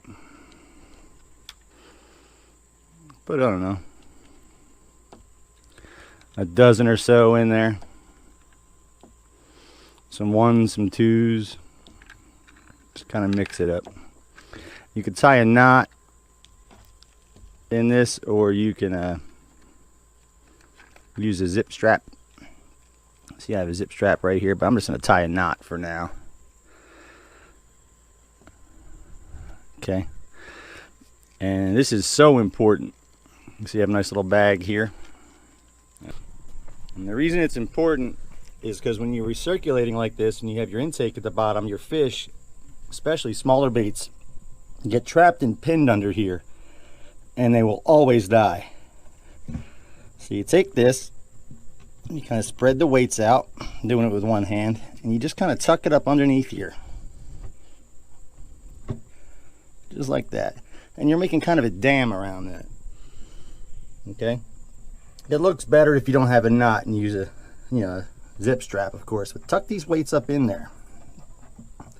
This way when these fish get sucked around, they swim around, they'll bounce off of this and they don't get stuck up underneath it. This made a huge difference. In a pinch, I just grabbed some gravel off the bank, rinsed it out in my net and stuck it up underneath there, and not one single one got stuck up underneath there. But if you don't do anything at all, you just leave that, they'll swim around the circle of this well and get stuck right underneath there. And you'll have 4 or 5 of them under there. Then they'll work their way out, and then the next suckers will get stuck under there, and then they'll work their way out, and then the next few will get stuck under there. So something like this is pretty effective. All right, we're testing out the Sea-Pro live well here on some yearling gizzards, and I think there might be some threads in there too. These are really small, so they're normally tough to keep, and the water's 85 degrees. So we ran the water, we ran it for a while. We're pumping it in water, and you can see all the stuff that they're crapping out and all the sediment in the water. So we want to give them a chance to get out before we switch it over. So we're going to let that run for just a little bit. See all the sediment, John? Can you see all that? Just all the... So we'll let it run. You can see it's filtering out. And the idea is we're just pumping some fresh water in here now. And then we'll go ahead and switch to recirculating. We'll put some salt in here and some ice and go ahead and get it down temperature wise. Let's go ahead and do it. Okay, on the live well switch, Michael, it says live well 1. Switch it down. Okay, now you see it rotates here. Now it's no longer pumping in water from the lake. It's pumping in water from here. It's sucking it from the bottom, pumping it at the top, and the bubbles are coming in with the Venturi valve. Okay, now we're going to go ahead and add salt. At this time, it's a 30-gallon live well.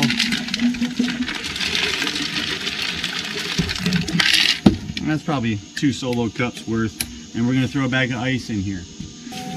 We went ahead and added some salt. Now we're going to add some ice. We have our recirculating pump on. Let's see how they do.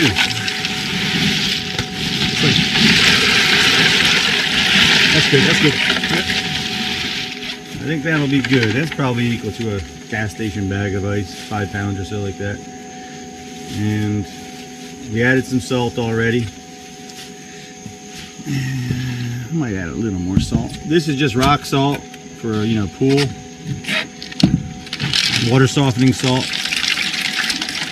You definitely don't want to add iodized salt from your house.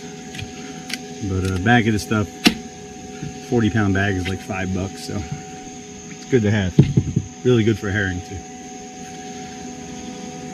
And that's it. We'll leave our recirculating on overnight, and I might add a little bit of ice.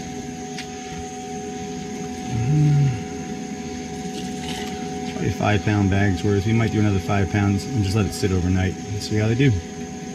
So we're keeping it cold because they like it colder, I guess. Well, it slows all their body process down.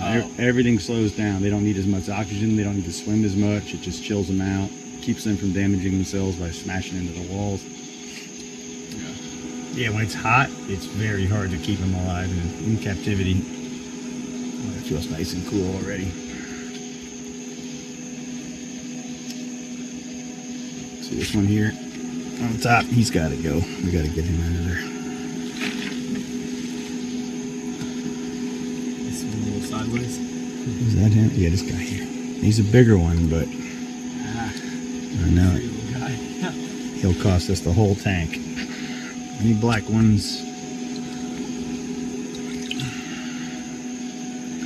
Number one reason people have their bait die is they overload the well. They get greedy. They throw that net, it's so much bait they can't believe it, and they overload the well, and before you know it, they used up all the oxygen in the tank so quick that they kill them all. All right, cool. Dump the rest. I think we're rocking.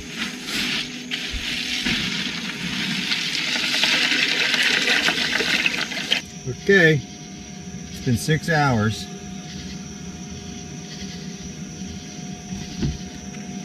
So far, so good. Definitely see some, you know, particles and stuff floating. Gizzard shad are very, very dirty baits. But besides that, they're doing really, really well. All right, let's see if they go through the night. No filter at all. Just ice and salt.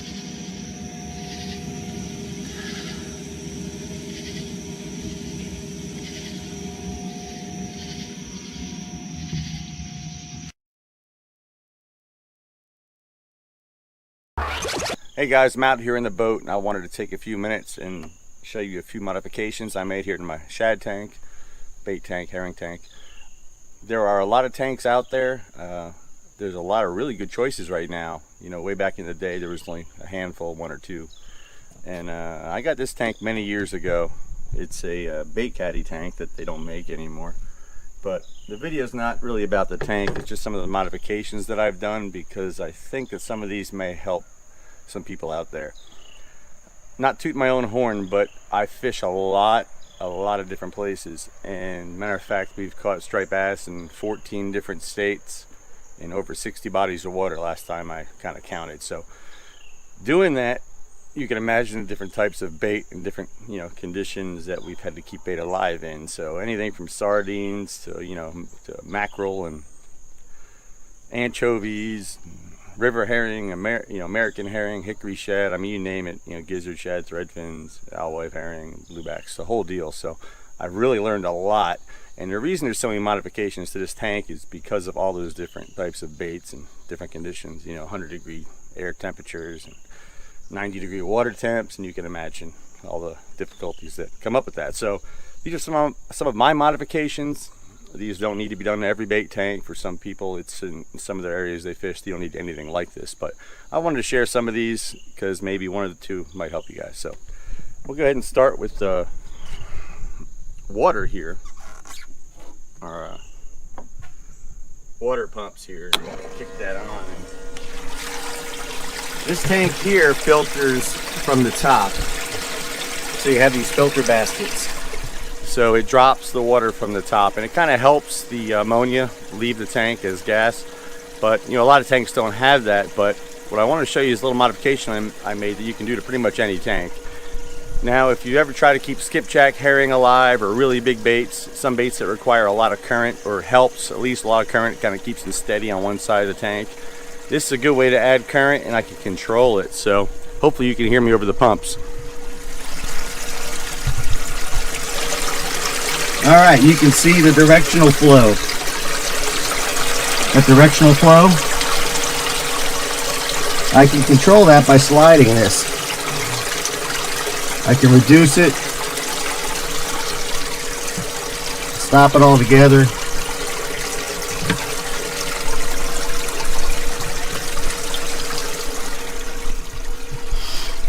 And that's really good if you need a lot of current, but you don't want so much current that you exhaust your baits.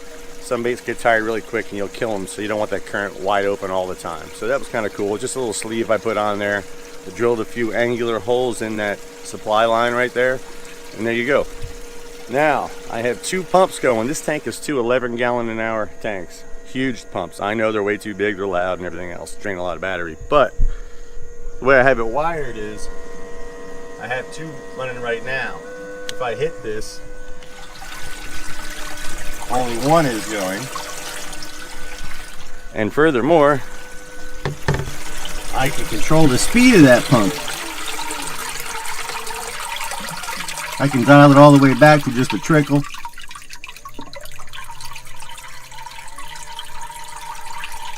Or I can go wide open. And that's this little knob right here.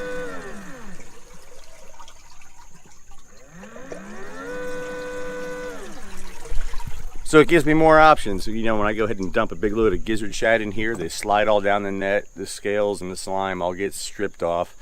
You dump it in the tank and immediately all that string is hanging in there and it fills up their gills and kills them. So when I put my bait first in there, I'll put both pumps on, crank them wide open, and let it run like nuts to get all that initial stuff out. And then I can dial it back as the day goes on, especially when you get down to 5, 6 baits, maybe a dozen baits, whatever. You don't need both pumps going.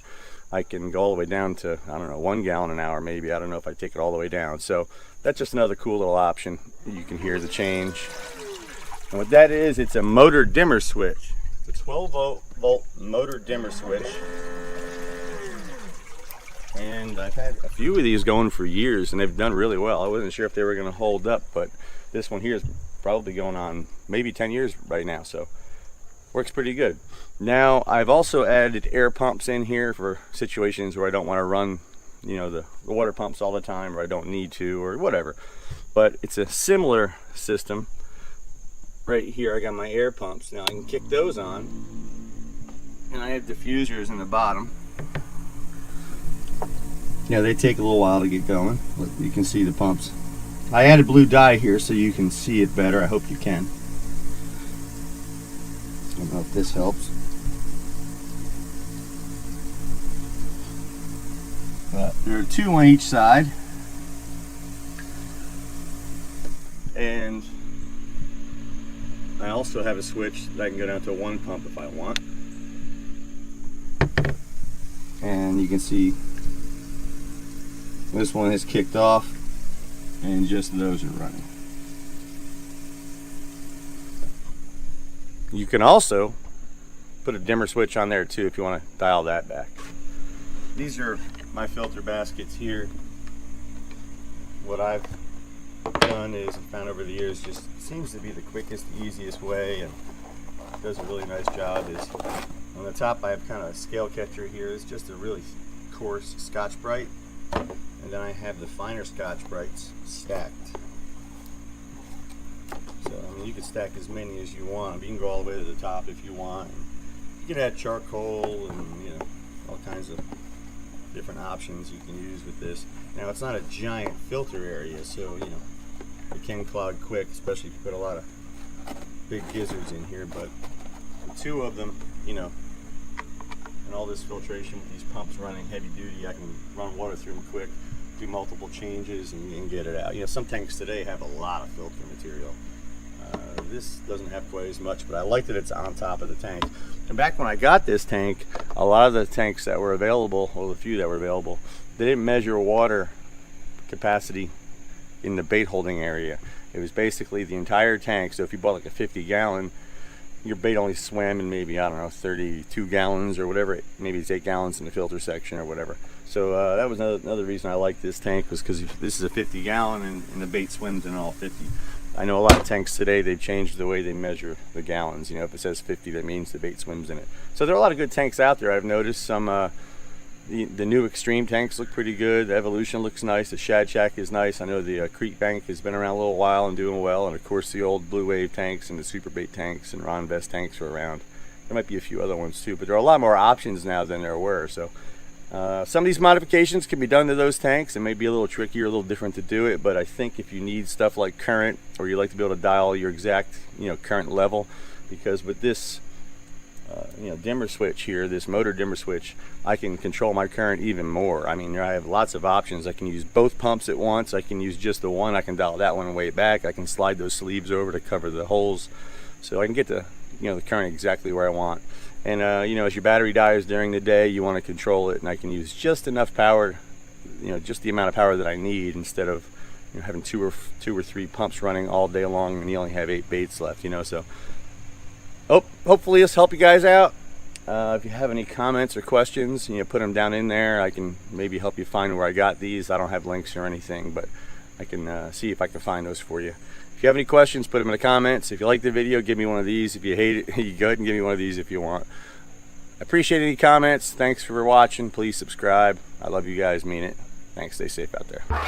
All right, well, we're out here freshwater fishing here on Kerr Lake. This is Team Old School. We're going to show you how to put a set out to catch freshwater stripers. We're going to use floats, planer boards, split shot lines, And first I'll show you over here what kind of bait we're using. We just netted earlier.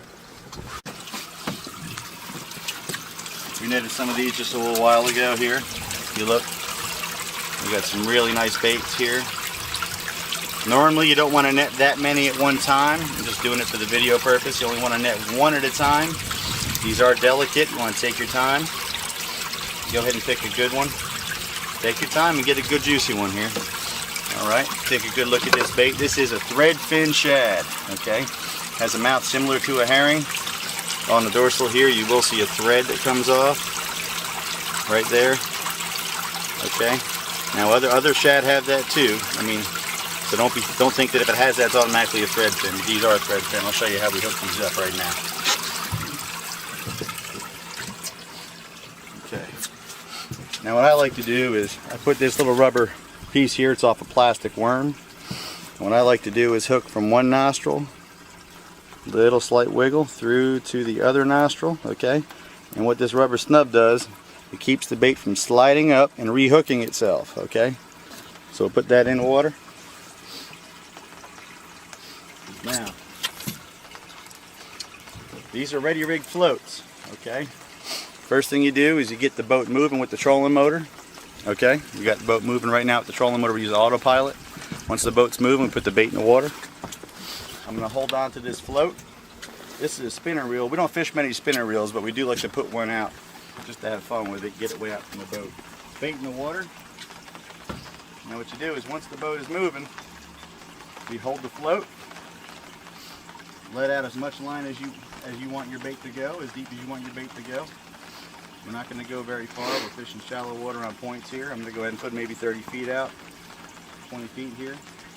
Now, you see what I have here? I have the float and the main line coming from the rod. This is braid here. I like to give it a good twist. Push on the bottom of the float. Put the line in the twist, give it a good push, make sure it's tight. And that's all there is to it. We put it out. Alright, we're just going to go ahead and let the float out. You can see the boat's moving. We're moving about 0.4 miles an hour. Just go ahead and let it out. Now when the fish strikes that and pulls the line tight, the loop comes out of that float. The float will slide down to the bait. I'm sorry, it'll actually slide down to the swivel. We put 2 little glass beads above the swivel. So when that float slides down, it hits the beads. It doesn't go past the beads, past the swivel, and hits the fish. Also, I like glass beads because they make a nice rattle, a little extra noise. So we got that. We're going to set that out. Now I'm going to show you how to do a planer board. Okay, as you can see here, I've hooked the bait the same way. A little piece of plastic worm here. This is very important. Otherwise, this bait could slide all the way up, flop over, and rehook itself on the side. Fish will take it, and you'll miss that fish. Now, with a planer board, I'll show you here the beads. Now these beads are the same beads I put on the float rig. When this slides down, it'll hit the beads and not slide all the way down and knock your fish off or possibly lose the board. So this board snaps on the same way. I write my name on it. My name, my phone number, and the VHF channel I'm going to be on. This is a left side board, a port side board. So what I do is I put my rod in my rod holder like this. I put the clicker on. And what I do is I just hold the board with my hand. I'm going to go ahead and just put out, you can see I'm going 6 feet. That's the length of my arm. 6 feet. Another 6, that's 12. Another 6. Okay. Make sure we're moving quick enough here. Now this clips on the exact same way. Take the line from the rod. Give it a good twist. Put it in the release. Just like that. Okay. See how we put it in? Put it in just like that. It will straighten itself out. And what I like to do is just get it back a little bit. I'll stick it in a rod holder. You watch that planer board, and I'll leave the clicker on. And as the boat's moving, that will put itself out. You can see it going on out all by itself. Alright, here we go. We got our full spread out here. You can see we have 3 boards here on the bank side. 1, 2, and 3. And we try to get that last third board close to the bank running, you know, 2, 3, 4, 5 feet of water. We're a little further out now, but we'll move it in and out. And the second board here, the board here. So we'll run 3 on one side. We're on the open side of the creek here, so we'll have a board here, here, and here. We run 3 on this side also. If we do start catching all the fish on the open side, we will put 2 more boards on this side. We'll pull them from the other side. But usually this time of year, being December, or I'm sorry, January, the fish will move up on the banks looking for warmer water as the sun warms it up, looking for bait. So oftentimes we'll put 5 boards on one side and none on the other. Okay, now you can see in the back of the boat here, we have a split shot rig here. That's this rod here with the black reel. That's only about 100 feet out with 1 medium-sized split shot. Same over here, 1 medium-sized split shot. These rods standing straight up. These are our furthest planer boards that are out.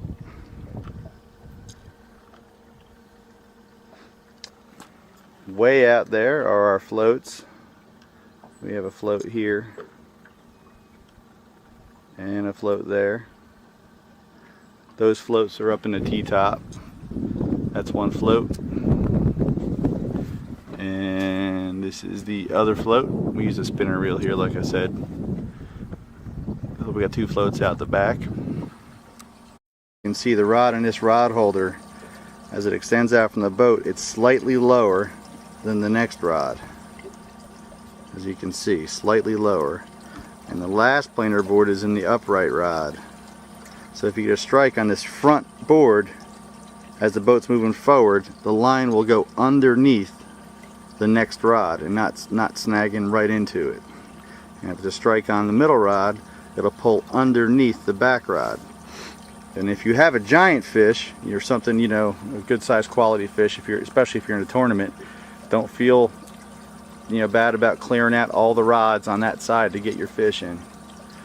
And you do that and you should be pretty clear. And if you add more rods, just make sure that you start with the front rod aiming more parallel to the water, slightly higher as you move back towards the stern of the boat. Alright, setting the drag while the rod is in the rod holder. What I like to do, and of course it's by anyone's preference, you can do whatever you want, but what I like to do is go ahead and set my drag full at where I would fight my fish at. Now, this is a lever drag reel, it doesn't matter, you can do it with a star drag. Go ahead and set it at where you want it to fight at. Okay, once you have that set, put it in the rod holder and back it off just a little bit. So when the fish runs, he has a little more room to move. He can pull the line off easier. When the fish first hits, he freaks out. He goes crazy. He goes in circles. He will put the most pressure on the rod at the strike. So we want to go ahead and loosen the drag at that point, just in case the rod holder's loose. You know, your knot is not perfect. That's when the most pressure is put on the fish. So I like to loosen it at that point. I pick up the rod. When the reel is spitting out drag, when a fish is really pulling hard, I do not set the hook. He's already hooked. Just pick him up, tighten your drag, and fight your fish back to the boat. Also, in fishing planer boards, you're often fishing in shallower water. That backboard there may pull, you know, into a foot or 2 of water sometimes, and a lot of times that's where your biggest fish come from.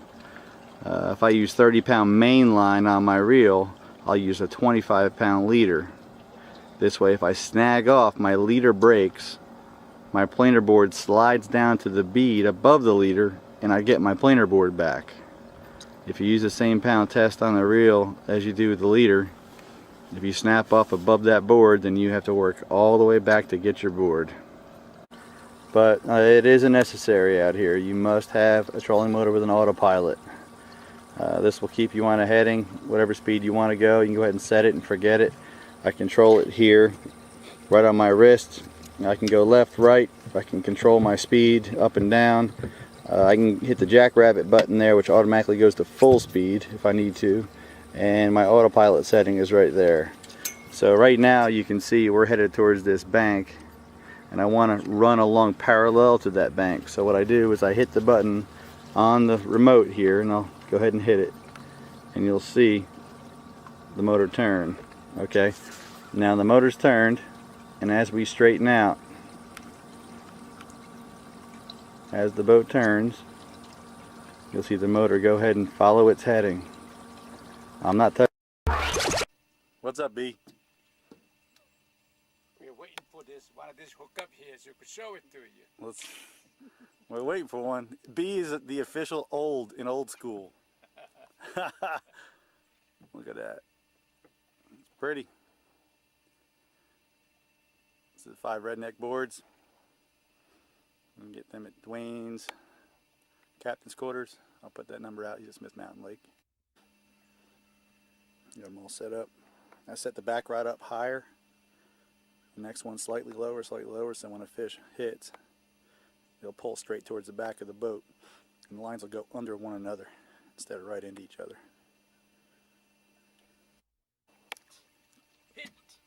Oh! He just hammered it. Didn't hook himself. This is the redneck board right here. Just put your name and your phone number and you know, whatever number you're going to have on your cell phone in the boat in case you lose it. But the way you start is go backwards for you. There's your line. We're using small bait here in the wintertime. Here's my leader. On top of the swivel here, I got a bead. That bead right there, I got 2 of them. What I'll do is I'll clip above the bead. When the fish hits and it slides down, it hits that bead. It doesn't go down and hit the fish and knock the fish off. So what I like to do is put the rod in the rod holder. And, make sure I'm not tangled, of course. I'll put the rod in the rod holder, hold the board like this, then go ahead and just pull how many pulls out I want. So let's just say I want 20 feet behind the board, or whatever for this. Just pull out my line, as much as I want behind the board. And now, I don't take this line, I take this line here. And most people just clip it to the line. I don't, I give it a twist. Just like that, so I got the whole twist inside that clip. You can see I have the whole twist inside the clip. Just like that. Clip that on. Just go ahead and drop it in. All them accurate reels, pen rods, and redneck planer boards.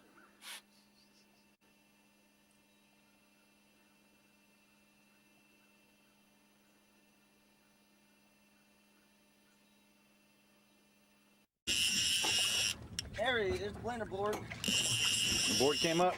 That's board. Look at the size of that fish. I didn't see it yet. Holy moly!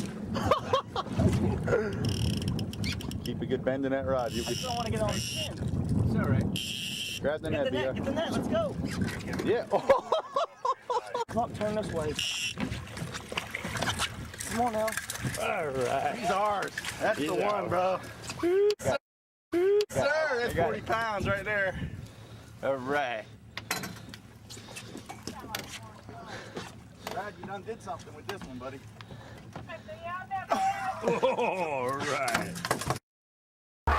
I appreciate you guys watching. Do me a favor and hit that like button real quick. It's a thumbs up. That's the only way I can really tell if you guys really like these types of videos. If I get a lot of thumbs up, then I know you like this style video and I'll pop out a bunch more.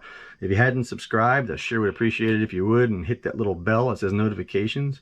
And this way you'll get an email whenever I put out a new video. So I'm going to be doing a lot of these, going through all the rigging, how we rig every bait, and I'm doing my chart videos as well, so you can see how we attack each lake while we go over the chart.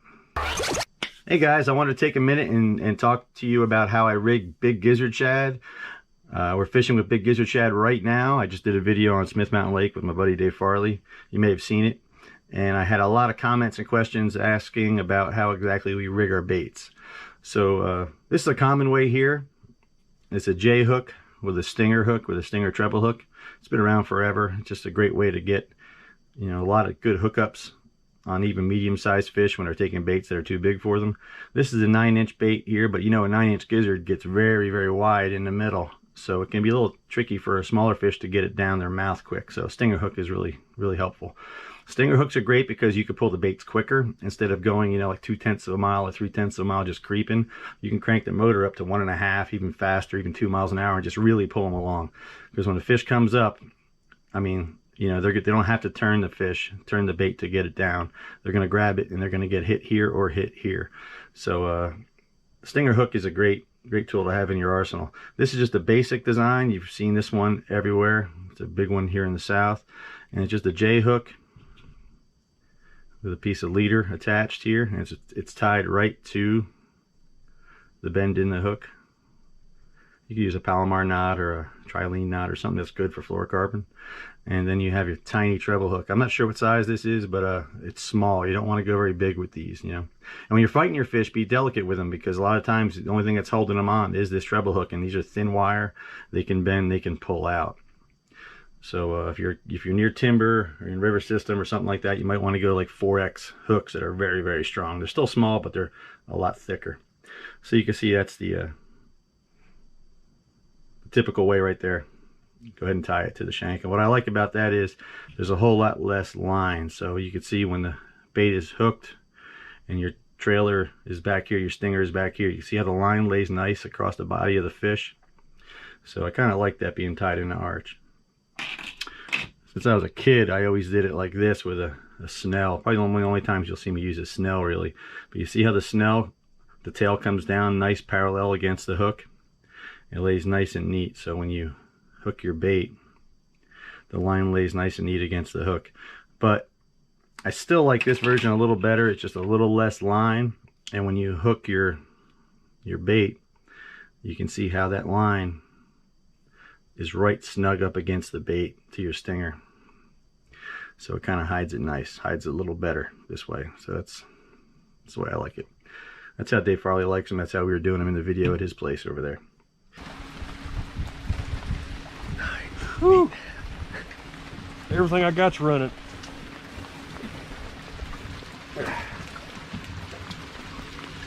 You alright? You're shivering so darn much.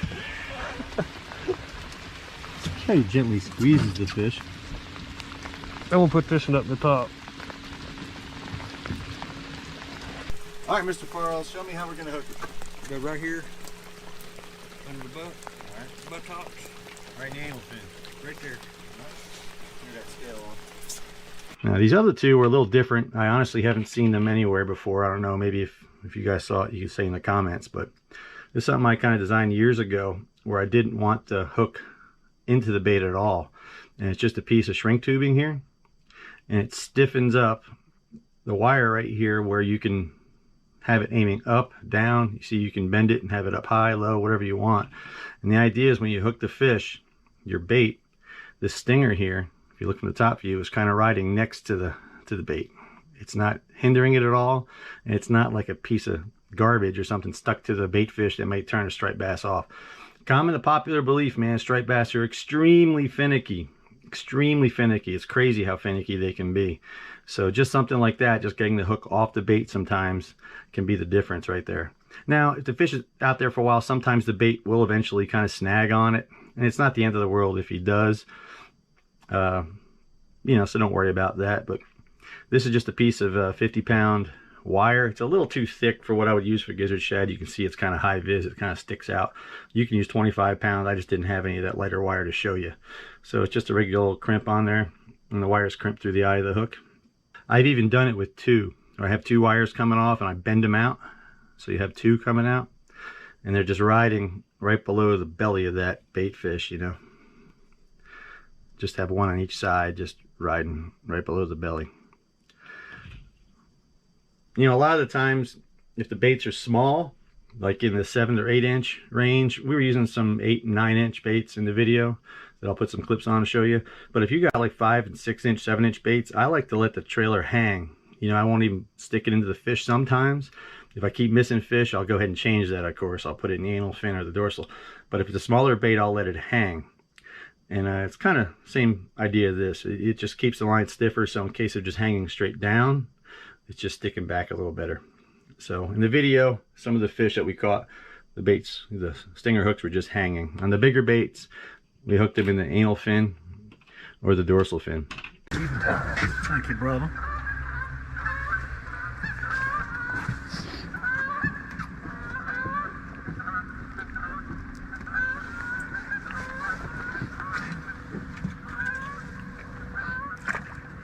Now this is another one.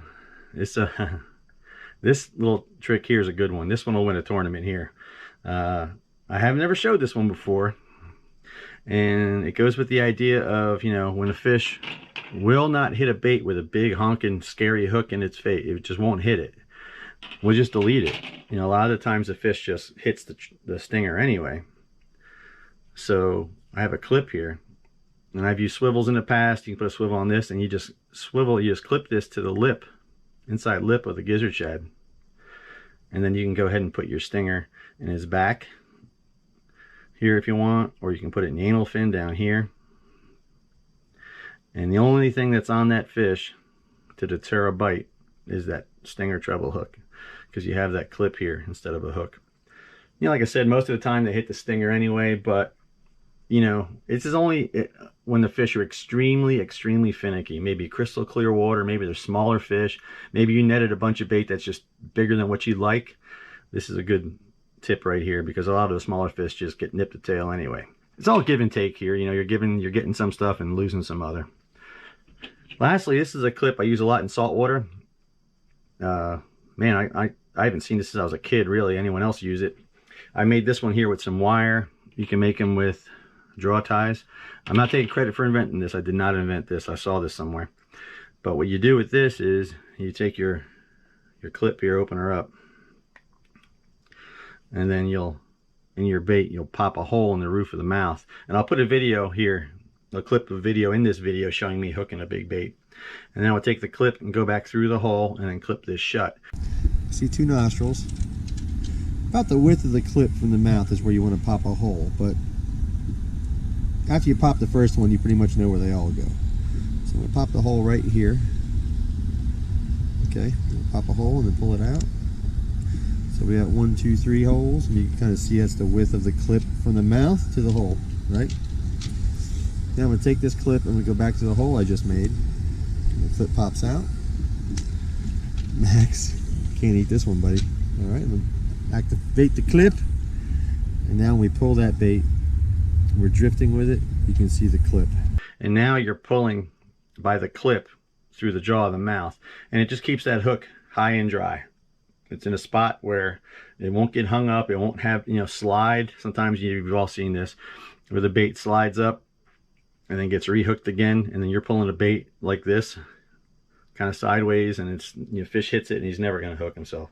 So this really ensures that the hook stays nice and high, and because it's so in such a position where it can really attack, I hook more fish with just this if I'm not using a stinger hook versus, you know, a hook in the nose or a hook in the mouth where the hook is like this. So if you're going without a stinger, this one works really well. And I would go smaller than this, of course. This is like a 9/0. You know, even for the gizzard shad we had in the video, which are between 7 and 8 inches, maybe a couple 9s, I would use a hook, you know, down to a 5 or a 6, something like that. But I did it here with, this is a twisty wire from a twist tie from a grocery bag. You know, it comes in a, you know, in the bread, for twisting up the bread. Just ripped the paper off and attached it with that. Real good idea there. I want to take a minute and thank Dave Farley for having us out on his water. I haven't been on Smith Mountain Lake in over 10 years, and it was a really good time out there, even though it was raining. And I really do appreciate it, Dave. Thanks, brother. Right here, keep an eye on this one. Close one? That front board just got a little... This is right here on the inside? Got little inches? Sure did. Backboard just got it. There we go! Fish on! Fish on! Fish on! Catch him, baby! Catch him! We'll go back with this one. Oh, yeah, that's the one I was watching first.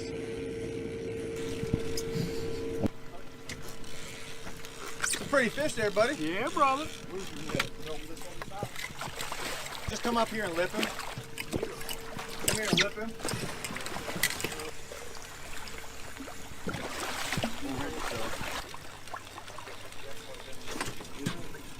Pretty fish. Nice one, brother. There you go. Now you can do it. He hit it. Woo! Woo! Woo! Come here, brother. Fish on! Fish on! He's a screamer! He's a screamer! He's a screamer! Don't set the hook like I did. Thanks for watching, guys. I love you. Mean it. Stay safe on the water. Leave a few for me.